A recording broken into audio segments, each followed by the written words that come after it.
ചാപ്റ്ററിൽ നമ്മൾ മൊത്തത്തിൽ പഠിക്കാനുള്ള കാര്യം എന്താണെന്ന് വെച്ചാൽ ഈ ഫിനാൻഷ്യൽ സ്റ്റേറ്റ്മെന്റ്സ് പ്രിപ്പയർ ചെയ്യുന്നത് നമ്മൾ അടുത്ത പാഠഭാഗങ്ങളിൽ പഠിക്കും. അപ്പം അതിന് മുന്നോടിയായിട്ട് നമ്മൾ ഈ ഫിനാൻഷ്യൽ സ്റ്റേറ്റ്മെന്റ്സിനെ അഫക്ട് ചെയ്യുന്ന ചില കാര്യങ്ങളാണ് ഈ ഡിപ്രീസിയേഷനും പ്രൊവിഷൻസും റിസർവ്സും. അപ്പോൾ ഇതൊക്കെ എന്തൊക്കെയാണ്, മീനിങ് എന്താണ്, ഡിപ്രീസിയേഷന്റെ മീനിങ് എന്താണ്, എങ്ങനെ കാൽക്കുലേറ്റ് ചെയ്യണം, പ്രൊവിഷൻസും റിസർവ്സും ഇതിന്റെയൊക്കെ മീനിങ് എന്താണ്, ഇത് എങ്ങനെ കാൽക്കുലേറ്റ് ചെയ്യാം, ഇതൊക്കെയാണ് നമ്മൾ ബേസിക്കലി ഈ ഒരു ചാപ്റ്ററിൽ നമ്മൾ പഠിക്കാൻ പോകുന്നത്. അപ്പോൾ ഏറ്റവും ആദ്യമേ നമുക്ക് നോക്കാം വാട്ട് ഈസ് ഡിപ്രീസിയേഷൻ. അപ്പം ഇതിന്റെ അകത്ത് ചെറിയൊരു ഇൻട്രൊഡക്ഷൻ ഒക്കെ ഇങ്ങനെ കൊടുത്തിട്ടുണ്ട്, ചെറുതല്ല അത്യാവശ്യം വലിയൊരു ഇൻട്രൊഡക്ഷൻ കൊടുത്തിട്ടുണ്ട്. അപ്പോൾ നമ്മുടെ ഈ വീഡിയോ ലെസൺസ് എന്ന് പറയുമ്പോഴത്തേക്കും വളരെ ക്രിസ്പ് ആൻഡ് ക്ലിയർ ആയിട്ടുള്ള ഷോർട്ട് ആയിട്ടുള്ളതായതുകൊണ്ട് നമ്മൾ അത് ഫുള്ള് റീഡ് ചെയ്ത് നമ്മൾ വേർഡ് ബൈ വേർഡ് പോകാൻ ഉദ്ദേശിക്കുന്നില്ല. സ്ട്രേറ്റ് അവേ നമ്മൾ ഡിപ്രീസിയേഷന്റെ ഡെഫിനേഷനിലോട്ട് പോകാം. എന്ന് വെച്ചാൽ പലപ്പോഴും ആയിട്ടും ചോദിക്കാറുണ്ട് ഡിഫൈൻ ഡിപ്രീസിയേഷൻ എന്ന്. അപ്പം ഏറ്റവും ആദ്യം മനസ്സിലാക്കേണ്ടത് ഇത് നമ്മുടെ അക്കൗണ്ടിംഗ് സ്റ്റാൻഡേർഡ് 6 ഡിപ്രീസിയേഷനെ പറ്റി പറയുന്നത്. ഓൾറെഡി നമ്മൾ കേട്ടിട്ടുണ്ടല്ലേ അക്കൗണ്ടിംഗ് സ്റ്റാൻഡേർഡ്സ് എന്ന് പറയുമ്പോൾ അതിന്റെ സിക്സ്ത് ക്ലോസിലാണ് ഡിപ്രീസിയേഷനെ പറ്റി പറയുന്നത്. ഇനി ഡിപ്രീസിയേഷന്റെ ഒരു ഡെഫിനേഷൻ ഉണ്ട്, അത് മസ്റ്റ് ആയിട്ടും അറിഞ്ഞിരിക്കുക. ഇവിടെ കൊടുത്തിരിക്കുന്ന ഡെഫിനേഷൻ എന്ന് പറയുമ്പോൾ ICMA ഡെഫിനേഷൻ ആണ് കൊടുത്തിരിക്കുന്നത്, institute of cost and management accountants. അപ്പം ICMA ഡെഫിനേഷൻ പ്രകാരം പറയുന്നത് the depreciation is the diminution in intrinsic value of the asset due to use and or lapse of time. അപ്പോൾ പ്രത്യേകിച്ച് ഇതിൽ മനസ്സിലാക്കാനൊന്നുമില്ല, ഇതിൽ രണ്ട് കട്ടിയായ വാക്കുകളുണ്ട് അല്ലേ, ഡിമിന്യൂഷനും ഉണ്ട് ഇൻട്രിൻസിക് വാല്യൂ ഉണ്ട്. അപ്പോൾ ചുരുക്കി പറഞ്ഞാൽ ഇത്രയേ ഉള്ളൂ, ഏതോ ഒരു അസറ്റിന്റെ വാല്യൂ കാലം കഴിയുന്തോറും അതിന്റെ വാല്യൂ താഴ്ത്തോട്ട് പോയിക്കൊണ്ടിരിക്കുന്നു, അതിനെയാണ് നമ്മൾ ഡിപ്രീസിയേഷൻ എന്ന് വിളിക്കുന്നത് എന്ന് ചുരുക്കം. അത് എങ്ങനെയായിരിക്കും അങ്ങനെ സംഭവിക്കുക? ഇപ്പോൾ ഫോർ എക്സാമ്പിൾ നമ്മളൊരു വെഹിക്കിൾ എടുക്കാം, അതായത് ഒരു വണ്ടി. നമ്മളിപ്പോൾ ഒരു വണ്ടി ഡേ 1 നമ്മൾ മേടിക്കുമ്പോൾ നമുക്കറിയാം അത് വളരെ ഭംഗിയായിട്ട് ഓടിക്കുന്നു, അതിന്റെ ബ്രേക്ക് നല്ലതാണ്, അത് സ്മൂത്ത് ആണ്, വളരെ അടിപൊളിയാണ്, അതിനെ കാണാൻ തന്നെ നല്ല ലുക്കുള്ള ഒരു വണ്ടിയാണ്.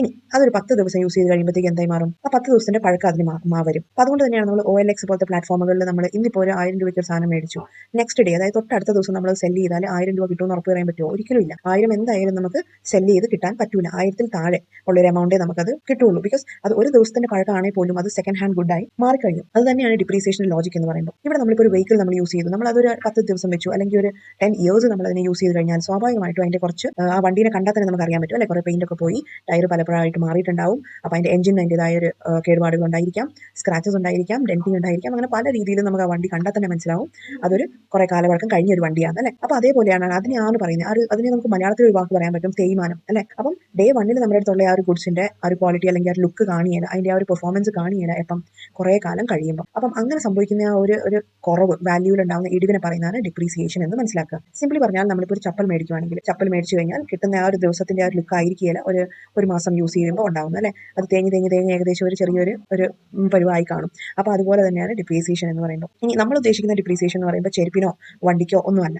നമ്മുടെ ഇവിടുത്തെ ഡിപ്രീസിയേഷൻ എന്ന് പറയുമ്പോൾ നമ്മുടെ കമ്പനി ഫോമാറ്റിൽ നോക്കിക്കഴിഞ്ഞാൽ it belongs to the fixed assets. അത് ശ്രദ്ധിക്കുക, ഡിപ്രീസിയേഷൻ എന്ന് പറയുമ്പോൾ ഇത് ചാർജ് ചെയ്യപ്പെടുന്നത് ഫിക്സ്ഡ് അസറ്റ്സിന്റെ മേലാണ്. അപ്പോൾ നമുക്ക് ഓൾറെഡി അറിയാം ഫിക്സ്ഡ് അസറ്റ്സ് എന്ന് പറയുമ്പോൾ എന്തൊക്കെയാണ് വരിക, അവിടെ വെഹിക്കിൾസ് വരും, വെഹിക്കിൾസ് വരും, ബിൽഡിംഗ് വരും, അതേപോലെ ഫർണിച്ചർ. അപ്പോൾ നമ്മൾ ഇതിന് മുന്നത്തെ ചാപ്റ്റേഴ്സിൽ പഠിച്ചിട്ടുണ്ട്, അതായത് എന്തൊക്കെ നമ്മുടെ ഫിക്സ്ഡ് അസറ്റ്സിൽ വരുന്നുണ്ടോ അതിന്റെ എല്ലാത്തിന്റെ മേളിലും ഡിപ്രീസിയേഷൻ നമുക്ക് ചാർജ് ചെയ്യാൻ പറ്റുന്നതാണ്. ഇനി ഇവിടെ വേറെ ടെക്സ്റ്റ് ബുക്കിൽ വേറെ ICAI ഒക്കെ ഒരു ഡെഫിനേഷൻ ഒക്കെ കൊടുത്തിട്ടുണ്ട്. അപ്പോൾ എന്താണെങ്കിലും നമ്മൾ 1-2 ഡെഫിനേഷൻസ് ഒക്കെ ജസ്റ്റ് അറിഞ്ഞു വെക്കുക, മനസ്സിലാക്കി വെക്കുക. ഇനി അടുത്തൊരു ടേം നമ്മുടെ ഈ ഒരു പാരലാൻസിൽ യൂസ് ചെയ്യുന്നതാണ് ഡിപ്രീഷിയബിൾ അസറ്റ്സ്. അതായത് ഡിപ്രീഷിയബിൾ അസറ്റ്സ് എന്ന് പറയുമ്പോഴത്തേക്കും വേറെ ഒന്നുമല്ല, നമുക്ക് ഡിപ്രീസിയേഷൻ ചാർജ് ചെയ്യാൻ പറ്റുന്ന അസറ്റുകളെയാണ് നമ്മൾ ഡിപ്രീഷിയബിൾ അസറ്റ്സ് എന്ന് നമുക്ക് വിളിക്കാൻ പറ്റുന്നത്. അപ്പോൾ അവ എന്തൊക്കെയാവാം? നമ്മളിപ്പോൾ പഠിച്ച പോലെ തന്നെ ഫിക്സ്ഡ് അസറ്റ്സ്, ഏകദേശം എല്ലാ ഫിക്സ്ഡ് അസറ്റ്സിന് മേളിലും നമുക്ക് ഡിപ്രീസിയേഷൻ ചാർജ് ചെയ്യാവുന്നതാണ്. അപ്പം അങ്ങനത്തെ അസറ്റ്സിനെ വിളിക്കുന്ന ഒരു പേരാണ് ഡിപ്രീഷിയബിൾ അസറ്റ്സ് എന്ന് നമുക്ക് അവനെ വിളിക്കാൻ പറ്റും.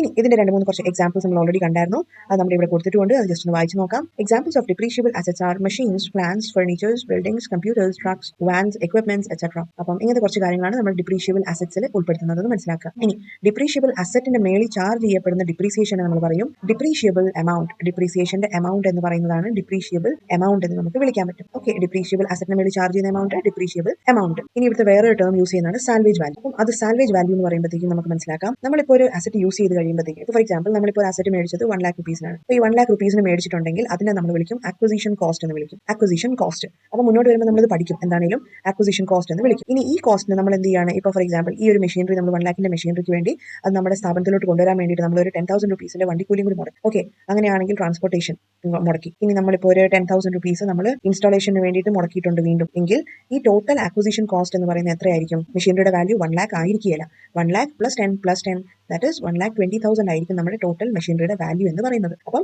എപ്പോഴും മനസ്സിലാക്കുക, മെഷീനറിയുടെ വാല്യൂ എന്ന് പറയുമ്പോൾ അക്വിസിഷൻ കോസ്റ്റ് അല്ലെങ്കിൽ അതിന്റെ MRP വില മാത്രമല്ല, ആ ഒരു മെഷീനറി നമുക്ക് യൂസിൽ കൊണ്ടുവരാൻ വേണ്ടിയിട്ട് എന്തുമാത്രം ചെലവുകൾ നമ്മൾ എക്സ്പെൻഡ് ചെയ്തിട്ടുണ്ടോ അതെല്ലാം കൂടി കൂട്ടിയിട്ടായിരിക്കും നമ്മൾ അതിന്റെ കോസ്റ്റ് കണക്കാക്കുന്നത്. ഇതായിരുന്നു അക്വിസിഷൻ കോസ്റ്റിനെ പറ്റി പഠിച്ചത്. ഇനി സാൽവേജ് വാല്യൂ എന്ന് പറയുമ്പോൾ നമ്മൾ ഈ ഒരു മെഷീനറി നമ്മൾ മേടിച്ചു അല്ലെ, ഈ മെഷീനറി നമ്മൾ മേടിച്ചു, അതൊരു 15 വർഷം നമ്മൾ ഉപയോഗിച്ചു. 15 വർഷം കഴിയുമ്പോൾ അതിനെ നമ്മൾ സെല് ചെയ്യാൻ നേരത്ത് നമുക്ക് അതിൽ നിന്ന് കിട്ടുന്നത് ചിലപ്പോൾ ഒരു 10,000 rupees ആയിരിക്കും ഈ മെഷീനറിക്കകത്ത് നിന്ന് കിട്ടുന്നത്. ഓക്കെ, അതിനെ റീസെൽ ചെയ്യുമ്പോൾ. അപ്പം അതിൽ നിന്ന് കിട്ടുന്ന ഈ ഒരു പെർട്ടിക്കുലർ എമൗണ്ടിനെയാണ് നമ്മൾ സാൽവേജ് വാല്യൂ എന്ന് വിളിക്കുക. Salvage value. ഇനി അടുത്തായിട്ട് നമ്മൾ നോക്കുകയാണെങ്കിൽ നമുക്ക് പഠിക്കാനുള്ളതാണ് വേരിയസ് ഫീച്ചേഴ്സ് ഓഫ് ഡിപ്രീസിയേഷൻ. ഡിപ്രീസിയേഷന്റെ ചില പ്രത്യേകതകൾ അല്ലെങ്കിൽ ഫീച്ചേഴ്സ് എന്തൊക്കെയാണ്? ഓക്കെ, അപ്പോൾ ഫസ്റ്റ് വൺ ആണ് it is decline in the book value of fixed assets.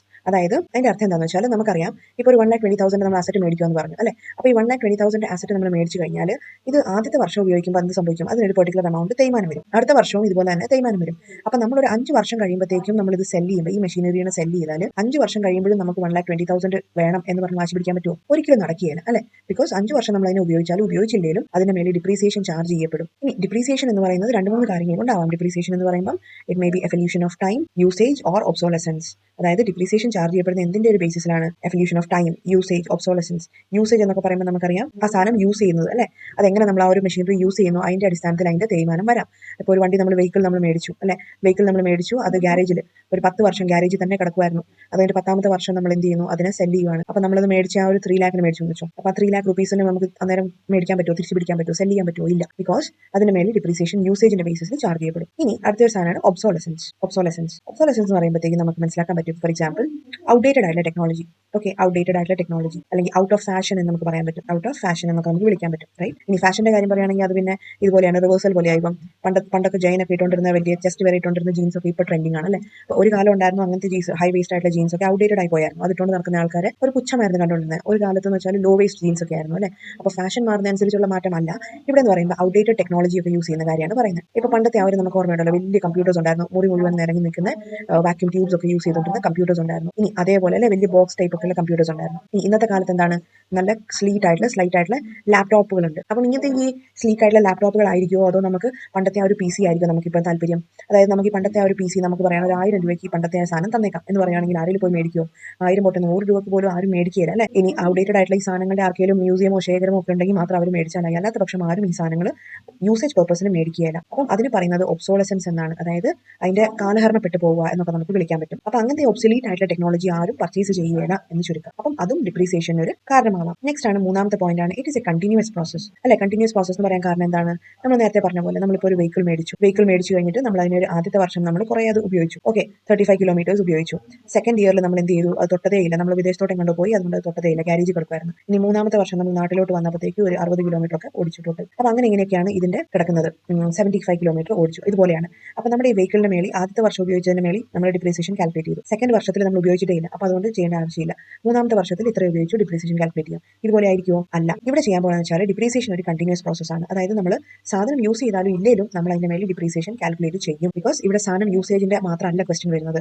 ഇവിടെ ചോദ്യം എന്താണെന്ന് വെച്ചാൽ എത്ര വർഷം പഴകുന്നോ അത്രത്തോളം അതിന്റെ ആ ഒരു മൂല്യം കുറഞ്ഞുകൊണ്ടിരിക്കും എന്നുള്ളതാണ് യാഥാർത്ഥ്യം മനസ്സിലാക്കേണ്ടത്. ഇനി ഫോർത്ത് വൺ ആണ്, it is an expired cost. അതായത് ഡിപ്രീസിയേഷൻ എന്ന് പറയുമ്പോൾ എന്താണ്, അത് ശരിക്കും പറഞ്ഞ ഒരു ചെലവാണോ ചോദിച്ചു കഴിഞ്ഞാൽ ചെലവല്ല അല്ലെ. നമ്മുടെ കയ്യിൽ നിന്ന് പോകുന്ന ഒരു പൈസ പോകുന്ന ഒരു പരിപാടി അല്ല. പക്ഷേ നമ്മുടെ അസറ്റ്സിന്റെ കയ്യിലിരിക്കുന്ന അസറ്റ്സിന്റെ മൂല്യം കുറയ്ക്കുന്ന ഒരു സംഭവമാണ് ഡിപ്രീസിയേഷൻ എന്ന് നമുക്കറിയാം അല്ലെ. അപ്പം ഇതൊരു എക്സ്പയർഡ് കോസ്റ്റ് ആണ്.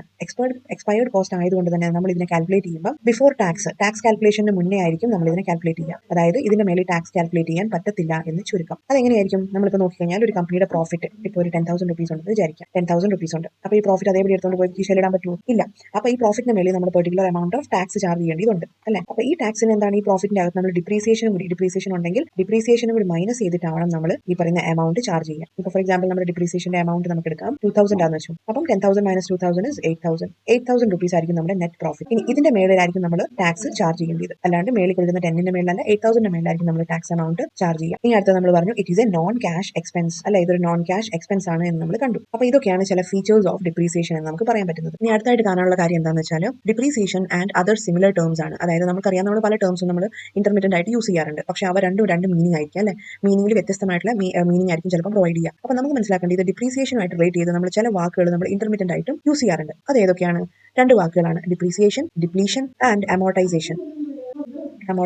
ഇപ്പോൾ ഡിപ്രീസിയേഷൻ ഓൾറെഡി നമുക്കറിയാം എന്താണ്, നമ്മുടെ അസറ്റിന്റെ ഫിക്സ്ഡ് അസറ്റ്സിന്റെ മൂല്യം കുറയുന്നതിനാണ് ഡിപ്രീസിയേഷൻ എന്ന് വിളിക്കുന്നത് നമുക്കറിയാം. ഇനി ഡിപ്ലീഷൻ എന്താണ്? ഡിപ്ലീഷൻ എന്ന് പറയുമ്പോഴത്തേക്കും it belongs to the natural resources mining industry. അതായത് നമുക്കറിയാം നമ്മുടെ മൈനുകൾ, ക്വാറികളൊക്കെ ഉണ്ട് അല്ലെ, മൈൻസും ക്വാറികളൊക്കെ ഉണ്ട്. അപ്പം അതിലൊക്കെ എന്താ ചെയ്യുന്നത്, നമ്മൾ ഖനനം ചെയ്യുവാണ്. ഇപ്പോൾ ഫോർ എക്സാമ്പിൾ നമ്മുടെ ഇന്ത്യയിൽ ഇപ്പോൾ വളരെ കുറവായിട്ടുള്ള റിസോഴ്സ് ആണ് ഫ്യൂവൽ അല്ലെ. അപ്പോൾ ഫ്യൂവൽ നമ്മൾ എന്തുമാത്രം എടുത്തെടുത്ത് നമ്മൾ എടുക്കുന്നു, എത്രമാത്രം നമ്മൾ എക്സ്ട്രാക്ട് ചെയ്തെടുക്കുന്നു, അത് കുറഞ്ഞുകൊണ്ടിരിക്കും. റൈറ്റ്. അപ്പോൾ ഇങ്ങനെ കുറഞ്ഞു വന്നുകൊണ്ടിരിക്കും. അപ്പോൾ ആ പ്രോസസ്സിനെയാണ് പറയുന്നത് ഡിപ്ലീഷൻ. ഇങ്ങനെ കുറഞ്ഞു വരുന്ന ഒരു പ്രോസസ്സിനെ പറയുന്നതാണ് ഡിപ്ലീഷൻ. അപ്പം അതും ശരിയാണ്. ഇപ്പം നമ്മുടെ ഒരു കമ്പനി ഇങ്ങനത്തെ ഒരു മൈനിങ് ഇൻഡസ്ട്രി അല്ലെങ്കിൽ ക്വാറി പോലത്തെ ഒരു ഇൻഡസ്ട്രി ആണെന്നുണ്ടെങ്കിൽ ഇവിടുത്തെ ഡിപ്രീസിയേഷൻ എന്ന് പറയുമ്പോൾ ഇതാണ് ഡിപ്ലീഷൻ. നമുക്ക് ഡിപ്രീസിയേഷന്റെ രീതി തന്നെയാണ് അക്കൗണ്ടിങ് എൻട്രി ട്രീറ്റ് ഒക്കെ ചെയ്യുന്നത്. ഇനി അടുത്തായിട്ട് നമുക്ക് നോക്കാനുള്ളതാണ് amortization. നമ്മൾ പറഞ്ഞു ഡിപ്രീസിയേഷൻ കാൽക്കുലേറ്റ് ചെയ്യപ്പെടുന്ന എന്തിന്റെ ബേസിസിലാണ് ചാർജ് ചെയ്യപ്പെടുന്നത്? ഫിക്സഡ് അസറ്റ്സിന്റെ മേലിലാണ് എന്ന് നമ്മൾ പറഞ്ഞു. അങ്ങനെയാണെങ്കിൽ amortization ചാർജ് ചെയ്യുന്നത് ഇൻടാഞ്ചിബിൾ അസറ്റ്സിന്റെ ബേസിസിലാണ്, ഇൻടാഞ്ചിബിൾ അസറ്റ്സിന്റെ മേലിൽ. നമ്മൾ ഇതിനു മുമ്പ് തന്നെ പഠിച്ചായിരുന്നു അല്ലെ? ഫിക്സഡ് അസറ്റ്സിന് നമുക്ക് എന്ത് വിളിക്കാൻ പറ്റും? ടാഞ്ചിബിൾ അസറ്റ്സ് എന്നും വിളിക്കാൻ പറ്റും. എന്തുകൊണ്ടാണ്? ബിക്കോസ് ടാഞ്ചിബിൾ എന്ന് പറയുമ്പോൾ നമുക്ക് അതിനെ തൊടാം, സ്പർശിക്കാം, പിന്നെ അതിനെ ഫീൽ ചെയ്യാം, കാണാം. ഇതൊക്കെയാണ് സ്പെഷ്യാലിറ്റി ടാഞ്ചിബിൾ എന്ന് പറഞ്ഞ വേർഡ് കൊണ്ട് മീൻ ചെയ്യുന്നത്. ഇനി ഇൻടാഞ്ചിബിൾ അസറ്റ്സ് എന്ന് പറയുമ്പോൾ എന്തായിരിക്കാം? അവയുടെ എക്സാമ്പിൾ ആണ് good will, patent, copy writing, അങ്ങനെ പലതും. അപ്പം ഈ സാധനങ്ങളൊന്നും നമുക്ക് കാണാൻ പറ്റുന്ന സാധനമല്ല, പക്ഷെ തീർച്ചയായും അവ നമ്മുടെ അസറ്റ്സിന്റെ കാറ്റഗറിയിൽ വരുന്ന ഒന്നാണ്. ഇപ്പോൾ ഗുഡ് വിൽ എന്നൊക്കെ പറയുമ്പോൾ എന്താണ്? സൽപ്പേര്. അപ്പം നമുക്ക് എത്ര സൽപ്പേരുണ്ട്? ഇപ്പം നമ്മൾ പറയുന്നത് കമ്പനി എക്ക് ഇത്രയും സൽപ്പേര് അല്ലെ, പിന്നെ കമ്പനി ബിക്ക് ഇത്രയും സൽപ്പേര്, കമ്പനി സിക്ക് വളരെ കുറച്ച് അല്ലെ, അങ്ങനെ പറയാൻ പറ്റുമോ? അളക്കാൻ പറ്റുമോ? ഇല്ല. അപ്പം നമുക്ക് ഇങ്ങനത്തെ ക്വാളിറ്റേറ്റീവ് ആയിട്ടുള്ള ഫീച്ചേഴ്സിനെ നമുക്ക് അളക്കാൻ പറ്റിയില്ല. പക്ഷെ നമ്മൾ അതിന്റെ മേളിൽ ഒരു പ്രൈസ് ചാർജ് ചെയ്യും, ഒരു നമ്മൾ ടൈം പീരീഡ് ചാർജ് ചെയ്യും. അങ്ങനെയൊക്കെയാണ് നമ്മൾ അക്കൗണ്ടിംഗ് ട്രീറ്റ്മെന്റ് അതിനെ ചെയ്യാൻ പോകുന്നത്. അപ്പം ഇതിനെയാണ് ഇങ്ങനത്തെ ഈ അസറ്റ്സിനെ പറയുന്നതാണ് ഇൻടാഞ്ചിബിൾ അസറ്റ്സ് എന്ന് നമുക്ക് വിളിക്കും. അപ്പോൾ ഇൻടാഞ്ചിബിൾ അസറ്റ്സിന് മേളിൽ ചാർജ് ചെയ്യപ്പെടുന്നതാണ് amortization. അപ്പോൾ ഫോർ എക്സാമ്പിൾ നമ്മൾ പറയുകയാണ്, നമ്മളിപ്പോൾ ഒരു കമ്പനിയുടെ പേറ്റന്റ് പർച്ചേസ് ചെയ്തു. പേറ്റന്റ് എന്ന് പറയുമ്പോൾ എന്താണെന്നറിയോ? പേറ്റന്റ് എന്ന് പറയുമ്പോൾ ഫോർ എക്സാമ്പിൾ ഇപ്പോൾ നമ്മൾ ടെക്നോളജിയൊക്കെ സെൽ ചെയ്യാൻ നേരത്താണ് പേറ്റന്റ് പർച്ചേസ് ചെയ്യുക. ഓക്കെ, ഇപ്പം നമുക്കറിയാം കൊറോണ വൈറസിനെതിരെയുള്ള വാക്സിനേഷൻ കണ്ടുപിടിച്ചു, റൈറ്റ്? അപ്പോൾ ഇത് കണ്ടുപിടിച്ച കമ്പനി എ എന്ന് പറഞ്ഞ കമ്പനിയാണെന്ന് വിചാരിക്കാം. അപ്പോൾ കമ്പനി എ എന്ത് ചെയ്യുകയാണ്? ഇവരാണ് ഈ സാധനം കണ്ടുപിടിച്ച് പ്രൊഡ്യൂസ് ചെയ്ത് ഇറക്കിയത്. അപ്പം ഇത് വേറെ ഇതിന്റെ ഒരു ടെക്നോളജി, ഈ ഒരു മരുന്നിന്റെ ടെക്നോളജി വേറെ ആരും കോപ്പി ചെയ്യാതിരിക്കാൻ വേണ്ടിയിട്ട് ഇവർ ഇതിന്റെ പേറ്റന്റ് എടുക്കും, പ്രൊട്ടക്ട് ചെയ്യാൻ വേണ്ടി പേറ്റന്റ് എടുക്കും. ഇനി ഈ പേറ്റന്റ് എന്ന് പറയുമ്പോൾ അത് ഒരു പെർട്ടിക്കുലർ നമ്പർ ഓഫ് ഇയേഴ്സിലേക്കായിരിക്കും. ഫോർ എക്സാമ്പിൾ 10 ഇയേഴ്സ്, 10 വർഷത്തേക്കായിരിക്കും ഈ പേറ്റന്റ് എടുത്തിരിക്കുന്നത്. അങ്ങനെയാണെങ്കിൽ പേറ്റന്റ് എടുക്കാൻ വേണ്ടി ഒരു പെർട്ടിക്കുലർ എമൗണ്ട് ചാർജ് ചെയ്യും. ഫോർ എക്സാമ്പിൾ ഇപ്പോൾ നമുക്ക് എടുക്കാം 1 ലക്ഷം രൂപ എന്ന് പറഞ്ഞേക്കാം. ഇപ്പോൾ 1 lakh rupees 10 വർഷത്തേക്ക് അവർ ചാർജ് ചെയ്യും. അപ്പോൾ 10 വർഷത്തേക്ക് മാത്രമാണ് ഇവരുടെ പേറ്റന്റ് വാലിഡിറ്റി ഉള്ളൂ. അത് കഴിഞ്ഞ് കഴിഞ്ഞാൽ എന്തായി മാറും? അത് amortized ആയി മാറും, അല്ലെങ്കിൽ അതിന്റെ കാലാവധി കഴിയും. റൈറ്റ് ഓഫ് ചെയ്ത് കളയാൻ പറ്റും നമുക്ക് അതിനെ. വെച്ചാൽ അത് കഴിഞ്ഞാൽ അതിന്റെ കാലാവധി ഇല്ല എന്ന് ചുരുക്കം. അതാണ് patent, goodwill, copyright എന്നുകൊണ്ട് ഉദ്ദേശിക്കുന്നത്. ഇനി അടുത്ത് നമുക്ക് നോക്കാനുള്ള ഒരു കാര്യമാണ് കോസസ് ഓഫ് ഡിപ്രീസിയേഷൻ. ഡിപ്രീസിയേഷന്റെ കാരണങ്ങൾ എന്തൊക്കെയാണ്? എന്തുകൊണ്ടൊക്കെ കാരണങ്ങൾ കൊണ്ട് ഡിപ്രീസിയേഷൻ സംഭവിക്കുന്നു? ഏറ്റവും ആദ്യത്താണ് wear and tear due to passage of time. അതായത് കാലം മുന്നോട്ട് പോകുന്തോറും അതിനുണ്ടാവുന്ന ഓരോ കേടുപാടുകൾ. അതിപ്പോൾ ഏത് സാധനമാണെങ്കിൽ പോലും നമുക്ക് അങ്ങനെ തന്നെയാണ് അല്ലെ? നമുക്ക് കാണാൻ പറ്റും യൂസ് ചെയ്തിരിക്കുന്ന പാത്രങ്ങൾ, ചെരുപ്പ്, വണ്ടി, ഈ സാധനങ്ങളൊക്കെ നമുക്ക് നോക്കി അറിയാൻ പറ്റും പുതിയതും ഓൾഡും തമ്മിലുള്ള വ്യത്യാസം അല്ലെ? നമുക്ക് ഒറ്റ നോട്ടത്തിൽ തന്നെ കണ്ടാൽ അറിയാൻ പറ്റും പുതിയതും ഓൾഡും തമ്മിലുള്ള വ്യത്യാസം. ബിക്കോസ് പാസേജ് ഓഫ് ടൈം, കാലം മുന്നോട്ട് പോകുന്നതോറും അതിനുണ്ടാവുന്ന ഫിസിക്കൽ അപ്പിയറൻസിൽ ഉണ്ടാവുന്ന മാറ്റങ്ങൾ, പെർഫോമൻസിൽ ഉണ്ടാവുന്ന മാറ്റങ്ങൾ, അതൊക്കെ ചേഞ്ചസ് ഉണ്ടാവും, പെർഫോമൻസിനെ ബാധിക്കും. ഇപ്പോൾ ഒരു മെഷീനറി ഡേ 1 എങ്ങനെയാണോ അതുപോലെ ആയിരിക്കില്ല ഒരു 2 വർഷമോ 3 വർഷമോ ഒക്കെ ഉപയോഗിച്ച് കഴിയുമ്പോൾ അതിന് അതിൻ്റെതായ ലാഗുകൾ ഉണ്ടായിരിക്കും. ഇനി സെക്കൻഡ് പോയിന്റ് ആണ് expiration of legal rights. Expiry of legal rights. അപ്പോൾ എക്സ്പയറി ഓഫ് ലീഗൽ റൈറ്റ്സ് എന്ന് പറയുന്നത് ഇത് ബേസിക്കലി നമ്മൾ പറയുന്നത് ഇപ്പോൾ കണ്ടിരിക്കുന്ന amortization എന്ന് പറയുന്ന കോൺസെപ്റ്റുമായിട്ട് ബന്ധപ്പെട്ടാണ്. അതായത് amortization എന്ന് പറയുമ്പോൾ നമ്മൾ പറഞ്ഞു അത് നമ്മുടെ ഇൻടാഞ്ചിബിൾ അസറ്റ്സിന് മേലാണ് ചാർജ് ചെയ്യപ്പെടുന്നത് നമുക്കറിയാം. ഇനി അത് ചാർജ് ചെയ്യപ്പെടുന്നത് പറയാന്ന് പറയുമ്പോൾ എന്താണ് സംഭവം? അത് ശരിക്കും പറഞ്ഞാൽ നമ്മൾ കാണാൻ പറ്റുന്ന ഒരു അസറ്റ് അല്ല. അതിന് പെർട്ടിക്കുലർലി ഒരു വർഷത്തേക്ക് ഒരു ലീഗൽ സപ്പോർട്ട് കൊടുക്കുന്നു എന്ന് മാത്രമേ ഉള്ളൂ അല്ലെ? ഗുഡ് വിൽ എന്ന് പറയുന്ന സൽപ്പേര്, എത്രമാത്രം സൽപ്പേര് ഉണ്ടെന്ന് ചോദിച്ചു കഴിഞ്ഞാൽ നമുക്ക് മെഷർ ചെയ്യാൻ പറ്റുന്ന ഒന്നല്ല. പക്ഷെ അതിന് നമ്മൾ മെഷർ ചെയ്തുകൊണ്ട് നമ്മൾ ഒരു ലീഗൽ സപ്പോർട്ട് കൊടുക്കുകയാണ്. അതായത് നമ്മുടെ ഗുഡ് വിൽ അല്ലെങ്കിൽ നമ്മുടെ ഒരു പെർട്ടിക്കുലർ ടെക്നോളജി മറ്റൊരാൾ കോപ്പി ചെയ്യാൻ പാടില്ല. അപ്പോൾ അതിന് വേണ്ടി ഒരു പെർട്ടിക്കുലർ എമൗണ്ട് ചാർജ് ചെയ്യുന്നു, അതിന് വേണ്ടി ഒരു പെർട്ടിക്കുലർ വർഷങ്ങൾ നമ്മൾ അതിന് വേണ്ടി ചാർജ് ചെയ്യുന്നു. ഇനി അടുത്തൊരു മൂന്നാമത്തെ കോൺസെപ്റ്റ് ആണ്, കോസസിൽ ഒന്നാണ് നമ്മൾ ഓൾറെഡി പഠിച്ചതാണ്, ദാറ്റ് ഇസ് ഒബ്സോലസൻസ്. ഒബ്സോലസൻസ് എന്ന് വെച്ചാൽ കാലഹരണപ്പെട്ടു പോവുക. അപ്പോൾ നമ്മൾ ഓൾറെഡി കണ്ടു, അതായത് എന്തൊക്കെ കാരണങ്ങളാവാം കാലഹരണപ്പെട്ടു പോകുന്നത്? ഒന്നാമതാണ് ടെക്നോളജിക്കൽ ചേഞ്ചസ് അല്ലെ? പണ്ടത്തെ ടൈപ്പ് റൈറ്റർ ഇപ്പോൾ ആരെങ്കിലും നമുക്ക് പറയാണ് 100 രൂപയ്ക്ക് തരാം അല്ലെ, ടൈപ്പ് റൈറ്റർ തരാം എന്ന് പറഞ്ഞു കഴിഞ്ഞാൽ നമ്മൾ പോയി മേടിക്കുമോ? അത് ഇല്ല, റൈറ്റ്? അത് എന്തുകൊണ്ടാണ്? ബിക്കോസ് അങ്ങനത്തെ ഒരു ടെക്നോളജി നമ്മളിപ്പോൾ യൂസ് ചെയ്യുന്നില്ല. അതേ സ്ഥാനത്ത് ഒരു കമ്പ്യൂട്ടറോ പഴയ ലാപ്ടോപ്പോ അങ്ങനെയൊക്കെ ആണെങ്കിൽ നമ്മൾ ചിലപ്പോൾ പർച്ചേസ് ചെയ്തിരിക്കും. ഇനി അടുത്ത ഒരു പോയിന്റ് ആണ് improvements in production methods, change in market demand for the product or service, output of the asset, legal or other description. അപ്പം ഇതൊക്കെയാണ് ബേസിക്കലി ഒബ്സോലസൻസ് കൊണ്ട് മീൻ ചെയ്യുന്നത്. ഇനി ചിലപ്പം ചില അബ്നോർമൽ ഫാക്ടേഴ്സും കൊണ്ടും എന്ത് വരാം? ഡിപ്രീസിയേഷൻ ചാർജ് ചെയ്യപ്പെടാം. എന്തുകൊണ്ടാണ്? അവ എന്തൊക്കെയാണ്? ഇപ്പം നമ്മൾ അതിന്റെ ഒരു സിമ്പിൾ ഉദാഹരണം ഓർത്താൽ നമുക്കറിയാം, ഫ്ലഡ്. അപ്പോൾ 2018 നമുക്ക് ഹെവി ഫ്ലഡ് ഒക്കെ വന്ന സമയമാണ് അല്ലേ? അപ്പോൾ അന്നേരം എന്ത് സംഭവിച്ചു? നല്ല ബ്രാൻഡ് ന്യൂ വണ്ടികൾ വരെ ഒഴുക്കിപ്പെട്ട് എവിടെയൊക്കെയോ ആയിപ്പോയി. അപ്പം എന്താ സംഭവിച്ചത്? ഇപ്പോൾ നമ്മൾ ഇന്ന് പർച്ചേസ് ചെയ്തുകൊണ്ട് വന്നിരിക്കുന്ന ഒരു കാറോ അല്ലെങ്കിൽ ഒരു വണ്ടിയോ ആയിരിക്കാം, പക്ഷേ ഫ്ലഡിൽ പെട്ട് അതാകെ നാശമായി പോയി കഴിഞ്ഞിട്ട് എന്ത് സംഭവിക്കും? നമ്മളത് ഉപയോഗിച്ചിട്ട് പോലും ഇല്ല എന്ന് പറഞ്ഞിട്ട് നമ്മൾ അതിന്റെ ഒറിജിനൽ പ്രൈസ് മേടിക്കാൻ പറ്റുമോ? ഇപ്പോൾ ഫോർ എക്സാമ്പിൾ നമ്മൾ ഇപ്പോൾ ഒരു 12 lakhs വണ്ടി മേടിച്ചു, അത് നമ്മൾ ഈ ഒഴുക്കിൽ പെട്ടുപോയി, പക്ഷേ നമ്മൾ അതിനെ റീസെൽ ചെയ്ത് റെഡിയാക്കി എടുത്തു. ഓക്കെ, അപ്പോൾ റീസെൽ ചെയ്യാൻ നേരം നമുക്ക് 12 lakh തന്നെ ആവശ്യപ്പെടാൻ പറ്റുമോ? ഒരിക്കലും ഇല്ല. എന്തുകൊണ്ടാണെന്ന് വെച്ചാൽ അത് യൂസ് ചെയ്തോ ഇല്ലയോ എന്നുള്ളതല്ല, അതിന്റെ തീർച്ചയായും ഈ പറയുന്ന ഫാക്ടേഴ്സ്, അതായത് ഈ അബ്നോർമൽ ഫാക്ടേഴ്സും കൊണ്ട് ആക്സിഡന്റൽ ആയിട്ട് സംഭവിക്കുന്ന ഇങ്ങനത്തെ പ്രോബ്ലങ്ങളുണ്ട്, അതിന്റെ വാല്യൂ ഇടിഞ്ഞിട്ടുണ്ട്, അതിന്റെ പെർഫോമൻസ് താഴോട്ട് പോയിട്ട് ഉണ്ട് എന്നുള്ളതാണ് നമ്മൾ മനസ്സിലാക്കേണ്ട കാര്യം. ഇനി അടുത്ത് നമുക്ക് നോക്കാം factors affecting the amount of depreciation. നമുക്കറിയാം ഡിപ്രീസിയേഷൻ എന്ന് പറയുമ്പോൾ നമുക്കറിയാം അസറ്റിന്റെ മൂല്യം എത്ര ഉണ്ടായിരുന്നു അത് കുറഞ്ഞു വരുന്ന ഒരു കാര്യമാണ് ഡിപ്രീസിയേഷൻ എന്ന് മനസ്സിലായി. ഇനി എന്തൊക്കെ ഫാക്ടേഴ്സ് ഉണ്ട് ഡിപ്രീസിയേഷന്റെ എമൗണ്ട് തീരുമാനിക്കാൻ എന്ന് മനസ്സിലാക്കുക. ഏറ്റവും ആദ്യമാണ് കോസ്റ്റ് ഓഫ് അസറ്റ്. അസറ്റിന്റെ മൂല്യം എത്രയാണോ അതിനനുസരിച്ചായിരിക്കും ഡിപ്രീസിയേഷന്റെ വാല്യൂ ചേഞ്ച് ചെയ്യുന്നത്. ഇനി അസറ്റിന്റെ കോസ്റ്റ് എന്ന് നമുക്ക് വിളിക്കാൻ പറ്റും, ഒറിജിനൽ കോസ്റ്റ് എന്ന് വിളിക്കാൻ പറ്റും. ഒറിജിനൽ കോസ്റ്റ് എന്ന് പറയുമ്പോഴത്തേക്കും അസറ്റിന്റെ ആക്ച്വൽ വാല്യൂ എത്രയാണോ, അതല്ലെങ്കിൽ അതിന് വേറെ പേരുണ്ട്, ദാറ്റ് ഇസ് ഹിസ്റ്റോറിക്കൽ കോസ്റ്റ് എന്നും വിളിക്കാൻ പറ്റും. അപ്പോൾ നേരത്തെ പറഞ്ഞ പോലെ കോസ്റ്റ് ഓഫ് ദി അസറ്റ് എന്ന് പറയുമ്പോൾ എന്തൊക്കെയാവാം അതിൽ? ഇപ്പൊ നമ്മളൊരു എക്സാമ്പിൾ നോക്കിക്കഴിഞ്ഞാൽ ഒരു അസറ്റിന്റെ വാല്യൂ, ഇപ്പോൾ ഒരു മെഷീനറി നമ്മൾ മേടിച്ചു. ഓക്കെ, ഒരു മെഷീനറി നമ്മൾ പർച്ചേസ് ചെയ്തു, അതിന്റെ മൂല്യമാണ് 1,00,000 rupees. പക്ഷേ ഇത് മാത്രമായിരിക്കുമോ? അല്ല. അതിന് മേളിൽ നമ്മൾ ഓയിലിംഗ് ചെയ്യാൻ വേണ്ടിയിട്ട് നമ്മൾ മുടക്കി ഒരു 1,000 രൂപ. ഓക്കെ, 1,000 rupees മുടക്കി. ഇനി നമ്മൾ അതിനെ ഇൻസ്റ്റാൾ ചെയ്യാൻ വേണ്ടിയിട്ട്, ഇൻസ്റ്റാളേഷന് വേണ്ടിയിട്ട് ഒരു 10,000 rupees നമ്മൾ വീണ്ടും മുടക്കി. അപ്പം ടോട്ടൽ എത്രയാണ്? നമ്മൾ original cost of the asset എന്ന് ചോദിച്ചു കഴിഞ്ഞാൽ, മെഷീനറിക്ക് എത്ര വിലയുണ്ട് എന്ന് ചോദിച്ചു കഴിഞ്ഞാൽ 1,00,000 rupees അല്ല നമ്മൾ പറയേണ്ടത്. എന്താ പറയേണ്ടത്?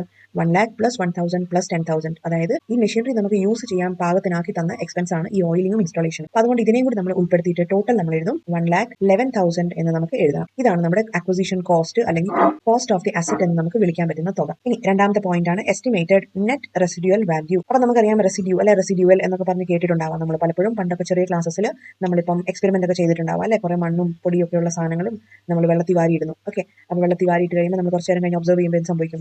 അതിന്റെ വെള്ളവും കല്ലും മണ്ണും പൊടിയൊക്കെ താഴെ അടിഞ്ഞു കൂടിയിരിക്കും അല്ലെ. അതിനെ നമ്മൾ റെസിഡ്യൂ എന്നൊക്കെ നമ്മൾ പണ്ട് പഠിച്ചിട്ടുണ്ട്. മേളിൽ ക്ലീൻ വാട്ടർ കിട്ടും എന്നൊക്കെ നമ്മൾ കണ്ടിട്ടുണ്ട്. അപ്പം ഈ ലാസ്റ്റിൽ അടിഞ്ഞു കൂടിയിരിക്കുന്ന സാധനത്തിനാണ് റെസിഡ്യൂ എന്ന് നമുക്ക് വിളിക്കുന്നത് അറിയാലോ. ഇനി ഇതേ പോയിന്റ് ഞാൻ ഇവിടെ ഉദ്ദേശിക്കുന്നത് that is net residual value എന്ന് പറഞ്ഞു കഴിഞ്ഞാൽ നമ്മളിപ്പോൾ ഒരു മെഷീനറി 1,00,000 rupees പർച്ചേസ് ചെയ്തു. ഓക്കെ, ഇപ്പം നമ്മൾ 2010 നമ്മൾ അതിനെ പർച്ചേസ് ചെയ്തു. ഇനി കുറച്ച് കാലം കഴിഞ്ഞ് 2020 ആയപ്പോൾ, അതായത് 10 വർഷം കഴിഞ്ഞപ്പോഴത്തേക്കും ഈ അസറ്റിന് ഈ വാല്യൂ കാണുമോ? ഇല്ല. ഈ അസറ്റിനെ നമുക്ക് 10 വർഷം കഴിഞ്ഞ് വിൽക്കുമ്പോൾ എത്ര വില കിട്ടും? അതിനെയാണ് നെറ്റ് റെസിഡ്യൂവൽ വാല്യൂ എന്ന് വിളിക്കുന്നത്. ഇനി നെറ്റ് റെസിഡ്യൂവൽ വാല്യൂ പറയുമ്പോഴത്തേക്കും വേറെ ഒരു പോയിന്റ് കൂടി ഉണ്ട്. ഇപ്പോൾ ഫോർ എക്സാമ്പിൾ നമ്മൾ ഈ 1,00,000 rupees അസറ്റ് 10 വർഷം കഴിഞ്ഞ് വിൽക്കുമ്പോൾ നമുക്ക് അതിൽ നിന്ന് കിട്ടുന്നത് 10,000 ആണെന്ന് വിചാരിച്ചോ. 10,000 ആണ് കിട്ടുന്നതെന്ന് വെച്ചോ.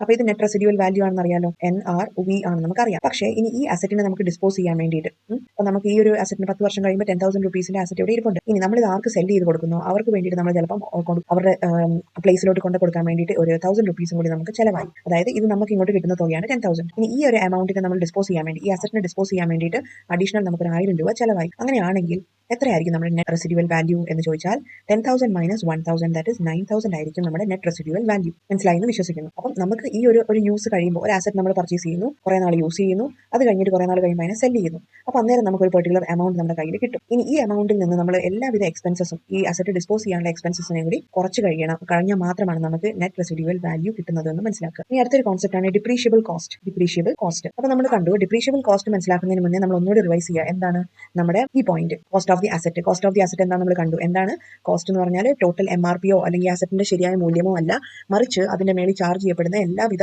അഡീഷണൽ ഫിറ്റിംഗ്സോ എക്സ്പെൻസസിനും എല്ലാം കൂടി കൂട്ടിയിട്ടായിരിക്കും നമ്മൾ അതിന്റെ കോസ്റ്റ് കാൽക്കുലേറ്റ് ചെയ്യുന്നത് അറിഞ്ഞല്ലോ. ഇനി അടുത്തത് നമ്മൾ പഠിച്ചു നെറ്റ് റെസിഡ്യൂവൽ വാല്യൂ എന്താ നമ്മൾ കണ്ടു. നമ്മൾ ഈ അസറ്റ് ഒക്കെ യൂസ് ചെയ്ത് കഴിഞ്ഞിട്ട് ഏറ്റവും അവസാനത്തിൽ നമ്മുടെ കയ്യിൽ കിട്ടുന്ന തുകയാണ് എന്ന് നമ്മൾ കണ്ടു. ഇനി ഇതിന്റെ ബേസിസിലാണ് മൂന്നാമത്തെ പോയിന്റ് നമുക്ക് മനസ്സിലാക്കാൻ പറ്റുന്നത് ദാറ്റ് ഇസ് ഡിപ്രീഷ്യബിൾ കോസ്റ്റ്. അതായത് ഡിപ്രീസിയേഷൻ ചാർജ് ചെയ്യപ്പെടാവുന്നത് ഏത് കോസ്റ്റിന്റെ മേളിലാണ് എന്ന്. അപ്പോൾ അത് നമ്മൾ മനസ്സിലാക്കാൻ വേണ്ടിയിട്ട് മനസ്സിലാക്കുക. അതായത് ഇവിടുത്തെ കോസ്റ്റ് ഓഫ് ദ മെഷീൻ, അതായത് 1,00,000 rupees നമ്മൾ പർച്ചേസ് ചെയ്യുന്നു. നമ്മുടെ 1,00,000 rupees വേണ്ടി നമ്മൾ പർച്ചേസ് ചെയ്ത അസറ്റ്, ഈ അസറ്റിന്റെ മേളിൽ നിന്ന്, ഈ അസറ്റിന്റെ മൈനസ്, ഇതായിരുന്നു അക്വിസിഷൻ കോസ്റ്റ് എന്ന് പഠിച്ചല്ലോ. ഈ കോസ്റ്റിന്റെ മേളിൽ നിന്ന് നമ്മൾ എന്ത് ചെയ്യും? ഇതിൽ നിന്നുള്ള NRV മൈനസ് ചെയ്യും. That is net residual value. ഈ അസറ്റ് നമ്മൾ 10 വർഷം ഉപയോഗിച്ച് കഴിഞ്ഞാൽ നമ്മൾ വിറ്റ് കഴിയുമ്പോൾ കിട്ടുന്ന തുക എത്ര? അപ്പോൾ നമ്മൾ കണ്ടു അതിന്റെ കാൽക്കുലേഷൻ എങ്ങനെ കാൽക്കുലേറ്റ് ചെയ്യേണ്ടതെന്ന് നമ്മൾ കണ്ടു അല്ലേ. അപ്പോൾ 9,000 ആണ് നമ്മൾ മനസ്സിലാക്കി. അപ്പോൾ ഇതിൽ നിന്ന് മൈനസ് ചെയ്തിട്ട് 1,00,000 minus 9,000, അതായത് 91,000 ആയിരിക്കും നമ്മുടെ ഡിപ്രീഷ്യബിൾ കോസ്റ്റ്. അതായത് ഇതിന്റെ മേളിലായിരിക്കും നമ്മൾ ഡിപ്രീസിയേഷൻ കാൽക്കുലേറ്റ് ചെയ്യുന്നത്.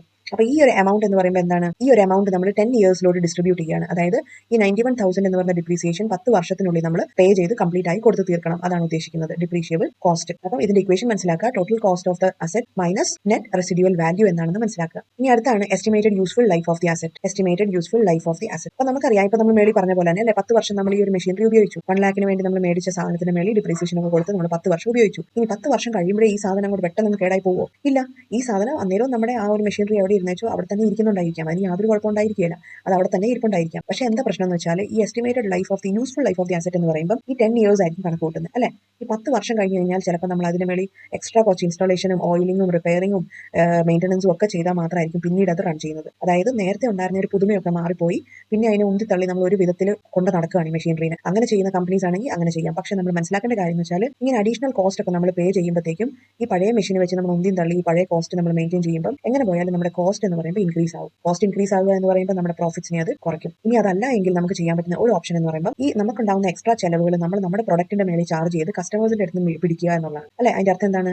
നമ്മൾ പണ്ട് സെല് ചെയ്തുകൊണ്ടിരുന്ന മെഷീനറി 1,00,000 rupees ആണെങ്കിൽ ഇപ്പം നമ്മൾ സെല് ചെയ്യുന്നത് 1.5-നോ 2 lakhs-നോ നമ്മൾ സെല് ചെയ്യാൻ പറ്റും അല്ലെ. അപ്പോൾ അങ്ങനെയാണെങ്കിൽ നമുക്കുണ്ടാകുന്ന അഡീഷണൽ കോസ്റ്റിനെ നമുക്ക് ഇതിൽ നിന്ന് പിടിക്കാൻ പറ്റും. പക്ഷേ അത് എന്തുമാത്രം പ്രാക്ടിക്കൽ ആവുമെന്ന് അറിയത്തില്ല. ബിക്കോസ് ഒത്തിരി കോമ്പറ്റീറ്റീവ് ആയിട്ടുള്ള ഒരു കോമ്പറ്റീഷൻ ഉള്ള ഒരു സിനാരിയോ ആണെങ്കിൽ ആരും 1 lakhന്റെ മെഷീനറി പോയിട്ട് 2 lakhന് പർച്ചേസ് ചെയ്തില്ല. അപ്പം ഇതൊക്കെ ഓരോ ചാലഞ്ചാണ്. അപ്പോൾ ഏറ്റവും ബെസ്റ്റ് ഓപ്ഷൻ എന്താണെന്ന് വെച്ചാൽ നമ്മൾ ഈ ഒബ്സലീറ്റ് ആയിട്ടുള്ള മെഷീനറിനെ അങ്ങോട്ട് മാറ്റിക്കളയുക എന്നുള്ളത് തന്നെയാണ്, ഡിസ്പോസ് ആക്കി കളയുക എന്നുള്ളത് തന്നെയാണ് നമുക്ക് എടുക്കാൻ പറ്റുന്ന ഏറ്റവും ബെസ്റ്റ് തീരുമാനം. Useful life of the asset എന്ന് പറഞ്ഞാൽ അത് ഏറ്റവും ബെസ്റ്റ് ആയിട്ടുള്ള രീതിയിൽ, ഒത്തിരി കോസ്റ്റ് നമുക്ക് വരാത്ത രീതിയിൽ എത്ര വർഷം നമുക്ക് ഈ ഒരു മെഷീനറിനെ യൂസ് ചെയ്യാൻ പറ്റും എന്നുള്ളതാണ് യൂസ്ഫുൾ ലൈഫ് ഓഫ് ദി അസറ്റിൽ ഉദ്ദേശിക്കുന്നത്. ഇനി അടുത്തായിട്ട് നമുക്ക് കാണാനുള്ളതാണ് what are the methods of calculating depreciation. അപ്പോൾ നമ്മൾ ഓൾറെഡി പഠിച്ചു ഡിപ്രീസിയേഷൻ എന്തൊക്കെയാണെന്ന് കണ്ടു, അതിന്റെ വേരിയസ് ടൈപ്സ് കണ്ടു അല്ലെ. അപ്പം എന്തൊക്കെ കാരണങ്ങളാണ് ഡിപ്രീസിയേഷന് പിന്നിൽ എന്ന് കണ്ടു. ഇനി നമ്മൾ പഠിക്കേണ്ടത് what are the various methods of depreciation. അപ്പോൾ ഇവിടെ നമുക്ക് പഠിക്കാൻ വേണ്ടിയിട്ട് 2 മെത്തേഡ്സ് ആണുള്ളത്. ഒന്നാമത്തത് SLM, that is straight line method. അടുത്താണ് WDM, that is written down method. അപ്പോൾ ഈ രണ്ട് രീതിയിലാണ് നമ്മൾ ബേസിക്കലി ഡിപ്രീസിയേഷൻ കാൽക്കുലേറ്റ് ചെയ്യുന്നത്. ഇനി ഇത് കൂടാണ്ട് വേറെ ചില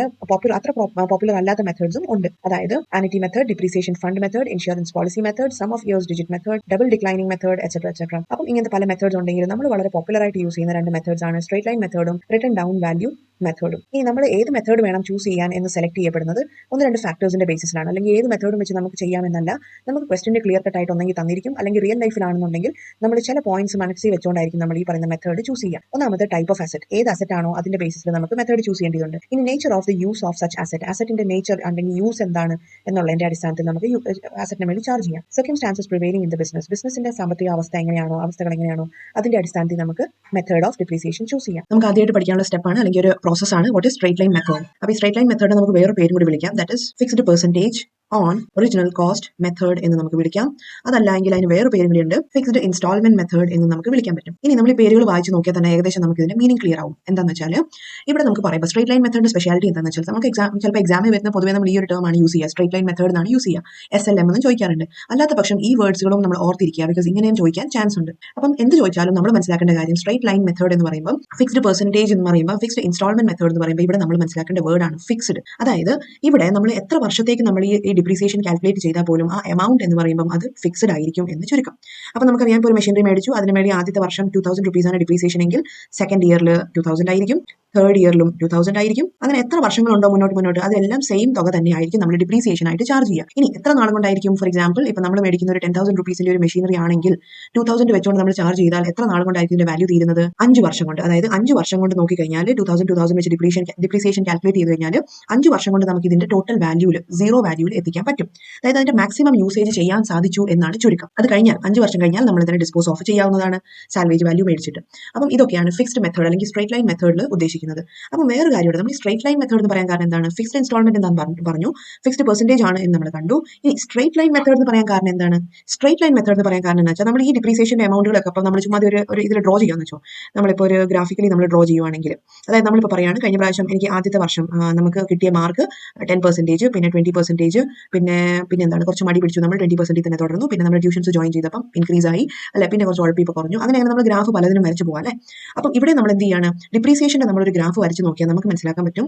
ഇവിടെ ആദ്യത്തെ വർഷം നമ്മൾ മാർക്ക് ചെയ്തത് അല്ലെങ്കിൽ പെർസെന്റേജ് ഇപ്പം 1000 ആണ്, 2000 ആണ്, 3000 ആണ്, അങ്ങനെ എടുത്തു. അപ്പൊ അങ്ങനെയാണെന്നുണ്ടെങ്കിൽ ആദ്യത്തെ വർഷം 2000 ചാർജ് ചെയ്തു, നെക്സ്റ്റ് ഇയറിലും 2000 നമ്മൾ ചാർജ് ചെയ്യുന്നു, തേർഡ് ഇയറിലും നമ്മൾ 2000 ചാർജ് ചെയ്യുന്നു. അങ്ങനെ 5 വർഷത്തേക്ക് നമ്മൾ എന്ത് ചെയ്യാണ്, ഒരേ റേറ്റ് ഓഫ് ഡിപ്രീസിയേഷൻ ആണ് ചാർജ് ചെയ്യുന്നത് എന്ന് നമ്മൾ പറഞ്ഞു. അപ്പൊ അതുകൊണ്ട് തന്നെ it shows A straight line എന്ന് നമുക്ക് പറയാൻ പറ്റും. സ്ട്രെയിറ്റ് ലൈൻ മെത്തേഡിന്റെ സ്പെഷ്യാലിറ്റി എന്ന് വെച്ചാൽ ഡിപ്രീസിയേഷൻ ഫിക്സ്ഡ് ആണ്. നമ്മൾ ഒരു പ്രാവശ്യം കാൽക്കുലേറ്റ് ചെയ്ത് നോക്കും ഡിപ്രീസിയേഷൻ, പക്ഷെ അത് കഴിഞ്ഞാൽ അത് മുഴുവൻ അതേപോലെ തന്നെ കണ്ടിന്യൂ ചെയ്ത് പോകും എന്നുള്ളതാണ് സ്ട്രെയിറ്റ് ലൈൻ മെത്തേഡിന്റെ സ്പെഷ്യാലിറ്റി. ഇനി നമ്മൾ ഡിപ്രീസിയേഷൻ എമൗണ്ട് എങ്ങനെ കാൽക്കുലേറ്റ് ചെയ്യും? അതാണ് അടുത്തൊരു ചോദ്യം. അപ്പൊ അതിന് വേണ്ടിയിട്ട് നമുക്ക് ഇവിടെ ഇക്വേഷൻ കൊടുത്തിട്ടുണ്ട്, അത് നമുക്ക് നോക്കാം. അപ്പൊ ഡിപ്രീസിയേഷൻ കാൽക്കുലേറ്റ് ചെയ്യേണ്ട ഫോർമുലയാണ് cost of the asset. Cost of the asset എന്ന് പറയുമ്പോൾ ശ്രദ്ധിക്കുക, എന്ത് കോസ്റ്റ് ഒക്കെ അതിന്റെ അകത്ത് വരും? നമ്മൾ നേരത്തെ പറഞ്ഞ പോലെ അക്വിസിഷൻ കോസ്റ്റ് ആണ്. അതിന്റെ അകത്ത് മെഷീനറി നമുക്ക് മേടിച്ച MRP വില മാത്രമല്ല, അതിന്റെ മേളിൽ മുടക്കിയിരിക്കുന്നത്, അത് യൂസ് ചെയ്യാൻ വേണ്ടി ഇനിഷ്യലി നമ്മൾ മുടക്കിയിരിക്കുന്ന എല്ലാ കോസ്റ്റും കൂടി കൂട്ടിയിട്ടാണ് ഈ കോസ്റ്റ് എന്ന് വിചാരിക്കുക, മനസ്സിലാക്കുക. Next estimated net residual value. ഇപ്പൊ ഇവിടെ റെസിഡൻഷ്യൽ വാല്യൂ ഇട്ടേക്കുന്നത് അല്ലെ, അത് തെറ്റാണ്.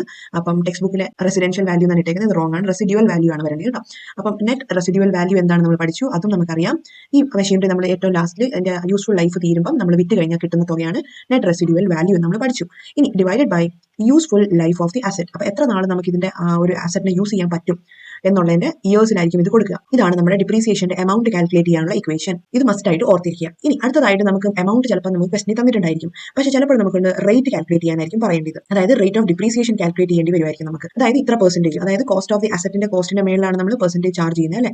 അപ്പം എങ്ങനെ എത്ര ശതമാനത്തിൽ നമ്മൾ അതിനെ ചാർജ് ചെയ്യണം എന്നുള്ളതാണ് നമുക്ക് ചോദ്യം. അപ്പോൾ അതിൽ നമുക്ക് അടുത്തൊരു ഇക്വേഷൻ ഉള്ളത് annual depreciation amount divided by acquisition cost into 100. അപ്പം റേറ്റ് ആയതുകൊണ്ട് തന്നെ റേറ്റ് ഓഫ് ഡിപ്രീസിയേഷൻ എന്ന് പറഞ്ഞാൽ അത് എപ്പോഴും ഓർക്കുക, ഇറ്റ് വിൽ ബി ഇൻ പെർസെന്റേജിലാണെന്നുണ്ടെങ്കിൽ നമ്മൾ ഇൻടു 100 കൂടി ചേർത്താൽ മാത്രമാണ് അത് കറക്റ്റ് ആവുന്നത്. അപ്പോൾ നമ്മൾ ചെയ്യേണ്ടത് എന്താണ്, ആനുവൽ ഡിപ്രീസിയേഷൻ എമൗണ്ട് എന്ന് പറയുമ്പോൾ തൊട്ട് മേളിൽ നമ്മൾ കണ്ടായിരുന്നു അല്ലേ, എല്ലാ വർഷവും നമ്മൾ 2000 rupees വെച്ചാണ് ഡിപ്രീസിയേഷൻ കൊടുക്കുന്നതെങ്കിൽ അതാണ് നമ്മുടെ annual depreciation amount divided by acquisition cost എന്ന് പറയുമ്പോൾ 1 ലക്ഷത്തിന്റെ മെഷീനറിയാണ് നമ്മൾ മേടിച്ചിരിക്കുന്നതെങ്കിൽ പ്ലസ് അതിന്റെ റിപ്പയേഴ്സും ഓയിലിംഗും പിന്നെ ഇൻസ്റ്റാളേഷൻ ചാർജസും കൂട്ടിയൊക്കെ 1 lakh ആണെന്നുണ്ടെങ്കിൽ അത് 2000 ഡിവൈഡ് ബൈ 1 lakh ഇൻടു 100 എന്ന് വരും. പിന്നെ ഇതിനെ സോൾവ് ചെയ്ത് കഴിയുമ്പോൾ നമുക്ക് എന്ത് കിട്ടുന്നു അതായിരിക്കും നമ്മുടെ റേറ്റ് ഓഫ് ഡിപ്രീസിയേഷൻ എന്ന് മനസ്സിലാക്കുക. ഇനി ഈ റേറ്റ് ഓഫ് ഡിപ്രീസിയേഷൻ അനുസരിച്ചായിരിക്കും എല്ലാ വർഷവും നമ്മൾ ഒരു അസറ്റിന് മേലെ ഡിപ്രീസിയേഷൻ കാൽക്കുലേറ്റ് ചെയ്യാൻ പോകുന്നത്. അപ്പോൾ ഈ ഒരു കോൺസെപ്റ്റ് നമുക്ക് കുറച്ചുകൂടി മനസ്സിലാക്കാൻ വേണ്ടിയിട്ട്, ക്ലിയർ ഔട്ട് ആയിട്ട് മനസ്സിലാക്കാൻ വേണ്ടിയിട്ട് നമുക്ക് ഇവിടെ ഒരു ക്വസ്റ്റൻ ഉണ്ട്, എക്സാമ്പിൾ നമുക്കൊന്ന് വർക്ക്ഔട്ട് ചെയ്ത് നോക്കാം. നമുക്ക് ഇക്വേഷൻ കാണാൻ വേണ്ടിയിട്ട് ഇവിടെ വെച്ചേക്കാം, എന്നിട്ട് നമുക്ക് വർക്ക്ഔട്ട് ചെയ്ത് നോക്കാം. ഇതാ കിടക്കുന്നു ക്വസ്റ്റൻ.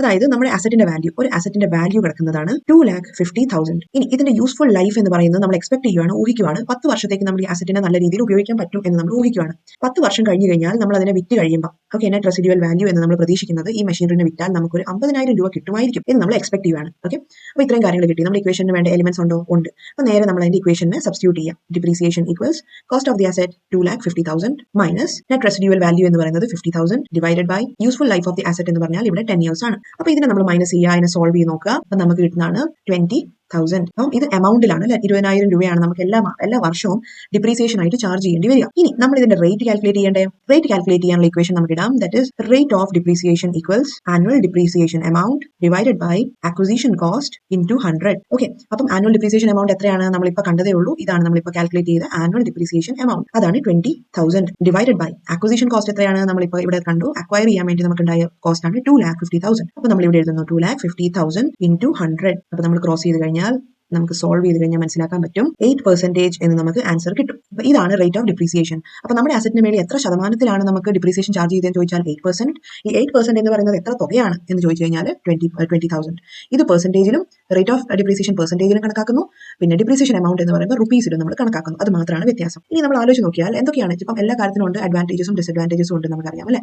അപ്പം ഇതേപോലെ തന്നെയാണ് നമ്മുടെ സ്ട്രേറ്റ് ലൈൻ മെത്തേഡിനുണ്ട് ചില അഡ്വാൻറ്റേജസും ഡിസഡ്വാൻറ്റേജസും. അപ്പോൾ നമ്മൾ ആലോചിച്ച് കഴിഞ്ഞാൽ നമുക്കറിയാം ഇതുപോലെ നമ്മൾ ഡിപ്രീസിയേഷൻ കാൽക്കുലേറ്റ് ചെയ്താൽ ഗുണം എന്താണ്, നമുക്കൊരു പെർട്ടിക്കുലർ ടൈം പീരീഡ് കഴിയുമ്പോഴത്തേക്ക് നമുക്ക് അസറ്റിന്റെ മൂല്യം നമുക്ക് മുടക്കിയത് ഓക്കെ ആയിട്ട് തിരിച്ചു കിട്ടുന്ന പോലെ തോന്നും അല്ലേ. നമ്മളിപ്പോൾ ഒരു 10,000 rupees ഒരു മെഷീനറി മേടിച്ചാൽ അതൊരു 5 വർഷത്തേക്ക് നമ്മൾ 2,000 rupees വെച്ച് ഡിപ്രീസിയേഷൻ കൊടുത്താൽ നമുക്കത് 5 വർഷത്തെ നല്ലതായിട്ട് യൂസ് ചെയ്യാൻ പറ്റും അല്ലേ. അപ്പോൾ 5 വർഷം കഴിയുമ്പോഴത്തേക്ക് നമുക്ക് തോന്നും എന്ത്, ഓക്കെ അതിന്റെ പൂർണ്ണമായിട്ടുള്ള നമ്മൾ യൂസേജ് നടത്തി കഴിഞ്ഞു എന്ന് നമുക്കൊരു വിശ്വാസം വരും. സീറോ വേസ്റ്റേജ് അല്ലെങ്കിൽ സീറോ സ്ക്രാപ്പ് വാല്യൂ എന്നൊക്കെ നമുക്ക് അതിനെ പറയാൻ പറ്റും. നമ്മൾ ഒട്ടും വേസ്റ്റേജസ് ആക്കിയില്ല എന്നൊക്കെ രീതിയിൽ നമുക്ക് തോന്നും. ഇനി ഇവിടെ പറയുന്ന ഒരു തെറ്റായ അസംഷൻ എന്താണെന്ന് വെച്ചാൽ ഇത് വളരെ ഈസി ടു യൂസും അതേപോലെ ഈസി ടു കാൽക്കുലേറ്റ് ആയിട്ടുള്ള ഒരു മെത്തേഡാണ് നമുക്ക് മനസ്സിലാക്കാൻ പറ്റും. അതേപോലെ തന്നെ ഈ മെത്തേഡിന്റെ സ്പെഷ്യാലിറ്റി എന്താണെന്ന് വെച്ചാൽ എല്ലാ വർഷവും കോൺസ്റ്റന്റ് ആയിട്ടുള്ള രീതിയിലുള്ള ഒരു ഡിപ്രീസിയേഷൻ ആണ് നമ്മൾ ചാർജ് ചെയ്യുന്നത് അല്ലെ. എല്ലാ വർഷവും 2,000 അല്ലെങ്കിൽ 3,000 എത്രയാണെന്ന് വെച്ചാൽ നമ്മൾ അത്രയും ഫിക്സ്ഡ് ആയിട്ടുള്ള എമൗണ്ട് ആയിരിക്കും ഡിപ്രീസിയേഷൻ ചാർജ് ചെയ്യുന്നത്. പക്ഷേ അതുപോലെ ആയിരിക്കും റിയാലിറ്റിയിൽ അല്ല. നമ്മളിപ്പോൾ ഫോർ എക്സാമ്പിൾ ഒരു വെഹിക്കിൾ അല്ലെ, ഒരു വെഹിക്കിൾ എന്ന് പറയുമ്പോൾ ഒരു ഫിക്സ്ഡ് അസറ്റ് ആണ് നമുക്കറിയാം. അപ്പോൾ ഇതിന് വേണ്ടി നമ്മൾ ഡിപ്രീസിയേഷൻ ചാർജ് ചെയ്യുകയാണ്. അപ്പം ആദ്യത്തെ വർഷം ഫസ്റ്റ് ഇയറിൽ നമ്മൾ ഡിപ്രീസിയേഷൻ 2,000 rupees ചാർജ് ചെയ്തു എന്ന് വെച്ചോ. രണ്ടാമത്തെ വർഷം നമ്മൾ ഫോറിൻ ട്രിപ്പിലോട്ട് പോയി. അപ്പോൾ നമ്മളത് ആ വണ്ടി ഗ്യാരേജിൽ തന്നെ ഇരിക്കുമായിരുന്നു, തേയ്മാനം ഒന്നും സംഭവിച്ചിട്ടില്ല. മൂന്നാമത്തെ വർഷം എന്ത് സംഭവിച്ചു, മൂന്നാമത്തെ വർഷം നമ്മൾ അവനെ ഒരു 60 kilometers ഓടിച്ചു. ഓക്കെ, പിന്നെ നാലാമത്തെ വർഷം നമ്മൾ അവനെ ഒരു 75 kilometers ഓടിച്ചു. ഇങ്ങനെയൊക്കെയാണ് നമ്മൾ ഓടിച്ചേക്കുന്നത്. ആദ്യത്തെ വർഷം നമ്മൾ ഒരു 30 kilometers ഓടിച്ചുള്ളൂ അല്ലേ. അപ്പോൾ തേയ്മാനം നമ്മൾ എത്രമാത്രം ഓടിക്കുന്നു എന്നാലേ വരുള്ളൂ, തീർച്ചയായും അതെ. അപ്പോൾ നമ്മൾ എന്ത് ചെയ്യാണ്, 30 kilometer ഓടിച്ചതിന് 2,000 കൊടുത്തു. ഇനി രണ്ടാമത്തെ വർഷം നമ്മൾ ഓടിച്ചതേ ഇല്ല, വണ്ടി ഫുൾ ടൈം ഗ്യാരേജിൽ കിടക്കുമായിരുന്നു അല്ലേ. അപ്പോൾ നമ്മൾ ഡിപ്രീസിയേഷൻ കാൽക്കുലേറ്റ് ചെയ്യേണ്ട ആവശ്യമുണ്ടോ? ഇല്ല എന്ന് നമ്മുടെ മനസ്സ് പറയായിരിക്കും. പക്ഷേ അക്കൗണ്ടിംഗ് പോയിന്റ് ഓഫ് വ്യൂവിൽ നമ്മൾ കാൽക്കുലേറ്റ് ചെയ്തേ മതിയാവുള്ളൂ, because it is a continuous process. ഇനി 60 kilometers ഓടിച്ചാലും 2,000 പേ ചെയ്യണം, 75 ഓടിച്ചാലും 2,000 തന്നെ നമ്മൾ പേ ചെയ്യണം. 5 വർഷം നമ്മൾ യൂസ് ചെയ്യുന്നുണ്ടോ ആ 5 വർഷവും ഫിക്സ്ഡ് ആയിട്ടുള്ള ഒരു എമൗണ്ട് തന്നെ നമ്മൾ കൊടുക്കാൻ ബാധ്യതരാണ്. അതാണ് സ്ട്രേറ്റ് ലൈൻ മെത്തേഡിന്റെ ഒരു സ്പെഷ്യാലിറ്റി, ഒരു പോരായ്മ എന്ന് വേണമെങ്കിൽ നമുക്ക് പറയാൻ പറ്റും. യൂസേജ് അനുസരിച്ചുള്ള ഒരു ഡിപ്രീസിയേഷൻ അല്ല ഇവിടെ കാൽക്കുലേറ്റ് ചെയ്യപ്പെടുന്നത്. ഇനി അടുത്തൊരു മെത്തേഡാണ് WDV method, that is written down value method എന്ന് നമുക്ക് വിളിക്കാൻ പറ്റും. ഈ റിട്ടൺ ഡൗൺ വാല്യൂ മെത്തേഡിന് തന്നെ വേറെ പേരുണ്ട്, that is reducing balance method എന്ന് നമുക്ക് പറയാൻ പറ്റും. അപ്പോൾ ഇവിടെ എന്തായിരിക്കും, ഇവിടെ ഈ ഒരു പേരിൽ തന്നെ ഇതിന്റെ ഒരു മീനിങ് ഒളിച്ചിട്ടുണ്ട്. റിഡ്യൂസിംഗ് ബാലൻസ് മെത്തേഡ് എന്ന് പറയുമ്പോൾ എന്താണ്, നേരത്തെ ഫിക്സ്ഡ് ആണ് എന്ന് നമ്മൾ മനസ്സിലാക്കി അല്ലേ. ഇവിടെ എന്ന് പറയുമ്പോൾ അത് റിഡ്യൂസ് ചെയ്ത് പോയിക്കൊണ്ടിരിക്കും. അതായത് ഒരു അസറ്റിന്റെ വാല്യൂ എത്രയാണോ ആദ്യത്തെ വർഷം അതിന്റെ വാല്യൂ വളരെ അധികം ഉണ്ടായിരിക്കും അല്ലെ. അത് കഴിഞ്ഞിട്ട് അത് ഗ്രാജുവലി മുന്നോട്ട് വരുന്ന ഒരു 10 വർഷം കഴിയുമ്പോഴത്തേക്കും 10th year ആകുമ്പോഴത്തേക്കും അതിന്റെ മൂല്യം കുറഞ്ഞു പോകും എന്നാണ് പറയുന്നത്. അപ്പോൾ അതുകൊണ്ട് തന്നെ ഒരു അസറ്റ് എപ്പോഴും പുതുതായിട്ട് ഇരിക്കുവാണ്. അപ്പോൾ അതിന് മേളിൽ അതേ റേറ്റ് ഓഫ് ഡിപ്രീസിയേഷൻ എല്ലാ വർഷവും ചാർജ് ചെയ്യണം എന്ന് പറയുന്നത് ഒരു പ്രാക്ടിക്കൽ അല്ലാത്ത ഒരു കാര്യമാണ് നമ്മൾ കണ്ടത് അല്ലേ. അപ്പോൾ അതിനെ മറികടക്കാനാണ് നമുക്ക് റിട്ടൺ ഡൗൺ വാല്യൂ മെത്തേഡ് വരുന്നത്. ബിക്കോസ് ഇവിടെ പറയുന്നത് ആദ്യത്തെ വർഷം എന്ന് പറയുമ്പോൾ അസറ്റ് നല്ല പുത്തൻ പുതിയത് ഫുള്ളി ഫർണിഷ്ഡ് ആയിട്ടുള്ള കണ്ടീഷനാണ് കിട്ടുന്നത്. ഇനി രണ്ടാമത്തെ വർഷം മൂന്നാമത്തെ വർഷം ആവും തോറും അവന്റെ വാല്യൂ കുറഞ്ഞു കുറഞ്ഞു വന്നുകൊണ്ടിരിക്കും. അപ്പോൾ അതനുസരിച്ചുള്ള ഒരു ഡിപ്രീസിയേഷൻ അല്ലേ നമ്മൾ കാൽക്കുലേറ്റ് ചെയ്യേണ്ടത് എന്നുള്ളതാണ് ഈ റിട്ടേൺ ഡൗൺ വാല്യൂ മെത്തേഡിൽ നമ്മൾ പഠിക്കേണ്ട കാര്യം. അപ്പോൾ ഇത് ബേസിക്കലി ഒരു കുറച്ചുകൂടി പ്രാക്ടിക്കൽ ആയിട്ടുള്ള ഒരു മെത്തേഡ് ആയിട്ടാണ് കൺസിഡർ ചെയ്യപ്പെടുന്നത്. ടാക്സ് പോയിന്റ് ഓഫ് വ്യൂയിലും പിന്നെ പ്രാക്ടിക്കലി ഒക്കെ നമ്മൾ അപ്ലൈ ചെയ്യുന്നത് ബേസിക്കലി റിട്ടേൺ ഡൗൺ വാല്യൂ മെത്തേഡാണ്. അപ്പോൾ ഇത് മനസ്സിലാക്കാൻ വേണ്ടിയിട്ട് നമുക്ക് ഒരു ക്വസ്റ്റൻ എക്സാമ്പിൾ ഒന്ന് ട്രൈ ഔട്ട് ചെയ്ത് നോക്കാം. അസറ്റിന്റെ മൂല്യമാണ് നമുക്ക് 2 lakh. Depreciation rate of depreciation charge ചെയ്യുന്നതാണ് റേറ്റ് ആണ് ഇവിടെ കൊടുത്തിരിക്കുന്നത്. 10% ആണ് ഇവിടെ റേറ്റ് ഓഫ് ഡിപ്രീസിയേഷൻ കൊടുത്തിരിക്കുന്നത്. റിട്ടേൺ ഡൗൺ വാല്യൂ മെത്തേഡ് അനുസരിച്ചാണെന്നാണ് പറഞ്ഞിരിക്കുന്നത്. അപ്പോൾ നമ്മൾ എങ്ങനെ കാൽക്കുലേറ്റ് ചെയ്യും ഇതിനെ കാൽക്കുലേറ്റ് ചെയ്യാൻ വേണ്ടിയിട്ട് ഫസ്റ്റ് ഇയറിൽ ആദ്യത്തെ വർഷം നമ്മൾ എത്ര ഡിപ്രീസിയേഷൻ കൊടുക്കേണ്ടി വരും? അതായത് 2 lakhന്റെ 10%. ഇപ്പോൾ 2 lakhന്റെ 10% എന്ന് പറയുമ്പോൾ ₹20,000 ആണ് നമ്മൾ ഈ പുതിയ അസറ്റിന് മേളിൽ കൊടുക്കേണ്ട ഡിപ്രീസിയേഷൻ എമൗണ്ട്. ഇനി സെക്കൻഡ് ഇയർ ആകുമ്പോഴത്തേക്ക് എന്ത് സംഭവിക്കും? സെക്കൻഡ് ഇയർ ആകുമ്പോഴത്തേക്കും അസറ്റിന്റെ ആ ഒരു തേയ്മാനമൊക്കെ കുറച്ചൊക്കെ സംഭവിച്ചു അല്ലെ, ഒരു വർഷത്തിനുള്ള ഒരു പഴക്കം അതിനെ ബാധിച്ചിട്ടുണ്ട്. അപ്പോൾ അതുകൊണ്ട് തന്നെ നമുക്ക് 2 lakhന്റെ മേളിലല്ല നമ്മൾ ഇനി റേറ്റ് ഓഫ് ഡിപ്രീസിയേഷൻ കാൽക്കുലേറ്റ് ചെയ്യേണ്ടത്. അതേ സ്ഥാനത്ത് 2 lakh മൈനസ് 20,000ന്റെ തേയ്മാനം കുറച്ചിട്ടുള്ള എമൗണ്ടിന്റെ മേളിലാണ് നമ്മൾ ഡിപ്രീസിയേഷൻ കാൽക്കുലേറ്റ് ചെയ്യേണ്ടത്. അതായത് എത്ര വരും? ദാറ്റ് ഇസ് 1,80,000 എന്ന് വരും. അപ്പോൾ ഈ 1,80,000ന്റെ മേളിലായിരിക്കും നമ്മൾ ഡിപ്രീസിയേഷൻ കാൽക്കുലേറ്റ് ചെയ്യേണ്ടത്. ഇപ്പോൾ ഈ 1,80,000 എന്ന് പറഞ്ഞ് എഴുതി ഇട്ടേക്കല് ദാറ്റ് ഇസ് 1,80,000ന്റെ മേളിൽ 10% കാൽക്കുലേറ്റ് ചെയ്യണം. അതാണ് നമ്മുടെ ഡിപ്രീസിയേഷൻ എമൗണ്ട്. അപ്പോൾ അത് കാൽക്കുലേറ്റ് ചെയ്യുമ്പോൾ നമുക്ക് എത്ര കിട്ടും? 18,000 ആണ് നമുക്ക് കിട്ടുന്ന ഡിപ്രീസിയേഷൻ എമൗണ്ട്. അപ്പം ഈ ഒരു കോൺസെപ്റ്റ് എന്ന് പറയുമ്പോഴത്തേക്കും വളരെ സിമ്പിൾ കോൺസെപ്റ്റ് ആണ്. ലോജിക്കലി നമ്മൾ മനസ്സിലാക്കാൻ നോക്കിയാൽ ഇത് വളരെ സിമ്പിൾ ആണ്. നമ്മൾ എന്ത് എവിടെ കുറയ്ക്കണം കൂട്ടണം എന്ന് പറഞ്ഞൊരു ഷോർട്ട് കട്ട് വഴി മനസ്സിലാക്കാൻ നോക്കിയാൽ ഇത് ഒരിക്കലും നമുക്ക് മനസ്സിലാകില്ല. ഇനി തേർഡ് ഇയറിൽ എന്താ സംഭവിക്കുക? ഇപ്പം നമ്മുടെ അസറ്റിന്റെ മൂല്യം എത്രയുണ്ട്? 2 ലക്ഷം ആണോ? അല്ല, നമ്മുടെ 2 ലക്ഷത്തിൽ നിന്നുള്ളത് അത് കുറഞ്ഞു. ഇപ്പം നമ്മുടെ അസറ്റിന്റെ മൂല്യം ഇരിക്കുന്നത് 1,80,000 ഉള്ളൂ. അപ്പം 1,80,000 അതുപോലും ഉണ്ടോ? മൂന്നാമത്തെ വർഷം ആയപ്പോഴത്തേക്കും അതിൽ നിന്ന് വീണ്ടും സെക്കൻഡ് ഇയറിന്റെ ഡിപ്രീസിയേഷൻ കുറയ്ക്കണം. ദാറ്റ് ഇസ് 18,000 കുറയ്ക്കണം. അപ്പോൾ എത്ര വരും? 1,62,000 എന്നായിരിക്കും നമ്മൾ മൂന്നാമത്തെ വർഷം അസറ്റിന്റെ വാല്യൂ കിടക്കുന്നത്. ഇനി അതിന്റെ മേലെ ഡിപ്രീസിയേഷൻ എങ്ങനെ കാൽക്കുലേറ്റ് ചെയ്യും? 1,62,000 into 10% എന്ന് കാൽക്കുലേറ്റ് ചെയ്യും. അപ്പോൾ അതിനെ നമുക്ക് ഡിവൈഡ് ചെയ്ത് മൾട്ടിപ്ലൈ ഹരിച്ച് ഗുണിച്ച് പൊടിച്ച് പറിച്ചൊക്കെ നോക്കിക്കഴിഞ്ഞാൽ കിട്ടും 16,200 എന്ന് പറഞ്ഞ ഡിപ്രീസിയേഷൻ എമൗണ്ട് കിട്ടും. ഇനി ഫോർത്ത് ഇയർ ഫിഫ്ത്ത് ഇയർ ഇതെല്ലാം ഇങ്ങനെ പോകും. ഇനി നമ്മളൊരു കാര്യം മനസ്സിലാക്കി, ഇവിടെ എന്താ സ്പെഷ്യാലിറ്റി? ഇവിടെ നമ്മുടെ ഡിപ്രീസിയേഷൻ എമൗണ്ട് പോണ പോക്ക് കണ്ടോ? ഇത് ഗ്രാഫിക്കലി നമ്മളൊന്ന് വരച്ച് നോക്കിക്കഴിഞ്ഞാൽ നമുക്ക് കാണാൻ പറ്റും ഇയർ 1, ഇയർ 2, ഇയർ 3, ഇയർ 4 ഇങ്ങനെയൊക്കെ പോവാണ്. ഓക്കെ, ഡിപ്രീസിയേഷൻ എമൗണ്ട് നമുക്ക് ഇങ്ങനെ വെച്ചേക്കാം. ഓക്കെ, അപ്പം തൽക്കാലം നമ്മൾ നോക്കുമ്പോൾ ഡിപ്രീസിയേഷൻ എമൗണ്ട് ഏറ്റവും കൂടുതലായിരുന്നു ആദ്യത്തെ വർഷം. സെക്കൻഡ് ഇയർ ആയപ്പോഴത്തേക്കും അതിൽ നിന്ന് താഴ്ത്തോട്ട് പോകുന്നു. മൂന്നാമത്തെ വർഷം ആയപ്പോഴത്തേക്കും വീണ്ടും താഴ്ത്തോട്ട് പോകുന്നു. ഇനി നമ്മൾ നോക്കിക്കഴിഞ്ഞാൽ താഴ്ത്തോട്ട് തന്നെയായിരിക്കും പോകുന്നത്. ഓക്കെ, അപ്പം ഇതാണ് ബേസിക്കലി റിട്ടേൺ ഡൗൺ വാല്യൂ മെത്തേഡിന്റെ സ്പെഷ്യാലിറ്റി. നമ്മൾ ഇതിന്റെ വാല്യൂനെ റൈറ്റ് ഡൗൺ ചെയ്യുവാണ്. അതായത് അസറ്റിന്റെ മൂല്യം അതിന്റെ യൂസേജ് അനുസരിച്ച് കുറഞ്ഞു വരും എന്നുള്ള യാഥാർത്ഥ്യത്തിന് പ്രൂവ് ചെയ്യുന്ന ഒരു മെത്തേഡാണ് return down value method, reducing balance method. അപ്പം എല്ലാ വർഷം തോറും ഈ അസറ്റിന്റെ വാല്യൂ ഇങ്ങനെ കുറഞ്ഞു വരും. അതുകൊണ്ട് തന്നെ ഇതിന് വേറെ നമ്മൾ പേരും കൂടി വിളിക്കാറുണ്ട്. അതിനെ വിളിക്കാറുണ്ട് റിഡ്യൂസിംഗ് ഇൻസ്റ്റാൾമെന്റ് മെത്തേഡ് എന്ന് നമുക്ക് വിളിക്കാം. അതായത് നേരത്തെ പഠിച്ചെന്തായിരുന്നു? Fixed instalment method. ഇവിടെ എന്ന് വെച്ചാൽ റിഡ്യൂസ് ആയി വന്നുകൊണ്ടിരിക്കുന്നതുകൊണ്ട് ഇവരെ നമുക്ക് റിഡ്യൂസിംഗ് ഇൻസ്റ്റാൾമെന്റ് മെത്തേഡ് എന്ന് നമുക്ക് വിളിക്കാവുന്നതാണ്. ഇനി ഈ ഒരു മെത്തേഡിലാണെങ്കിലും നമുക്ക് ഒരു ഇക്വേഷൻ, ചെറിയൊരു ഇക്വേഷൻ റേറ്റ് കണ്ടുപിടിക്കാൻ വേണ്ടി ബൈ ഹാർട്ട് ചെയ്യേണ്ട ഒരു ആവശ്യമുണ്ട്. ഇവിടെ നമ്മൾ എങ്ങനെ റേറ്റ് കണക്കാക്കുന്നു? ഇവിടെ മൊത്തം നമ്മൾ നോക്കിക്കഴിഞ്ഞാൽ എന്താണ് ശരിക്കും ഈ പറഞ്ഞ റിട്ടേൺ ഡൗൺ വാല്യൂ മെത്തേഡിൽ റിപ്പീറ്റ് ആവുന്നത് ആകെ ചേഞ്ച് ചെയ്യാതെ ഇരിക്കുന്ന ആകെ ഇതാണ്. അതായത് റേറ്റ് ഓഫ് ഡിപ്രീസിയേഷൻ എങ്ങും മാറുന്നില്ല അല്ലെ. ബാക്കി അസറ്റിന്റെ വാല്യൂ മാറുന്നുണ്ട്, ഡിപ്രീസിയേഷന്റെ എമൗണ്ട് മാറുന്നുണ്ട്, എല്ലാം ചേഞ്ച് ആവുന്നുണ്ട്. പക്ഷേ റേറ്റ് ഓഫ് ഡിപ്രീസിയേഷൻ ചേഞ്ച് ആവാതെ ഇരിക്കുകയാണ് അല്ലെ. പക്ഷേ തൊട്ട് മേളിൽ കണ്ട സിനാരിയോ എങ്ങനെയായിരുന്നു? തൊട്ട് മേളിൽ നമ്മൾ കണ്ടപ്പോൾ അവിടെ ഡിപ്രീസിയേഷന്റെ എമൗണ്ടിന് യാതൊരു മാറ്റവും ഇല്ല. ഡിപ്രീസിയേഷന്റെ എമൗണ്ട് വളരെ ഫിക്സ്ഡ് ആയിരുന്നു നമ്മൾ കണ്ടു. ബാക്കി എല്ലാം ചേഞ്ച് ആയിക്കൊണ്ടേ ഇരിക്കുന്നത്. റിട്ടേൺ ഡൗൺ വാല്യൂ മെത്തേഡിന്റെ സ്പെഷ്യാലിറ്റി റേറ്റ് കണ്ടുപിടിക്കുക എന്നുള്ളതാണ് ഇവിടുത്തെ ഒരു ചാലഞ്ച്. അപ്പം റിട്ടേൺ ഡൗൺ വാല്യൂ മെത്തേഡിൽ നമുക്ക് എങ്ങനെ റേറ്റ് ഓഫ് ഡിപ്രീസിയേഷൻ കണ്ടെത്താം എന്നുള്ളതിന്റെ ഇക്വേഷൻ ആണ് ഇവിടെ കൊടുക്കുന്നത്. That is R equals 1 minus n into root of S by C bracket into 100. അപ്പോൾ ഇതാണ് നമ്മുടെ ഇവിടുത്തെ സിനാരിയോയിലെ ഇക്വേഷൻ. ഇനി ഇക്വേഷന്റെ എലിമെന്റ്സിനെ ഒന്ന് ഐഡന്റിഫൈ ചെയ്യാം. R എന്ന് പറയുമ്പോൾ എന്താണ്? റേറ്റ് ഓഫ് ഡിപ്രീസിയേഷൻ ആണെന്നറിയാം. ഇനി N എന്താണെന്ന് നമുക്ക് ഓൾറെഡി അറിയാം. അതായത് ഇവിടെ ഉദ്ദേശിക്കുന്നത് expected useful life of a asset ആണ് കേട്ടോ. എക്സ്പെക്ട് ചെയ്യുന്ന useful life of a asset ആണ്. അപ്പോൾ ഇതിന് മുന്നത്തെ ടെസ്റ്റിന്റെ നമ്മൾ കണ്ടു 10 വർഷമല്ലേ. അപ്പോൾ N equal to 10 എന്ന് നമുക്ക് പറയാൻ പറ്റും. ഇനി S എന്ന് പറയുമ്പോൾ സ്ക്രാപ്പ് വാല്യൂ, അതായത് വർഷാവസാനം അല്ലെങ്കിൽ അതിന്റെ യൂസ്ഫുൾ ലൈഫിന്റെ അവസാനം ഈ അസറ്റ് വിറ്റാൽ നമുക്ക് കിട്ടുന്ന തുകയാണ് സ്ക്രാപ്പ് വാല്യൂ എന്ന് മനസ്സിലാക്കാം. ഇനി C എന്ന് പറഞ്ഞാൽ കോസ്റ്റ് ഓഫ് ആൻ അസറ്റ് ആണ് എന്നും ഓർത്തിരിക്കുക. അപ്പോൾ ഇത്രയും കാര്യങ്ങളാണ് നമ്മുടെ ഇക്വേഷന്റെ എലിമെന്റ്സ് അറിഞ്ഞിരിക്കേണ്ടത്. അപ്പോൾ ഇത് വെച്ച് നമുക്കൊരു ക്വസ്റ്റൻ എക്സാമ്പിൾ ഒന്ന് നോക്കാം. അതായത് ഒരു ട്രക്കിന്റെ വാല്യൂ, ഓക്കെ, ഒരു ട്രക്കിന്റെ കോസ്റ്റ് എന്ന് പറയുമ്പോഴത്തേക്കും 9 lakh ആണ്. കോസ്റ്റ് 9 lakh ആണ്. അപ്പോൾ എന്താ ഇവിടുത്തെ ഏത് എലിമെന്റ് ആണ് നമുക്ക് കിട്ടിയത്? സ്ക്രാപ്പ് ആണോ, യൂസ്ഫുൾ ലൈഫ് ആണോ, റേറ്റ് ആണോ, കോസ്റ്റ് ആണോ? യെസ്, ഇത് കോസ്റ്റ് ആണ്. C equal to 9 lakh എന്ന് നമുക്ക് പറയാൻ പറ്റും. അപ്പോൾ നമുക്ക് ഇവനെ ഒന്ന് ഇറേസ് ചെയ്ത് ഭംഗിയായിട്ടൊന്ന് എഴുതിയേക്കാം. That is C equals 9 lakh. ഇനി അടുത്തത് പറയുന്നത് ഇതിന്റെ നെറ്റ് സാൽവേജ് വാല്യൂ, അതായത് നെറ്റ് സാൽവേജ് വാല്യൂ എന്ന് പറയുമ്പോൾ മനസ്സിലായത് എന്തായിരുന്നു? 50,000 ആണ് നമുക്ക് പറയുന്നുണ്ട്. 50,000. ഇനി അതിന്റെ എക്സ്പെക്ട് ചെയ്യുന്ന യൂസ്ഫുൾ ലൈഫ് എന്ന് പറഞ്ഞു കഴിഞ്ഞാൽ അത് 16 years ആണ് അവർ എക്സ്പെക്ട് ചെയ്യുന്നത്. 16 വർഷം ഈ ഒരു അസറ്റിനെ നമുക്ക് പ്രോപ്പർ ആയിട്ടുള്ള രീതിയിൽ യൂസ് ചെയ്യാൻ പറ്റും എന്നാണ് പ്രതീക്ഷിക്കുന്നത്. അപ്പോൾ നമ്മൾ എന്തൊക്കെയാണ് ഈ നെറ്റ് സാൽവേജ് വാല്യൂ എന്ന് പറയുന്നതിന് എന്താണ് നമ്മൾ പറയുന്നത്? ഇത് നമ്മുടെ S ആണെന്ന് മനസ്സിലാക്കുക. ഇതാണ് നമ്മുടെ S.